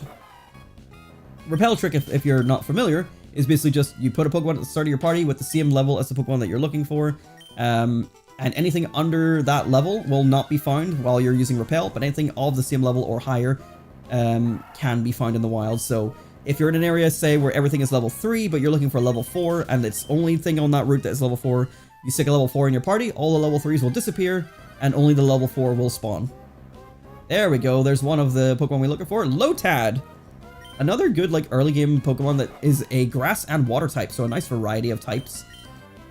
Which I considered for the team, although I had used Lotad on a previous playthrough that I had done of Ruby, Sapphire, and Emerald relatively recently, and I don't remember, like, getting too good at using it. I don't know what it was. It was just something about using it did not work for me. It was definitely good, like, having the type variety was nice, but I think it is probably better in later games. So I chose not to use it in this playthrough. But there is one of our new captures. Now we've only got the 4% and 1% left to find. Of course, much harder to come across, so hopefully we get them. I need to find where Lotad appears on my Pokedex and mark it off. There it is there. I wanted to try that in Fire Red for a chance, but I decided it wasn't worth my sanity. Oh, you know, well, we did it in yellow. We did it with the Safari Zone, with every Safari Zone capture. So, you know, you gotta go for the grind. I think what's worse in Fire Red is going for the Lucky Egg from the Chansey, which I did in Pokemon Crystal, because you could still find Chansey in the wild in Crystal, and it was a 1% encounter. And then a 2%, I think, to get the Lucky Egg off of it. But at the very least, it's not the Safari Zone. So if you found one, you could use Thief on it, you could catch it, you could do whatever. It would not run away from you. Whereas in, you know, Fire Red, Leaf Green, and Pokemon Red, Blue, Yellow, you've got the Safari Zone. You've got no choice but to just brute force it. Unfortunately.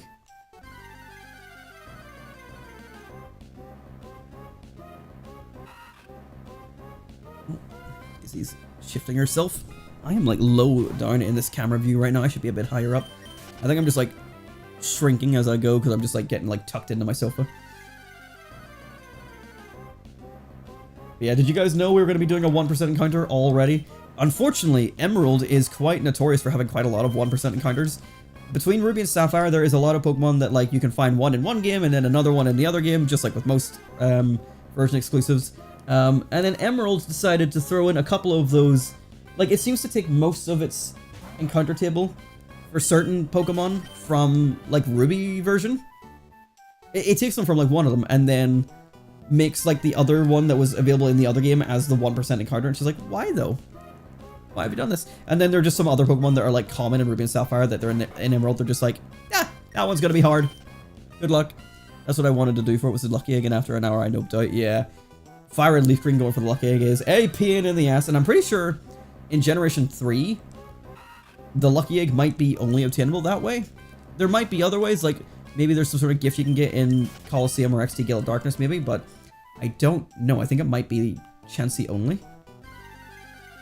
I'm not sure. Lotad again. This 4% and 1% is being a little bit of a pain in the ass.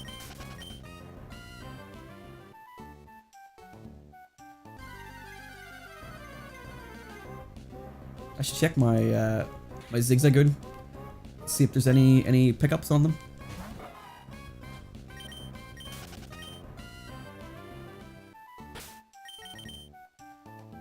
Nope. I should probably just Google how it works so that I know like how often to check it. Pickup. Oh, Emerald. Nice. That was an autofill. This is on Cerebi. I didn't know Cerebi had a detailed page exclusively for pickup. Okay, so it is related to levels.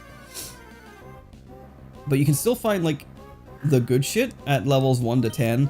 The only thing that you cannot find... Okay, no, there's a couple things you cannot find. Oh yeah, they do get better as they get higher level, and some things are exclusive. So, like, one of the things that people will be getting from pickup will be, like, rare candies and stuff, but they need to be in the 20s for that. And the higher they go, it looks like there's some like TMs as well. The rarest thing that we can find at level 1 to 10 is a nugget. That is one of the rarest, or a hyper potion. We can also find ultra balls, full heals. Those are uncommon and rare respectively. Uncommon would be super potions, which we have found so far. And potions are common. Anyway, in Pokemon Emerald, pickup is determined by level as well as added an element. Okay, so it doesn't actually tell you how often it triggers. Let's check Bulbapedia. May pick up items.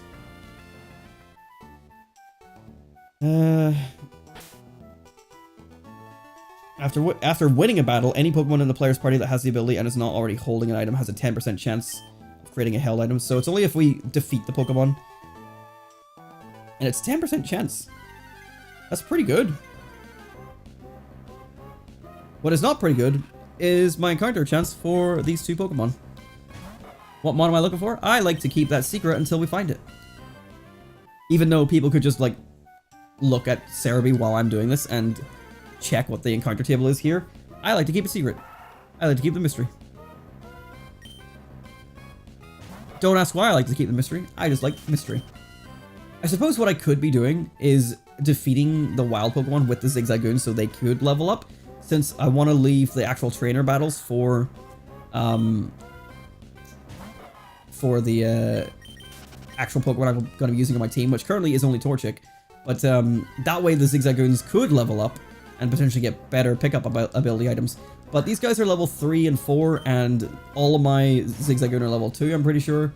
So it would not be worth my time to grind that out. It would just take up even more time that we're not doing here. The communication is fun and more fair? No! That doesn't need to be fair! What do you mean? I like to be secretive when we're looking for encounters. Because a lot of times as well, like, the Pokemon we're looking for could potentially be one of our future team members. And I don't want to give that away until they show up on the screen. Could be. I mean, there's only 6 team members we're going to have, so the chances of the next Pokemon we find being our team member is incredibly slim. And here it is! Wurmple! It's like, all the other Wurmples I found was not my team member, and then I find this guy. I mean, to be fair, if I find a purple Wurmple, the chances of me putting on the team would increase! Not by much, because it's still a Wurmple and it's not going to be very good late game, but I would be tempted to stick a shiny on the team if I find one. Come on, I feel like I don't usually take this long to find these Pokemon. Like, in total, what we're looking for is 5% out of the normal encounter pool, right? So we should be finding them 1 in every 20 encounters. I feel like we've done more than that. Badly, the fair was more me saying fair, as I understand. Ah, okay. I get you. So it should have been, the communication is more fun, comma, and fair. Like, that's fair. Yeah, I get you, Nora. But mystery. Because then whenever I find it and I go like, oh, I find it, then you guys are like, oh, he found it! Because then when it comes across the screen and you're like, oh shit, that's a new Pokemon! It literally doesn't mean anything to people who, like, have played these games before, but, like, for people who maybe haven't played them in a while or never played them whenever they were younger, it just means that there's a little added element of, we're both going through the same experience of, I'm looking for the Pokemon so I can catch it, but you're experiencing, like, that same thrill of the hunt, because you don't know what to expect if you don't, you know, I'm looking at the encounter table so I can make sure I catch everything, but you don't know what I'm looking for. So I get excited when I see it, because I know what I'm expecting, but, you know, it's just a matter of being hard to find. And then you get to experience the joy of like, oh shit, he found the rare encounter, yay! That's why I wanted to go out of my way to find Pokemon at the 1% encounter rate, even if they had a higher chance of appearing later in the game, was just so I could go for those 1% encounters. I enjoy the thrill of going for the rare encounter, because I'm a masochist when it comes to probability. That's why I'm a shiny hunter. It's just fun to beat the odds. Even though we're not beating the odds right now, we're very much like, well in the odds, if not over the odds. Instantly realized my mistake. Dear God. It's okay, I'll forgive you. What I won't forgive is the amount of Poochyena that are showing up. Where the hell are these 4 and 1% encounters? Essentially what we're doing right now is the same encounter chance as like the Safari Zone in yellow, whenever we were looking for the likes of like Scyther and Pinsir and stuff. One of them was always a little bit rarer in one location, and one of them was a wee bit less rare, but still being 4% and 1% respectively, meant that we were doing this a lot. But this is just like the Safari Zone right now, which I've realized is going to be quite painful the longer this goes. I need to check something. Yeah, that's what I thought. That's what I thought was going to happen. This might be a problem. This might be a problem.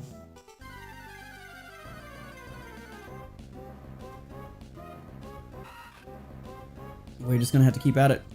The worst thing that can happen out of this is we find a shiny. You know? I'm not gonna be mad at that if that happens.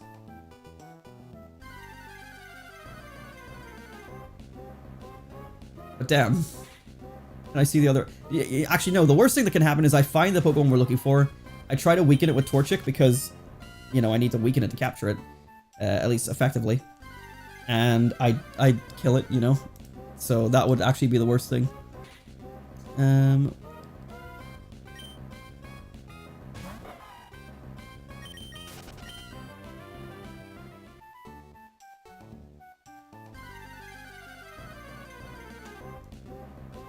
Damn, Lotad at least is now picking up in showing up, but damn. These other two just don't want to show.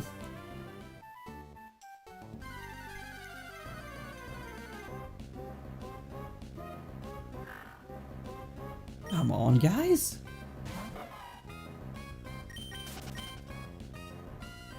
He's just not doing it.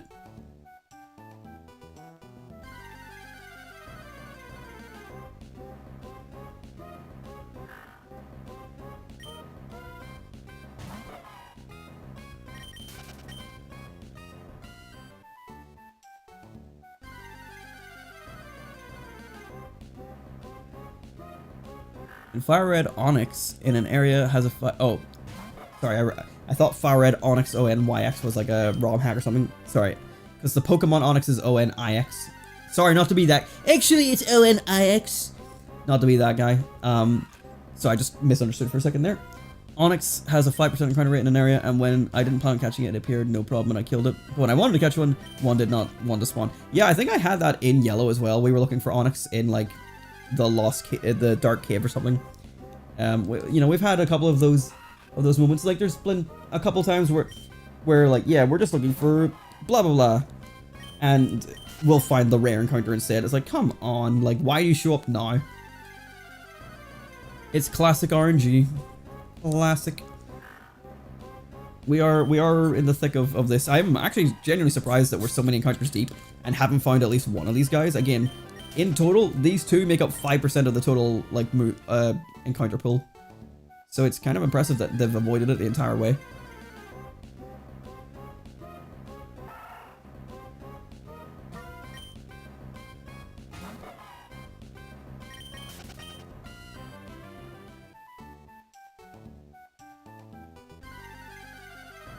Oh boy. I sure love Wurmple and Poochyena.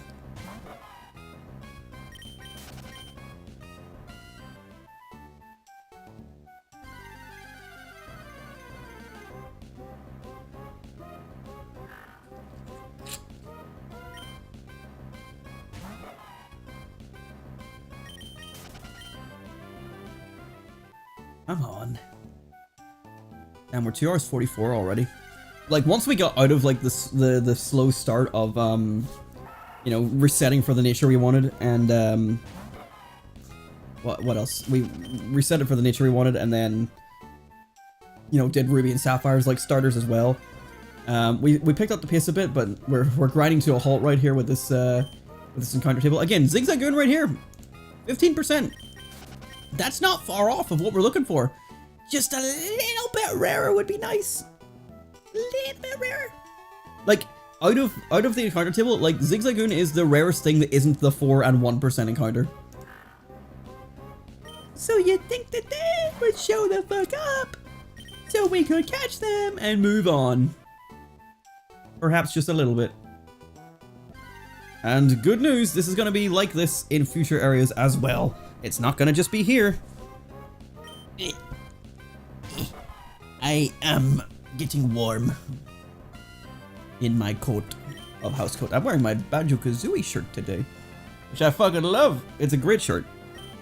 It's very comfy. When the fuck can we have a new Banjo game, please? Poochyena. Oh, speaking of pooches, mine is showing up. There you are. Hello. As usual, she sat beside me here. I actually, like, an instinct just came over me there as I encountered this next Pokemon. I was about to reach over and press a button to, like, mark an encounter, because I thought I was shiny hunting. Because it feels like I'm shiny hunting, even though all I'm doing is looking for a regular encounter.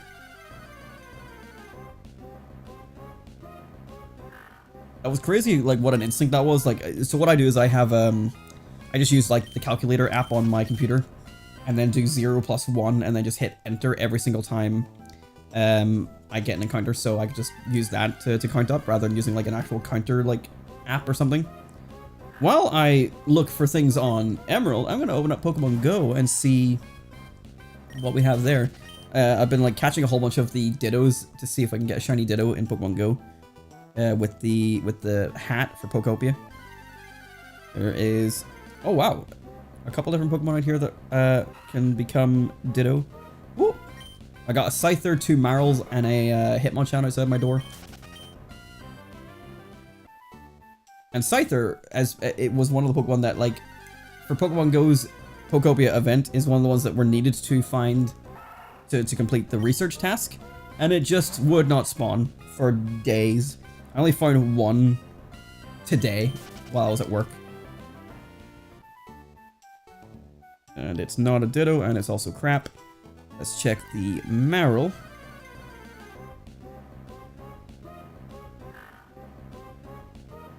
Get in the ball. I've changed my mind about the HUD like 3 times. The HUD? Oh, for your game.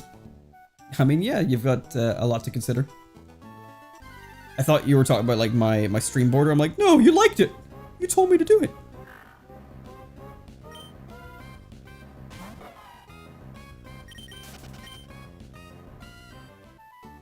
And both Marills were not Ditto. The only thing left is Hitmonchan. Oh, another Marill spawned. Lotad again. God damn. This is proving to be quite the endeavor. Never mind resetting for fucking Torchic's nature. What about just finding the Pokemon that we're looking for? The border is good. Thank you. And Hitmonchan was not a Ditto. And the third Marill that spawned out of nowhere, is it a Ditto? Let's see.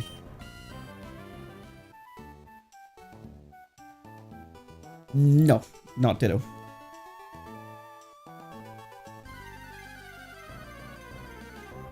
Well, that was a waste of time. And then daily spawned Swablu, we don't need that.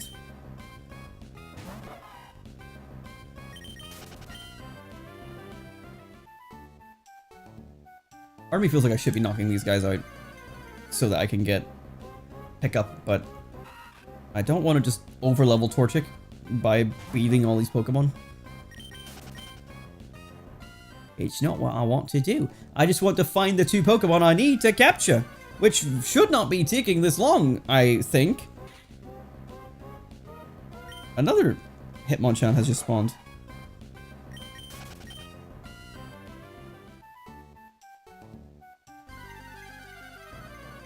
Also not a Ditto.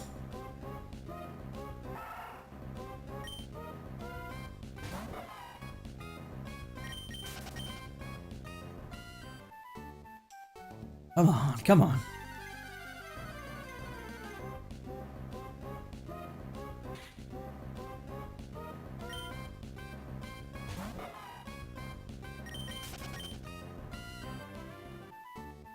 Army legitimately feels like I might find a shiny before I find any of these Pokemon.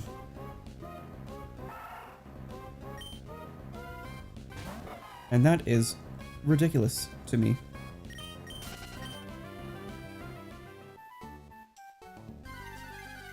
I had a really nice design for the HUD and realized I was being biased towards all the cool stuff being on the right, but it's only going to be on the right, so I had to make it all go to the top. I'll post in Discord, I mean, yeah, go for it.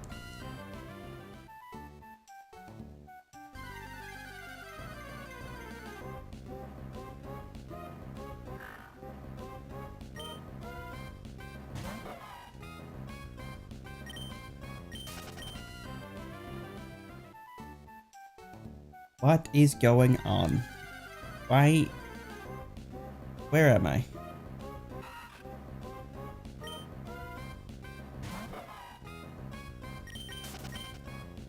What is happening with these encounters? I'm curious how many I've done now, and how off the odds I am.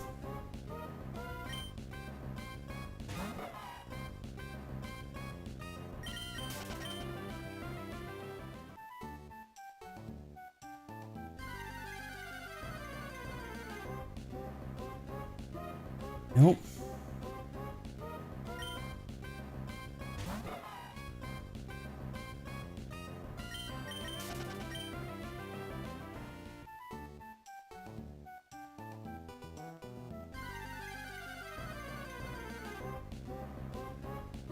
My God.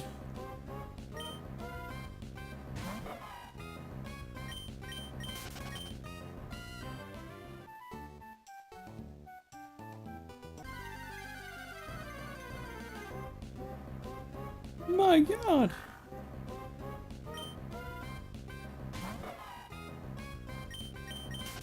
It's much more similar to Link to the Past now.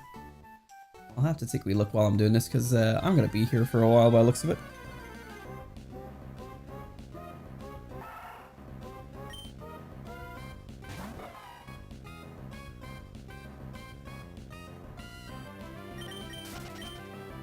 Okay. Yeah, I think it looks nice along the top. It's like, yeah, it's sort of made like one corner, sort of like busy and popular, but it spreads it out a wee bit.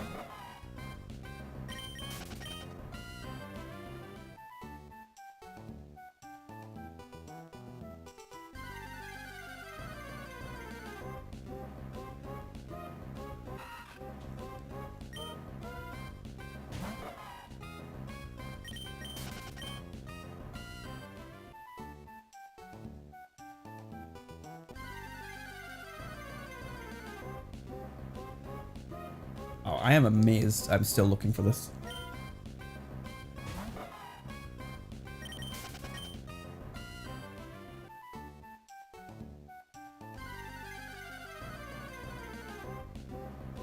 Oh! We found one of them! It's Ralts, level 4. Wait a minute, does it have teleport?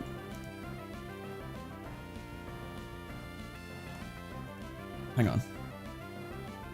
Ralts does not have teleport. Okay. I am going to scratch you. Do not die.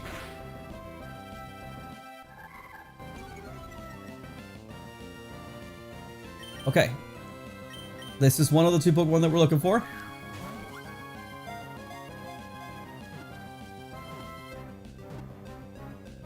Nice. There we go. Whew, that was an endeavor. Okay, I need to go check something about this Ralts real quick.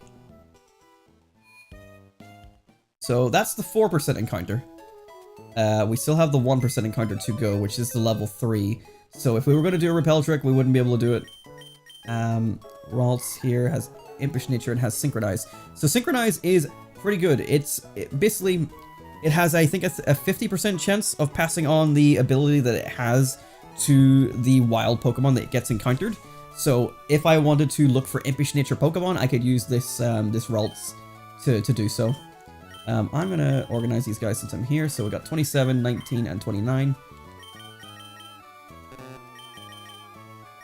So 27, so 19, that'll be 12, 18, so 19 goes here. And then 27, 29, so that would go here, because that's 30. I always know where my placement is by going 6, 12, 18, 24, 30. I'm working from there. Okay, there we go. So there's one down. I ended up changing the animal slots back to their original size, but I still cannot use the original icons I had because they didn't buy by console limitations. Ah. I mean, it is nice that you're going down the route of going, like, trying to make it authentic to the limitations at the time. Right. We can keep going for this 1% encounter. Because it will happen eventually, right? Right?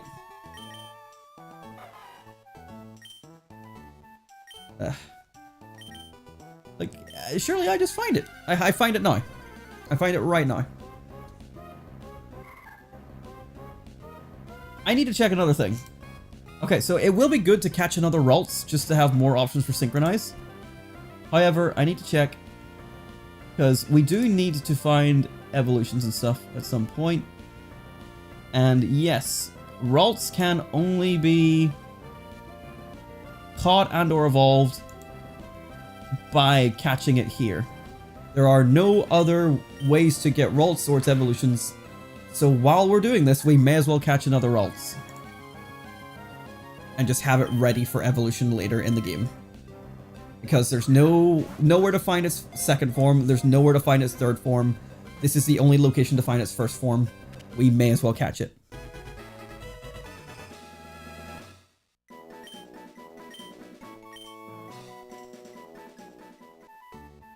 But yeah, so you're sticking to console limitations within reason then, I guess.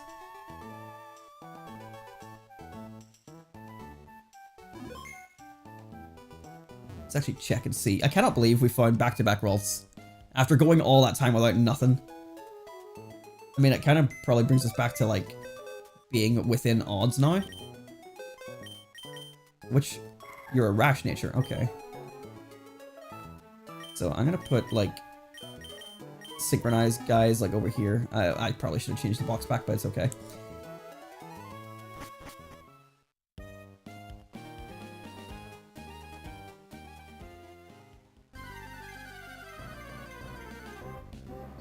And back to Wormhole. Back to the grind.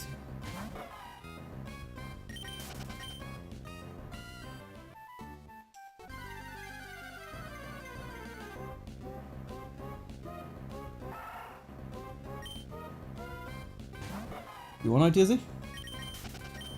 You want out for a pee? Nope, she's up. Yeah, I think she wants out. Has been lying there beside me for a while, so I think it's time to go out.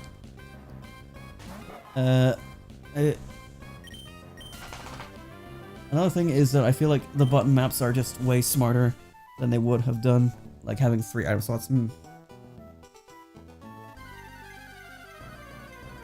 Okay, so I am gonna quickly let Dizzy out here. Let me move this cable over here because I'll sort of just be standing beside the desk whenever I get back, but I'll continue doing encounters once I get back. But I'm gonna get up and let the dog out and I'll be right back. So momentarily, I swear I never got used to LTTP's button mapping into the past. I don't know, I've never played those old 2D Zelda games. I've only played Ocarina, Twilight Princess, Breath of the Wild, and Wind Waker, so I don't know. I don't have experience with the 2D ones. Okay, BRB.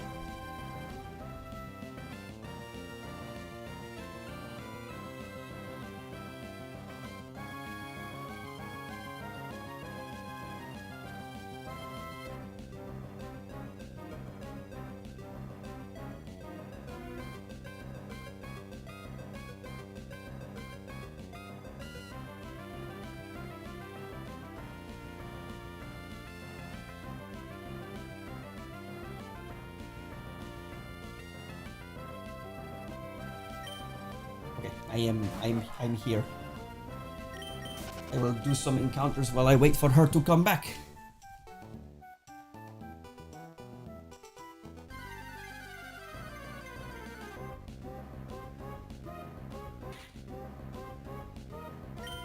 Lotad is becoming popular. But Lotad isn't our 1% encounter.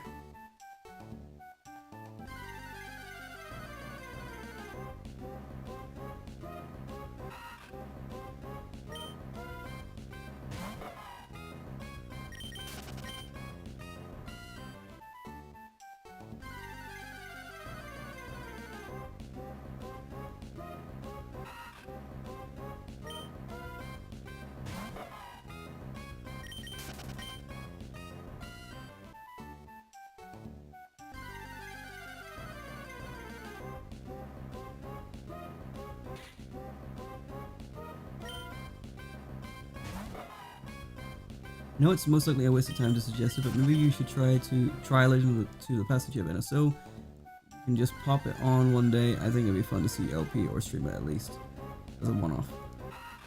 I mean, possibly. It's I actually have. Hang on.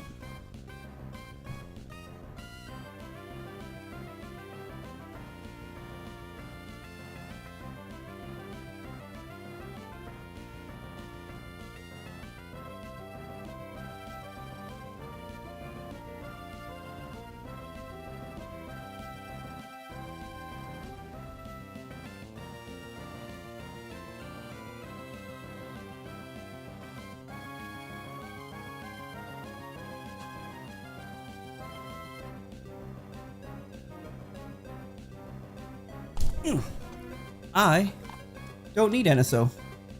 Hang on. because I have a physical cartridge.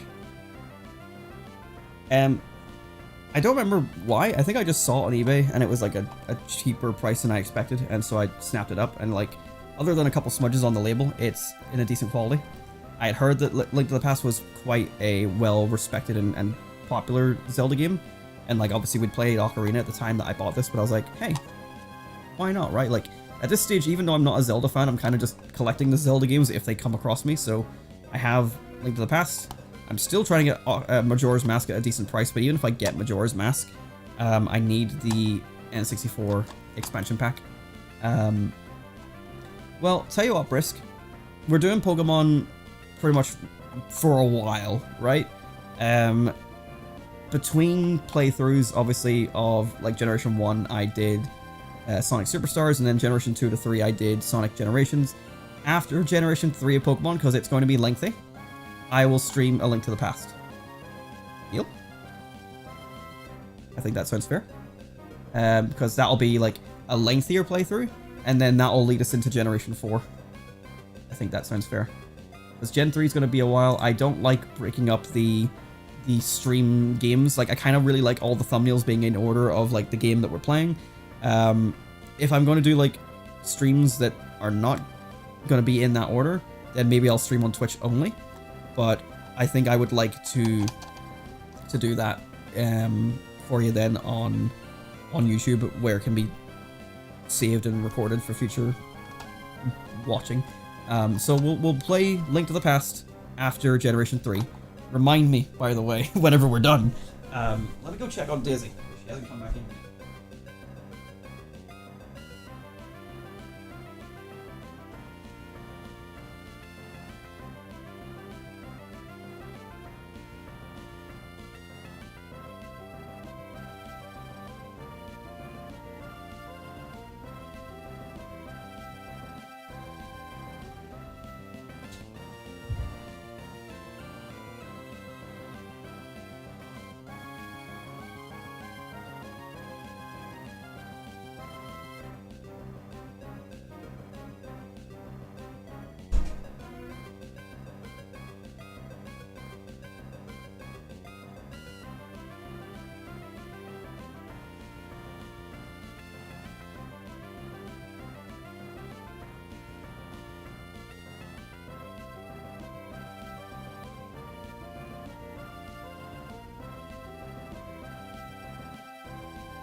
Okay, I'm returning.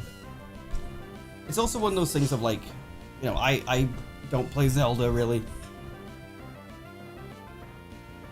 Jesus Christ, Daisy.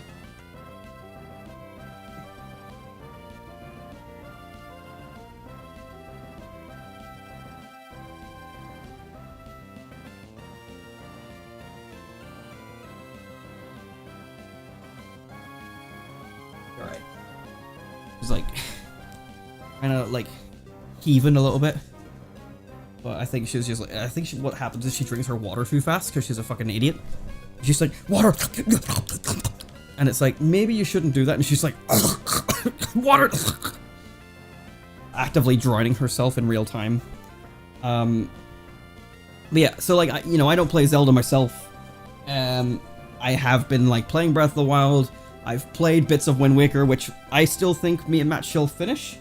We just need to actually get around to doing it. And like, I've played a bit of Twilight Princess back in the day. And then obviously we streamed Ocarina quite a while ago. But I'm not a Zelda player or like a Zelda fan. Trying to get into it where I can, but it's still not really for me. I kind of just... I can play it. But it wouldn't probably be something I would play if it wasn't for the fact that, like, obviously the likes of yourself and other people sort of influenced me to try it out more. And obviously I know how highly regarded it is, so I want to give it like my fair chances where I can. Because like, I would like to be a Zelda fan, but I just don't really... The gameplay doesn't scream to me like, oh my god, that looks fun, and it's because it's just not my style of game, I guess. But I want to give it the fair tries where I can. Like I gave Ocarina like as much of a chance I could and finish that game, even though like the first like stream or two like really pissed me off. I eventually got to the stage where I beat the game and I liked it, but like I definitely don't see why people think it's the best of the series. But part of it as well, since Matthew likes Zelda, part of me is like, maybe we should save our Zelda playthroughs for DualShock. I don't know if he'd be down for that, like if we should do Link to the Past as a DualShock playthrough instead. Maybe I'll ask him, like, I'll check with him and see what he thinks, like if that would be something that he'd be interested in. Maybe he wouldn't be, I have no idea. But he, you know, he's a Zelda fan, so if I'm gonna do a series, maybe I do it with him. And if he says, you know, maybe not, then, you know, definitely a stream would be the way to go. But if I can do it with him, like that would just make it enjoyable for me as well. Like just having someone else there that actually enjoys Zelda and maybe might like help make some funny moments and content out of it. Yeah, I'll think about it. We'll see. Do you have a Switch 2 Pro Controller? I do. Oops. Because I tried it and the lack of texture on the grips bothered the hell out of me. How's it for you? I really liked it. The Switch 2 Pro Controller quickly became like one of my favorite feeling controllers. Like going from the original Switch controller to this one, I was like, I love how the sticks fail to move. I liked like the buttons and stuff. Like I thought it was all great. I like these bumpers on the back. I had never cared for, like, whenever I played Call of Duty back in the day, like as a teenager, people were always buying controllers with extra buttons, and like grip buttons especially was a common one, and I was never a fan. But since it's an official controller that has them on it, I was like, well, I guess I'll use them if I can, but otherwise I'll just leave them non-mapped. And I don't use the right one for anything, but I started using the left one specifically as a sprint button. So, you know, if I'm playing Donkey Kong Bonanza, it's my roll button, as well as like the normal roll button that's on the face buttons. And then like Pokemon Legends ZA, I will use that as my run button because it was so much easier. Like, especially if I got like, if I'm doing something and it's like, maybe I'll check my phone or something because I'm, you know, brain rotted and need multiple forms of attention. Or media to capture my attention. Hello, Daisy has brought a toy for me. Let me see.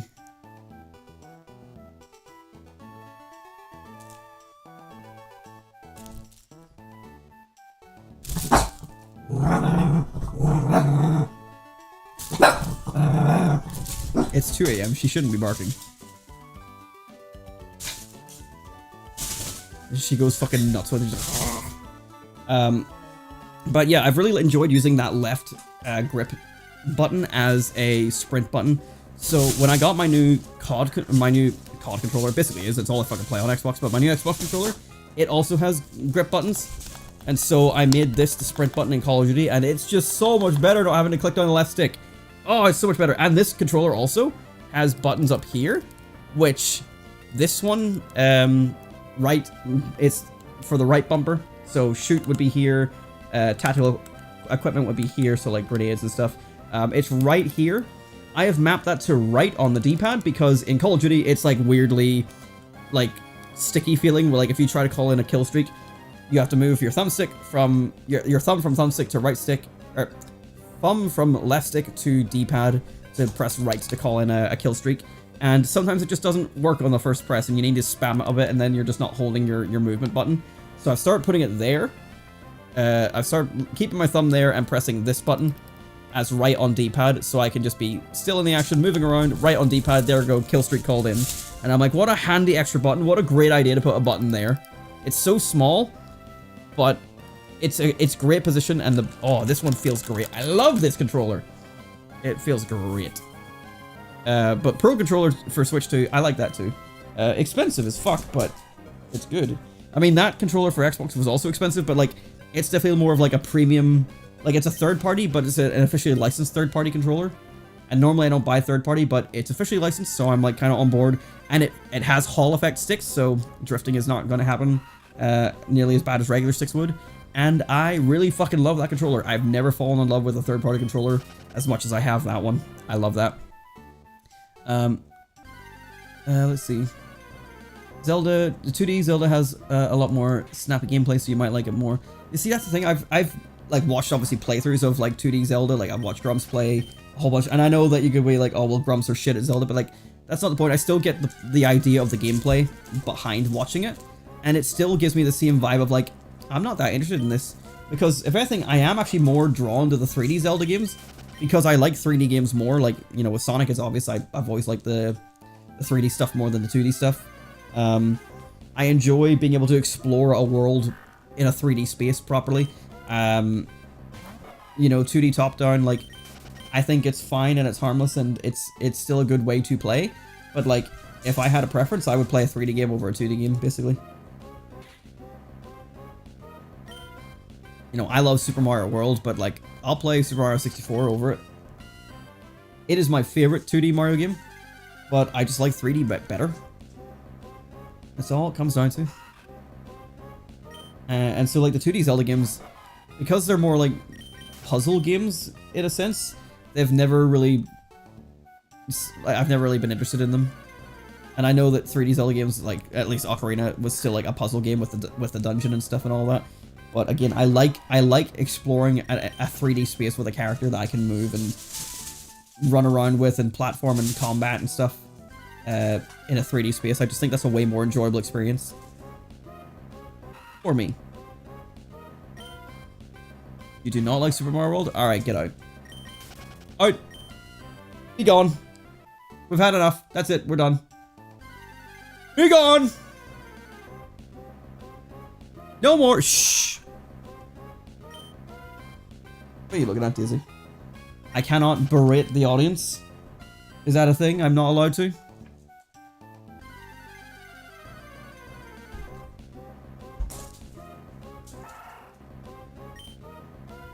I forgot to check, but I assume catching a Pokemon doesn't count as successfully winning a battle. For the purposes of pickup, yeah, it doesn't.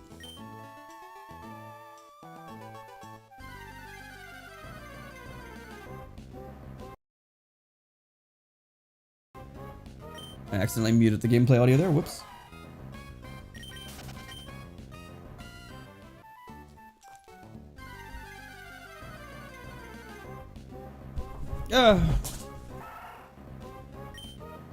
I have been here for 10 years and you're kicking me out of it. You would never get kicked out unless you did something actually like unacceptable, like behavior wise. Like obviously you're always welcome here, and we like differences in opinions is fine for all sorts of things, not just video games, but like, you know, personal beliefs, opinions, whatever. There's a few like things where I'm like, if you believe this, then I don't think we should associate, but I don't think you are one of those people, Brisk.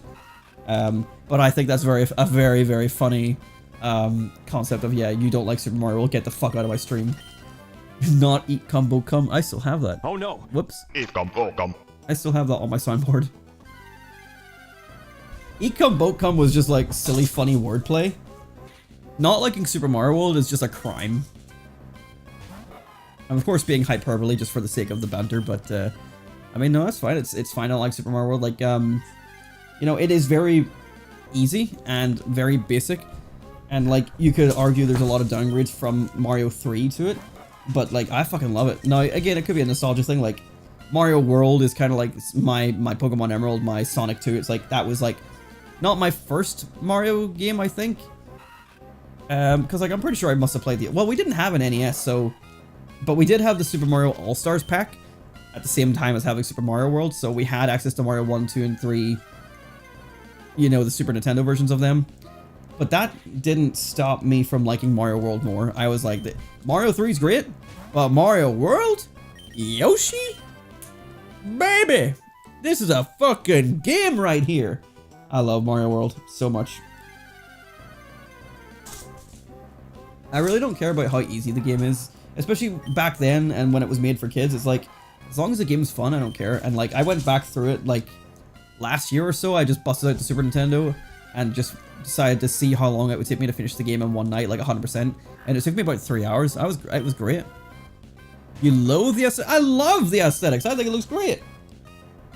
Again, it can look very plain in a lot of places, but like, I don't know. I fucking love the art style of that game. Go!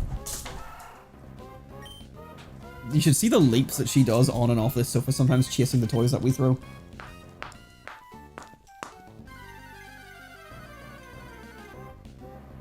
Go! Again, I need like a daisy cam. Boring music, Liam Parbs. Fuck you, boring music. I know it's the same song in different styles every time. I fucking love the Super Mario World music. And I like the power-ups, I like the cape.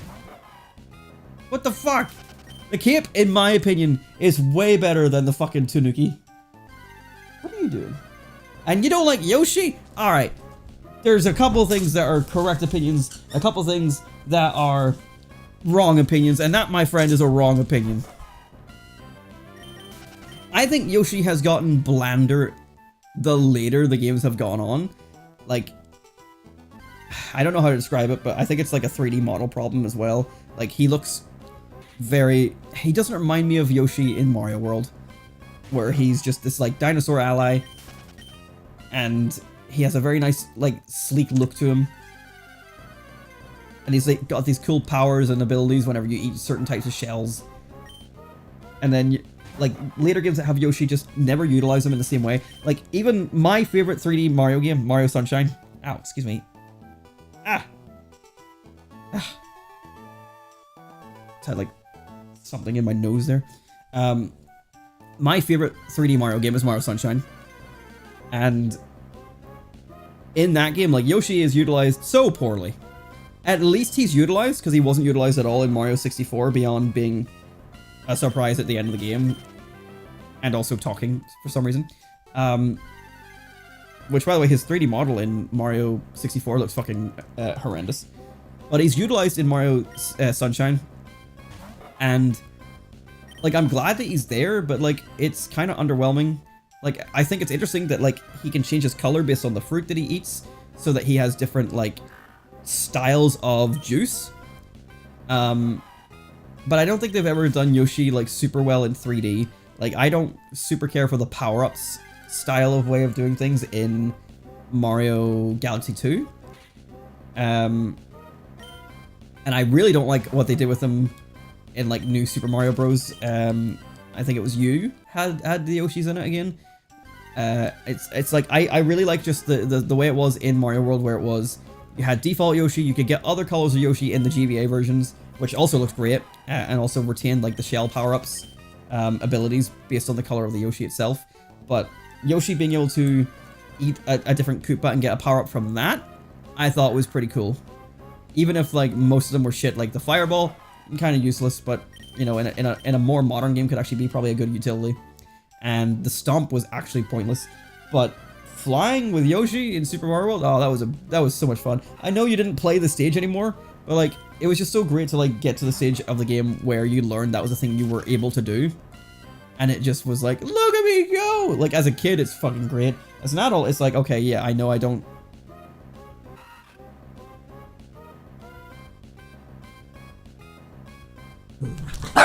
Shh. Here, take it. As an adult, I know, like, okay, I just don't do this if I want to actually play the stage. But it doesn't stop me from, like, once I've beaten the game, doing it for fun, because I still really enjoy doing it. It's just fun to mindlessly fly over everything. It's great. I don't like Yoshi in a majority of the games. Okay, that is fair, that is fair. In Yoshi's Island, I like Yoshi. Yeah, Yoshi's Island, that's a great game. In Super Mario RPG, I like Yoshi. In Mario 64 and such, I like Yoshi. But in all the rest of the games, I don't like Yoshi. That is fair. I thought you meant as, like, just a concept of the character, like Yoshi you weren't a fan of. I think most people like Yoshi as a character.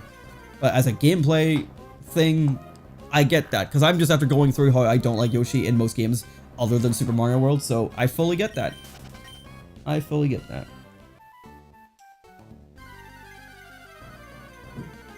What are you yapping at? 3 hours 21, I didn't even realize that we were that far in. Oh yeah, Yoshi's Island is fucking beautiful. Like, what a gorgeous game.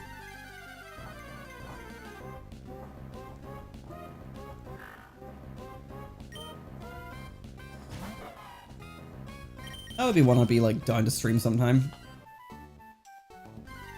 maybe we go between Generation 4 and 5. We do a Yoshi's Island stream.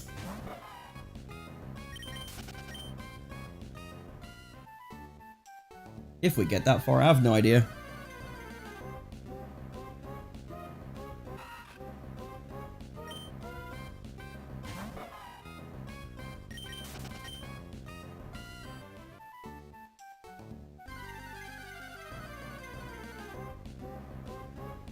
Damn, I've been like checked out of the actual encounters here for a while we've been like chatting about Yoshi and Mario World and stuff.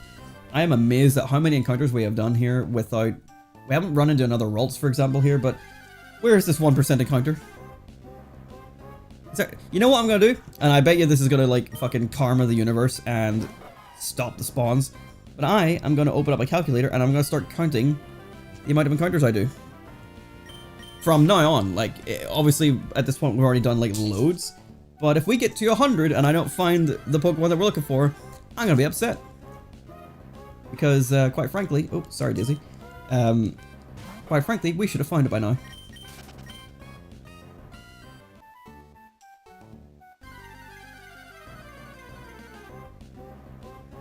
What? Get that here. Come on. 2:34 a.m. We're still doing okay. Need to be mindful of the fact that I have to go to work tomorrow. Or this morning.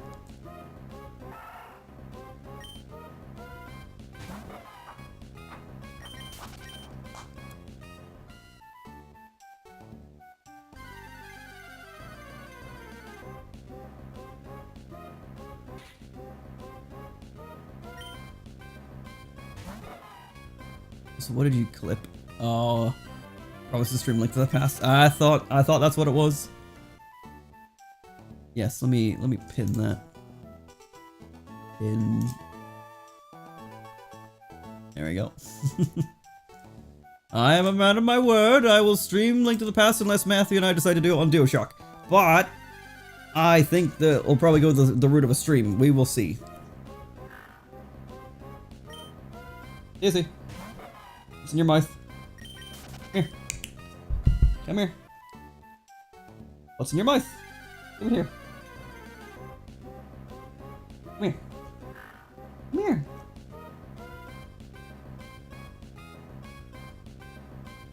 Hang on a second. Izzy, come here.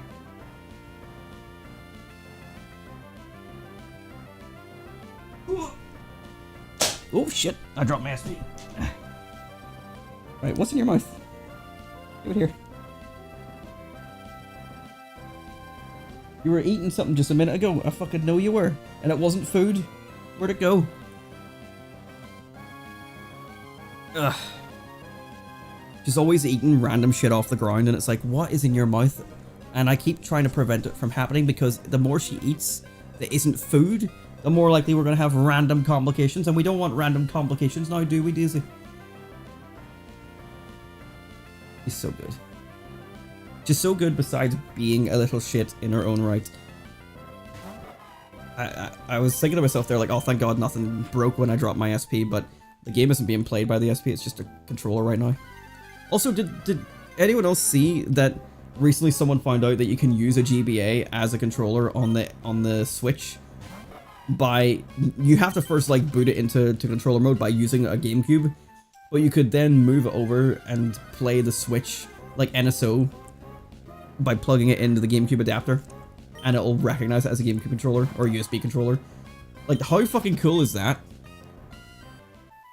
That's so funny that people figured that out. And it's like, I guess, yeah, that makes sense. Like, it's just acting like a GameCube controller. But imagine if it was like an advertised feature, like, oh yeah, you can play the Switch using your GBA. From fucking mid-2000s, early 2000s. Not that you would, but like, you could play the GBA NSO stuff with a GBA. They could release a GBA controller using that feature. I mean, they won't. But they could.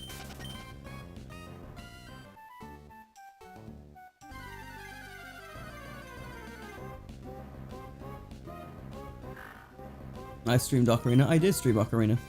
I was just thinking about that as well. Like, you know, I wouldn't be against doing an Ocarina playthrough with Matt if he was down for it, because I think playing it with someone who actually likes the Zelda games is also enjoyable. It's like, that's why him and I did Wind Waker. Like, obviously I don't even have Wind Waker, but it meant that I had an excuse to play it, and I had an excuse to sort of like make fun of it with someone who actually plays it. So he can take it seriously, then I can take the piss out of it, and together we have a good dynamic, but I'm also giving it a fair shot at the same time.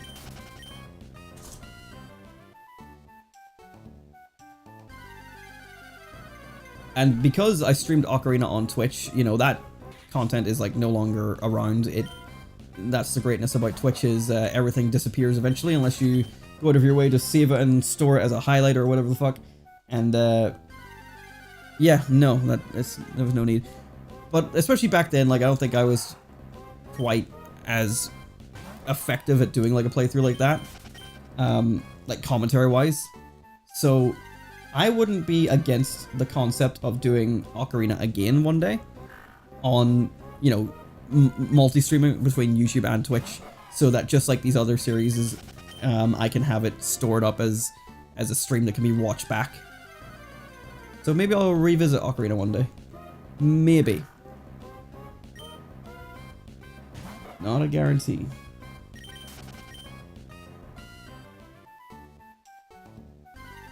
What are you doing over there?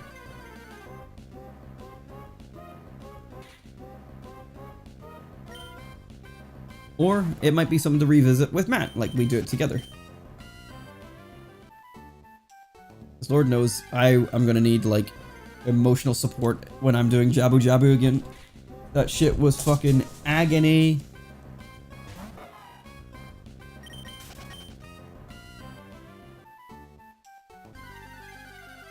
And that was so early in the game.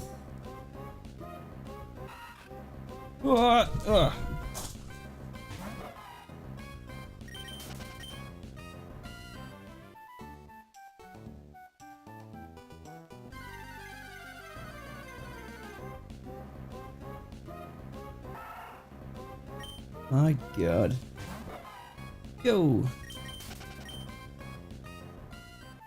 I went under? You went under the blanket? No? Okay, she's gone.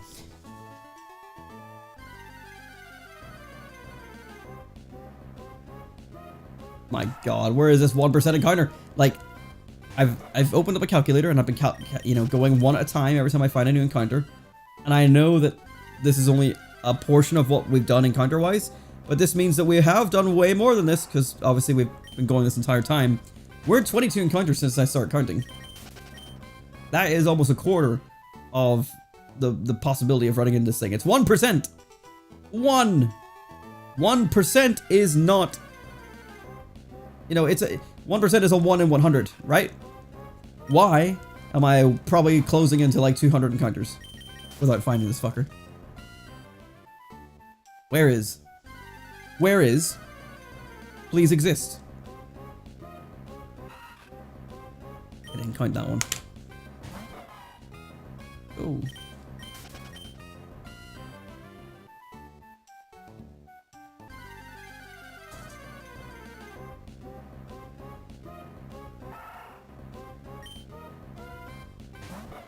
Hello.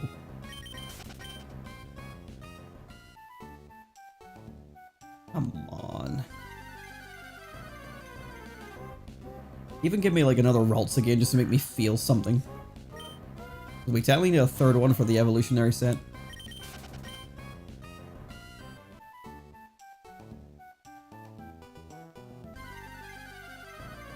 We're at 25. We are a quarter way there to odds since I started counting. Come on. 1% encounter, be nice. This is crazy. This is crazy behavior. This is unhinged behavior, quite frankly. And I mean, like, we're still, like, utilizing our time, like, well enough, because we would eventually have to come back here for Ralts again anyway for having a third one. But, my God. My God. Like, even Ralts being 4% means that it should show up every 1 in 25, right? We're at 27 now.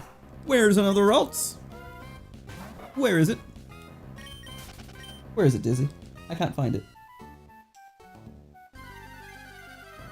Because of what time of night it is, we probably will wrap up once we sort of finalize everything here. Like I'll go into the gym and see what it is that I need to investigate in there. But once I catch this last Pokemon, then we'll start to like progress again. But we'll probably call it an evening shortly after, so that I can, you know, get some food and go to bed ahead of work tomorrow. But I will aim to be back on Emerald pretty quickly. Oh, another Ralts, finally.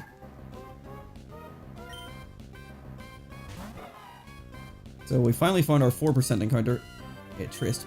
Wait, it has trace? Okay, so this one doesn't have synchronize. That's good to know. So,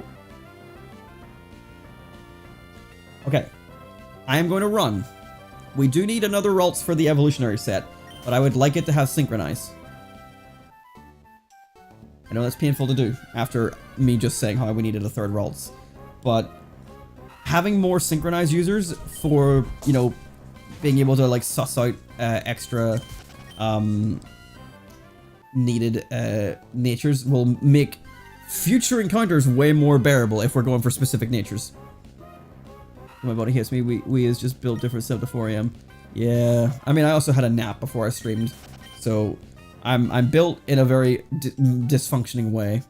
But that is fine, Dark Flare. You enjoy your bedtime because that sounds like an actual sensible thing to do. And sure, the rest of the stream will be here if you want to see it. It's going to be pretty much this the rest of the way anyway, so don't worry, you probably won't miss anything. Or maybe you will. Maybe you will. Well, you'll just have to see. But I will see you next time. You enjoy and have a good one. Thanks for hanging out.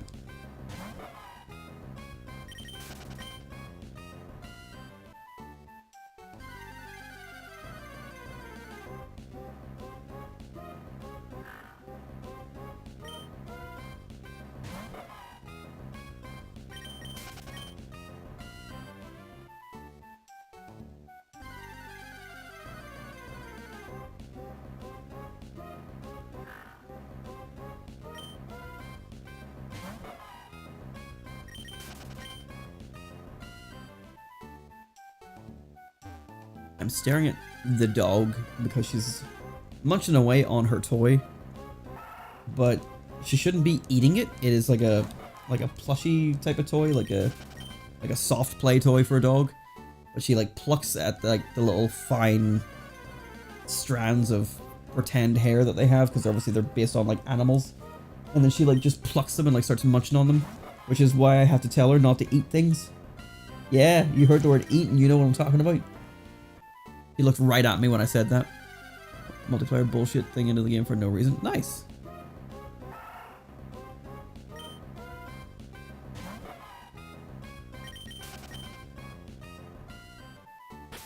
Going at this rate as well, we might come across something extremely rare.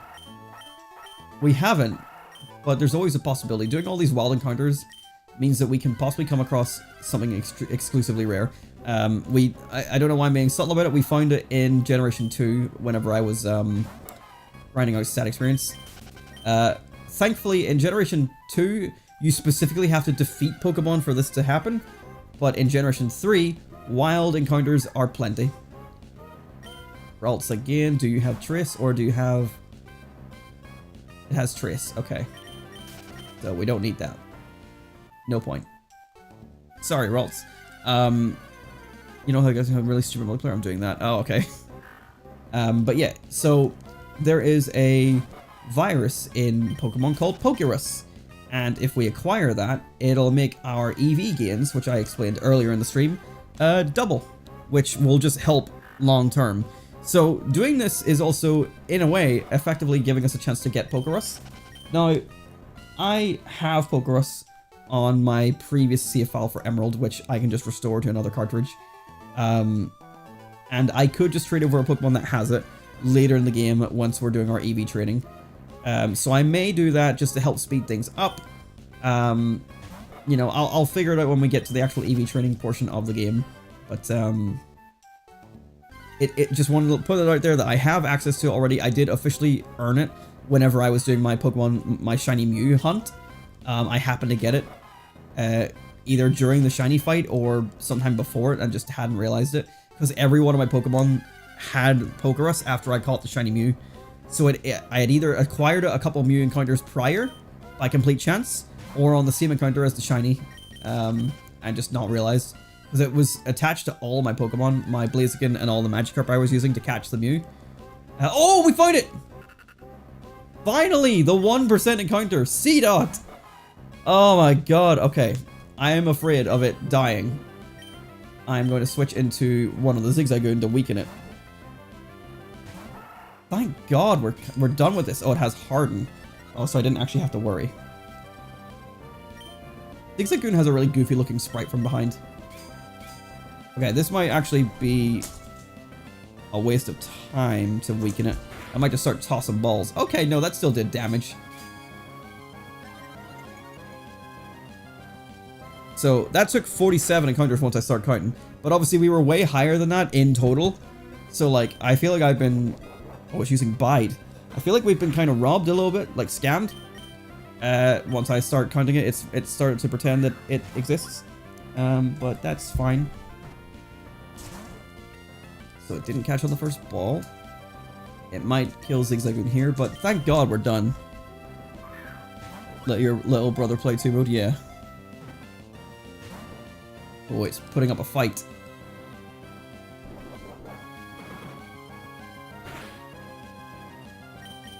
Let's go for another tackle. I just wanted to wait till Bide was gone. If Zigzagoon crits this thing, I will lose my fucking mind. It's still doing a decent amount of damage. Like, maybe these Zigzagoons would have actually been okay to battle all the wild Pokemon. Nice, there we go. C-Dot has been captured. The 1% encounter of this route, and we now have at least one of everything on this route.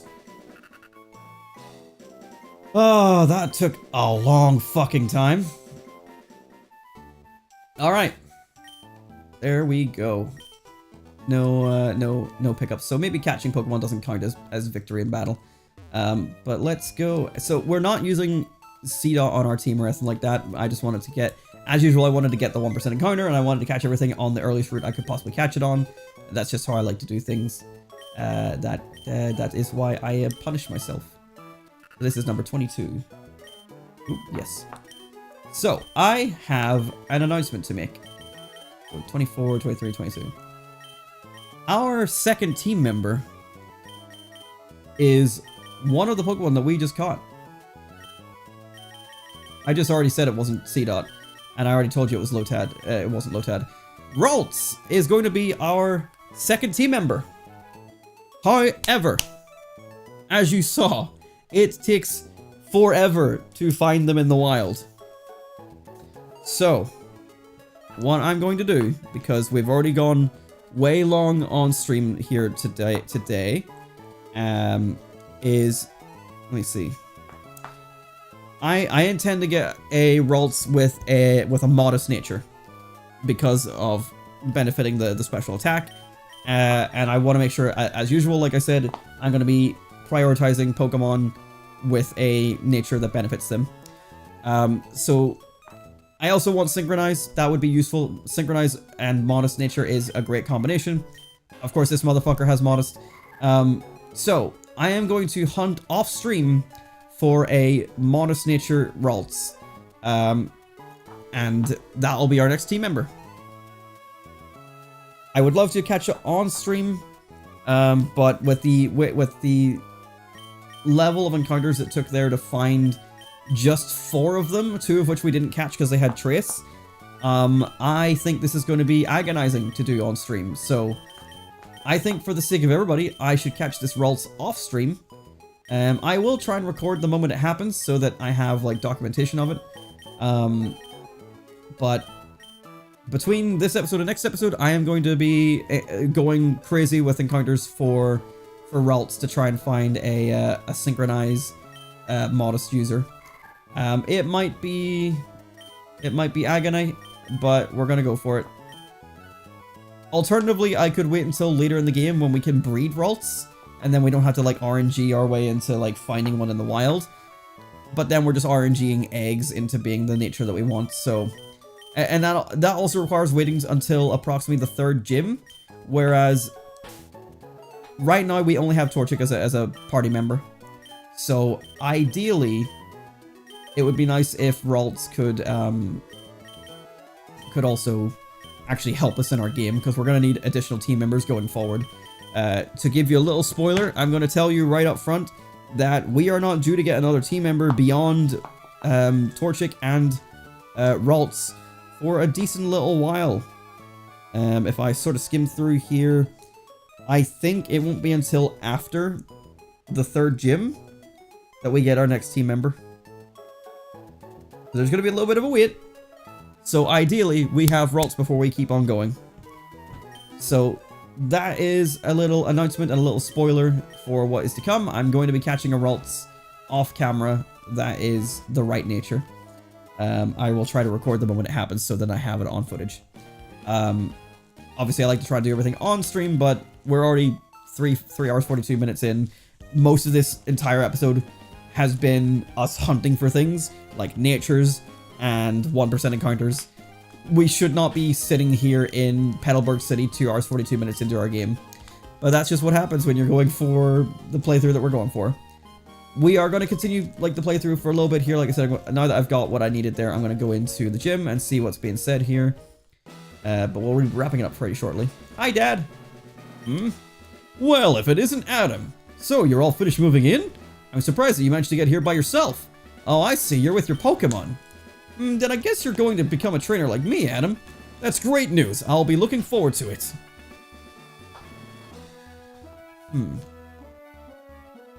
You know what? I'd like to get a Pokemon, please. You're... oh, right, you're Wally, right? I'm going to go stay with my relatives in Verdanturf Town. I thought I would be lonely by myself, so I wanted to take a Pokemon along. But I've never caught a Pokemon before. I don't know how. I see. Adam, you heard that, right?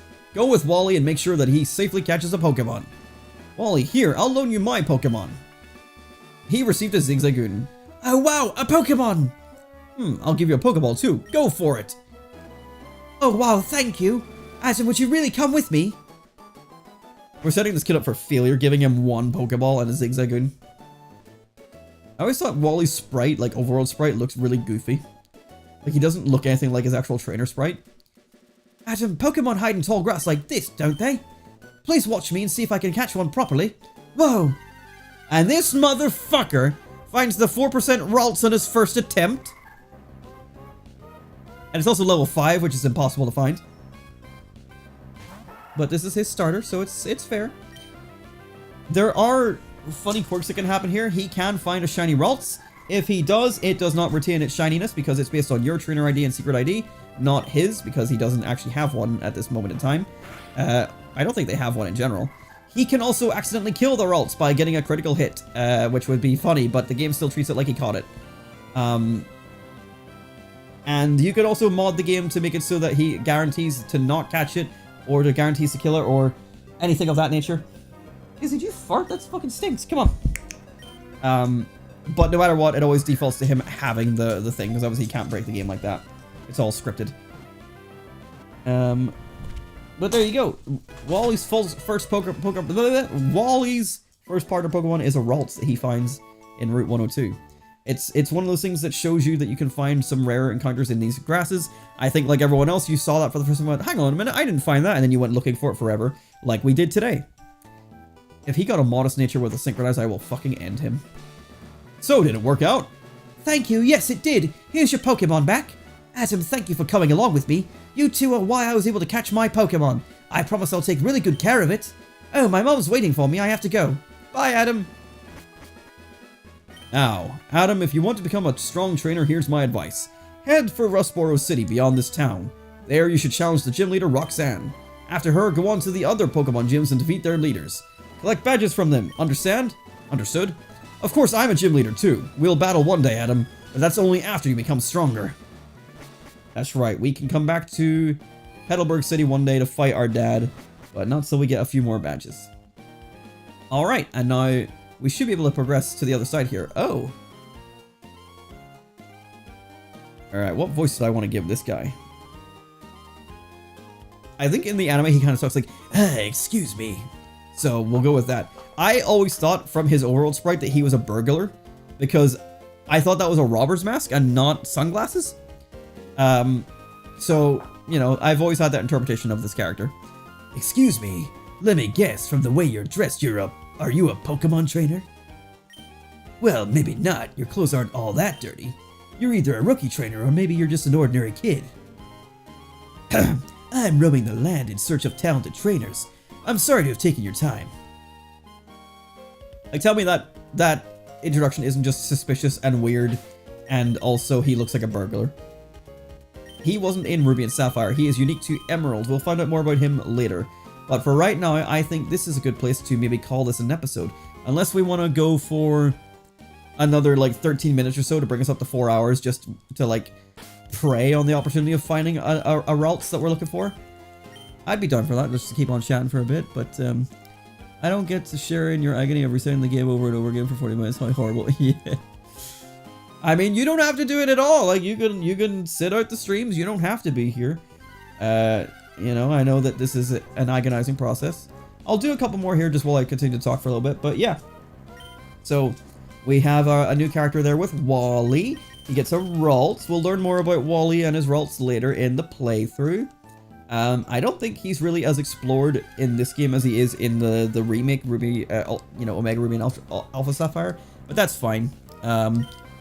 He is kind of our intended rival of the game, which we'll learn about more later on, but, you know, up to this point, our rivals have been, you know, jerkasses. You had Gary / Blue in Red, Blue, Yellow, and we had Silver in Gold, Silver, Crystal. And they were douchebags and you got to name them and all that stuff. But in this game is the first game where you have friend rivals. But I think May is like a good friend rival. I think they've gotten better at it. Like Legends EA has some really good friend rivals. I really like them. But May, I think, is a good rival, even though she doesn't actually show up much to battle you all that much in this game. She's kind of undercut a little bit by Wally, who also doesn't show up much in the original Ruby, Sapphire, and Emerald. But he is more of the actual rival later in the game. But both, in my opinion, are heavily underutilized as actual rivals of characters that you're familiar with as you play through, which is a bit disappointing. It's one of the negatives I'd say about this. We found our Ralts pretty quickly there. And it doesn't have Trace, so it could have... It has Synchronize, and it could have the nature we want. There are... How many natures are there, actually? I should have saved beforehand. That's fine. We'll catch this one, and then every future one I'll be like saving and resetting to like save my Pokeballs. Pokemon natures. So there are 4, 8, 12, 16, 20, 25 natures. So every time we find a Ralts, it's a 1 in 25 chance to get the nature we want. Let's check. If we had got it like that quickly, I'll be well impressed and well happy that I don't have to do it off camera. What I'll have to do is free up one of my slots here. Rash Nature. So not what we're looking for, but another one to the synchronized pile. And of course, getting another means that we now have a full evolutionary set. One of them will probably end up disappearing because eventually, you know, one of them being a Gardevoir will be my team member, so one of the ones for the evolutionary set will be replaced. But if I get more synchronizes, that's fine. So yeah, I'll go for a little bit longer here, just because it may as well take us up to like 4 hours or something, just to bring us up to like a nice round number. But yeah, obviously things have been a bit slow on the first episode here. As I say, we're not due to get another team member until after the 3rd gym, so the following episode should all sort of pick up a wee bit, unless more 1% encounters start showing up. So, you know, we might get unlucky, we might get lucky. We'll just have to see how things go. It is the nature of Pokemon, and it's exactly what I'm here for. I cannot wait. Also, I know I just saved, but I'm gonna drop another save here while I remember, so that if I catch another Ralts that doesn't have the nature we want, we can just reset over it and keep our Pokeball. Although, I should deposit a Zigzagoon into the PC so that I can check them a little bit faster.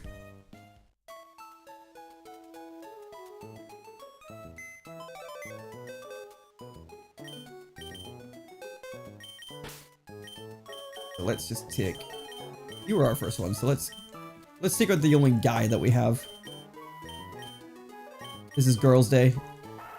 Number 12. You go here.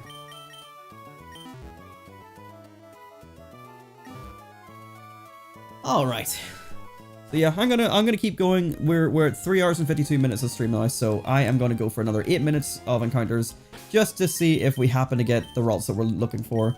And if not, then that's fine. We'll end the stream. But if you want to check out now, you're more than welcome to do so. I'm just gonna be doing this for the next 8 minutes or so, just to utilize whatever time I have left. But yeah, I've enjoyed this so far. Like, obviously, slow start. We had a lot of things to go through to get where we are. But I think we're setting ourselves up for a good playthrough here, and I'm excited to finally be playing Generation 3. I love seeing this on my big TV in full screen. Like, it looks great. Like, oh, the audio, the visual, the stream, the layout, the everything. I'm just, oh. As much as I wanted to do this playthrough as my excuse to really experience Generation 1 and 2 properly, to get to do things in Pokemon Stadium 1 and 2 for the first time that I never got to do, I was always just looking forward to Generation 3 most of all, because that's my favorite gen. I can't... There's a lot that we're going to be doing in this playthrough. So, look forward to more episodes. I would say you're not going to expect me to be live tomorrow, because usually Thursday nights is whenever Matt and I do stuff at my place, just like casual games. So I might go live on Friday or the weekend. We'll see. Obviously, what also depends is if I don't find Ralts here before the end of stream, I have to then find it off camera. So I might be grinding encounters for a while. I gotta be sure I want to add this fucking co-star Luma shit, because I've only put 2 enemies so far, and I do not want to change my mind later and have to change 50 enemies. I have no idea what you're talking about. Oh, right, the multiplayer thing? Yes, I get you. I wonder what you meant by co-star Luma, but yeah, I get you now.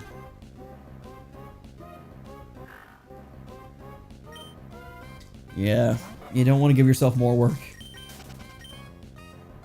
I mean, this is, more than likely it's going to be a game that's played from a computer, because it's going to be like I presume you'll put this up on, like, Itch.io or something, or wherever, whenever you're done with it. Well, if you want to, obviously share it with people.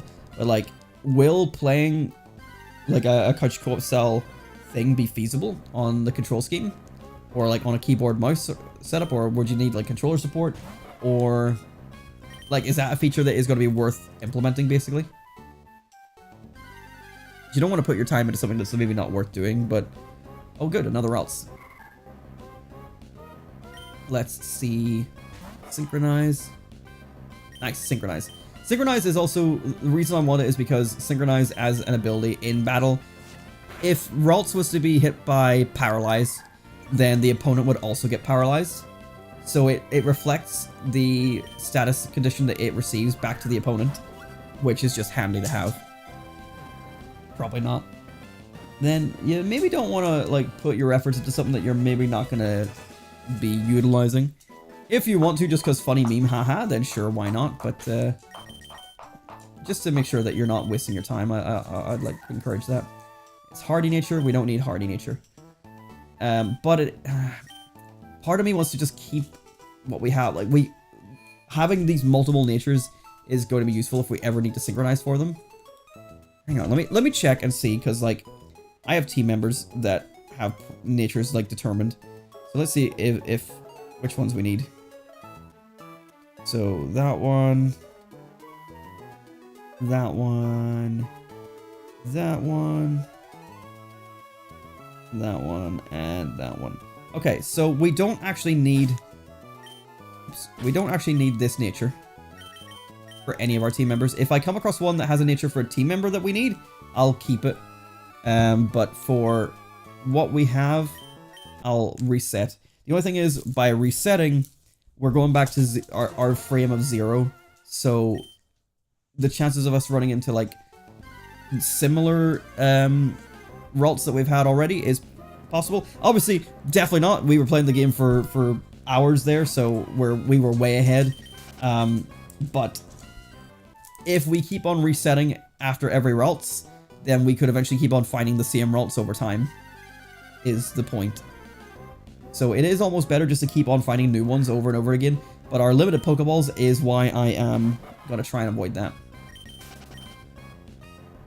Oh yeah, but yeah, we could wait until we could breed it and get it later on in the game with the nature that we want, because breeding is relatively cheap and easy, and that was very fast actually.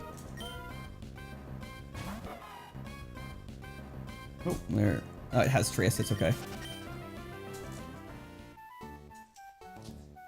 But breeding isn't until around the 3rd gym as well, and it would come out at level 5, which means we have to train it up brand new from level 5 whenever we're already like 3 gyms in, so we're going to be like in our 20s by then, maybe closing into the 30s, maybe, possibly.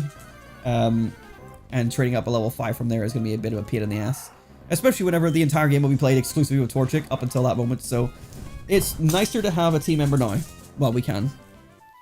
It doesn't have controllers for, you'll have to load the thing into Steam as a non-Steam unit and then map the buttons manually. Okay.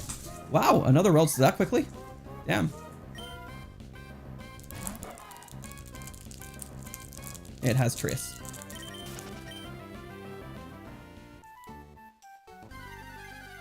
We could find a different synchronized user later in the game. Let me check actually. Oh, bollocks. Okay, you know what? This will be easier to look up on my phone.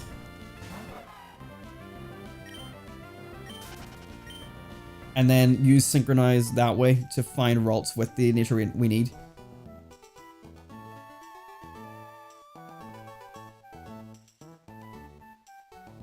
Oh, good. Thank you for making me click on an ad.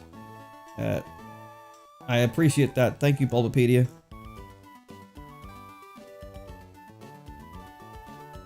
My god, the fucking ads on Bulbapedia are crazy.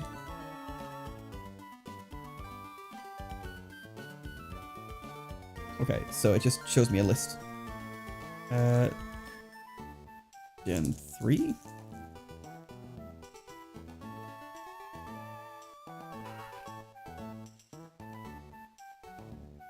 Okay, let's see. Where can you be acquired?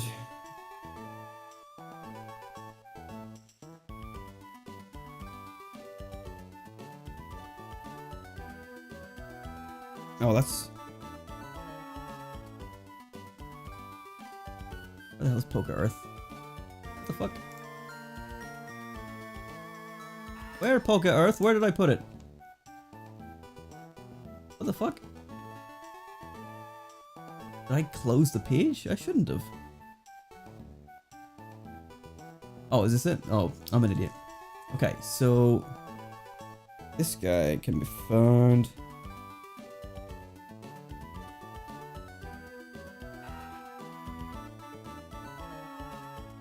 there. That is...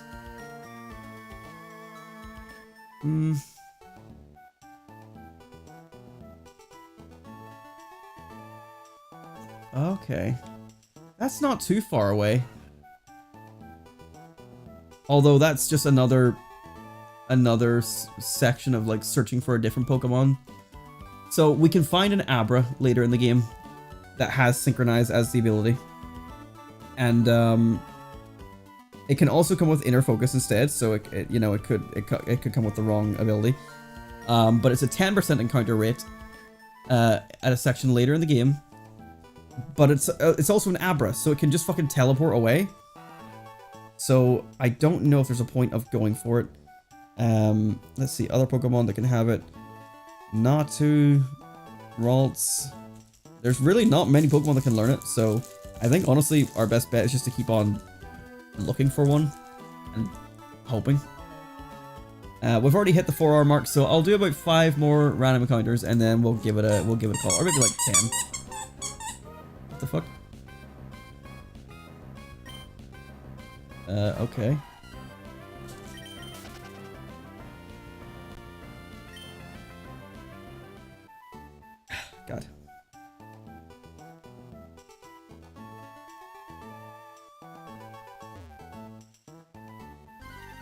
There we go. It technically does have native controller support only for Xbox and PlayStation. I cannot get Nintendo Switch controller support unless I originally with Nintendo's available because fuck ass Nintendo has to be Nintendo and be different for no fucking reason. I generally cannot button my Switch controllers and they do not even work, which is funny because the button mapping for A is fucking B on the Switch controller. Like why?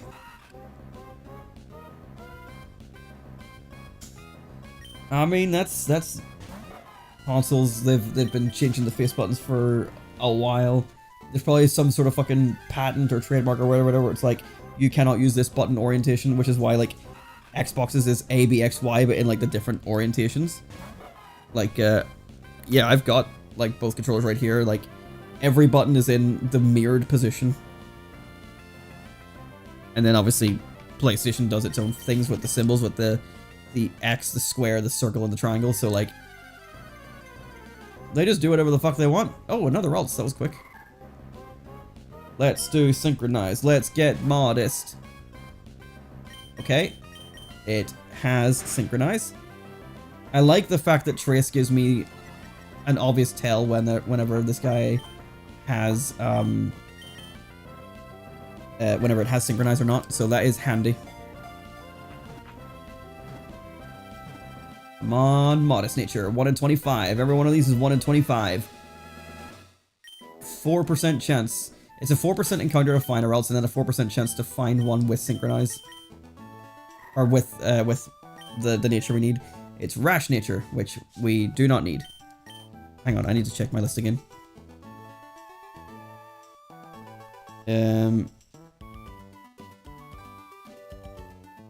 So we're looking for... No, we don't need that one. That one. That one. And that one. So there's 3 natures I can utilize. Modest obviously being one of them for itself. But I will need it for another team member later. Wink. Maybe what I'll do is I'll go for another... I'll maybe go for 2 routes at a time. So that I can get a bit of variety. But I'll keep going here for myself for a little bit. But yes, we've found another routes there. We're over the 4-hour mark. I think I'm going to give this a call here. But I might just keep on checking a little bit off stream after I'm done here. Just so I can try and find this routes sooner rather than later. But yeah, this has been a fun evening. I decided to change the HUD like as I begin to implement it into the game. I have to change all of the graphics again. Now I do placeholder stuff, which I will be doing from now on. Yeah. But I sort of know what you mean, because like I like to just go to, sort of like if I'm going to start working on something, I like to get a finished product out myself, and then move on to, like the next thing. So like I was using the old border for like this series, the old Emerald, Ruby, and Sapphire border that I had made, and I was like oh well, I made that already. I'm not gonna like remake the border. It was only like as I was like prepping to like start the series and like was getting pissed off by the overlap of the screen that I was like, maybe I should... Oh good, we're finding routes nice and quickly now. Maybe I should like adjust the screen size and make a new border. So if I hadn't just sort of got annoyed at myself for like how the game play was getting covered, I would have probably just stuck with the old one because I'd already made it, and I'm like, well, I'm content with that. That's what I wanted. Okay. Let's hope for a modest nature. Again, 1 in 25 odds.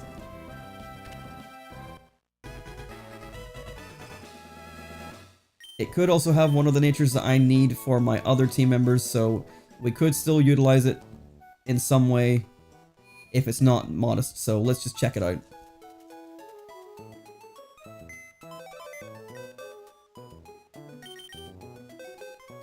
This one is Hardy. I don't think Hardy was one of them.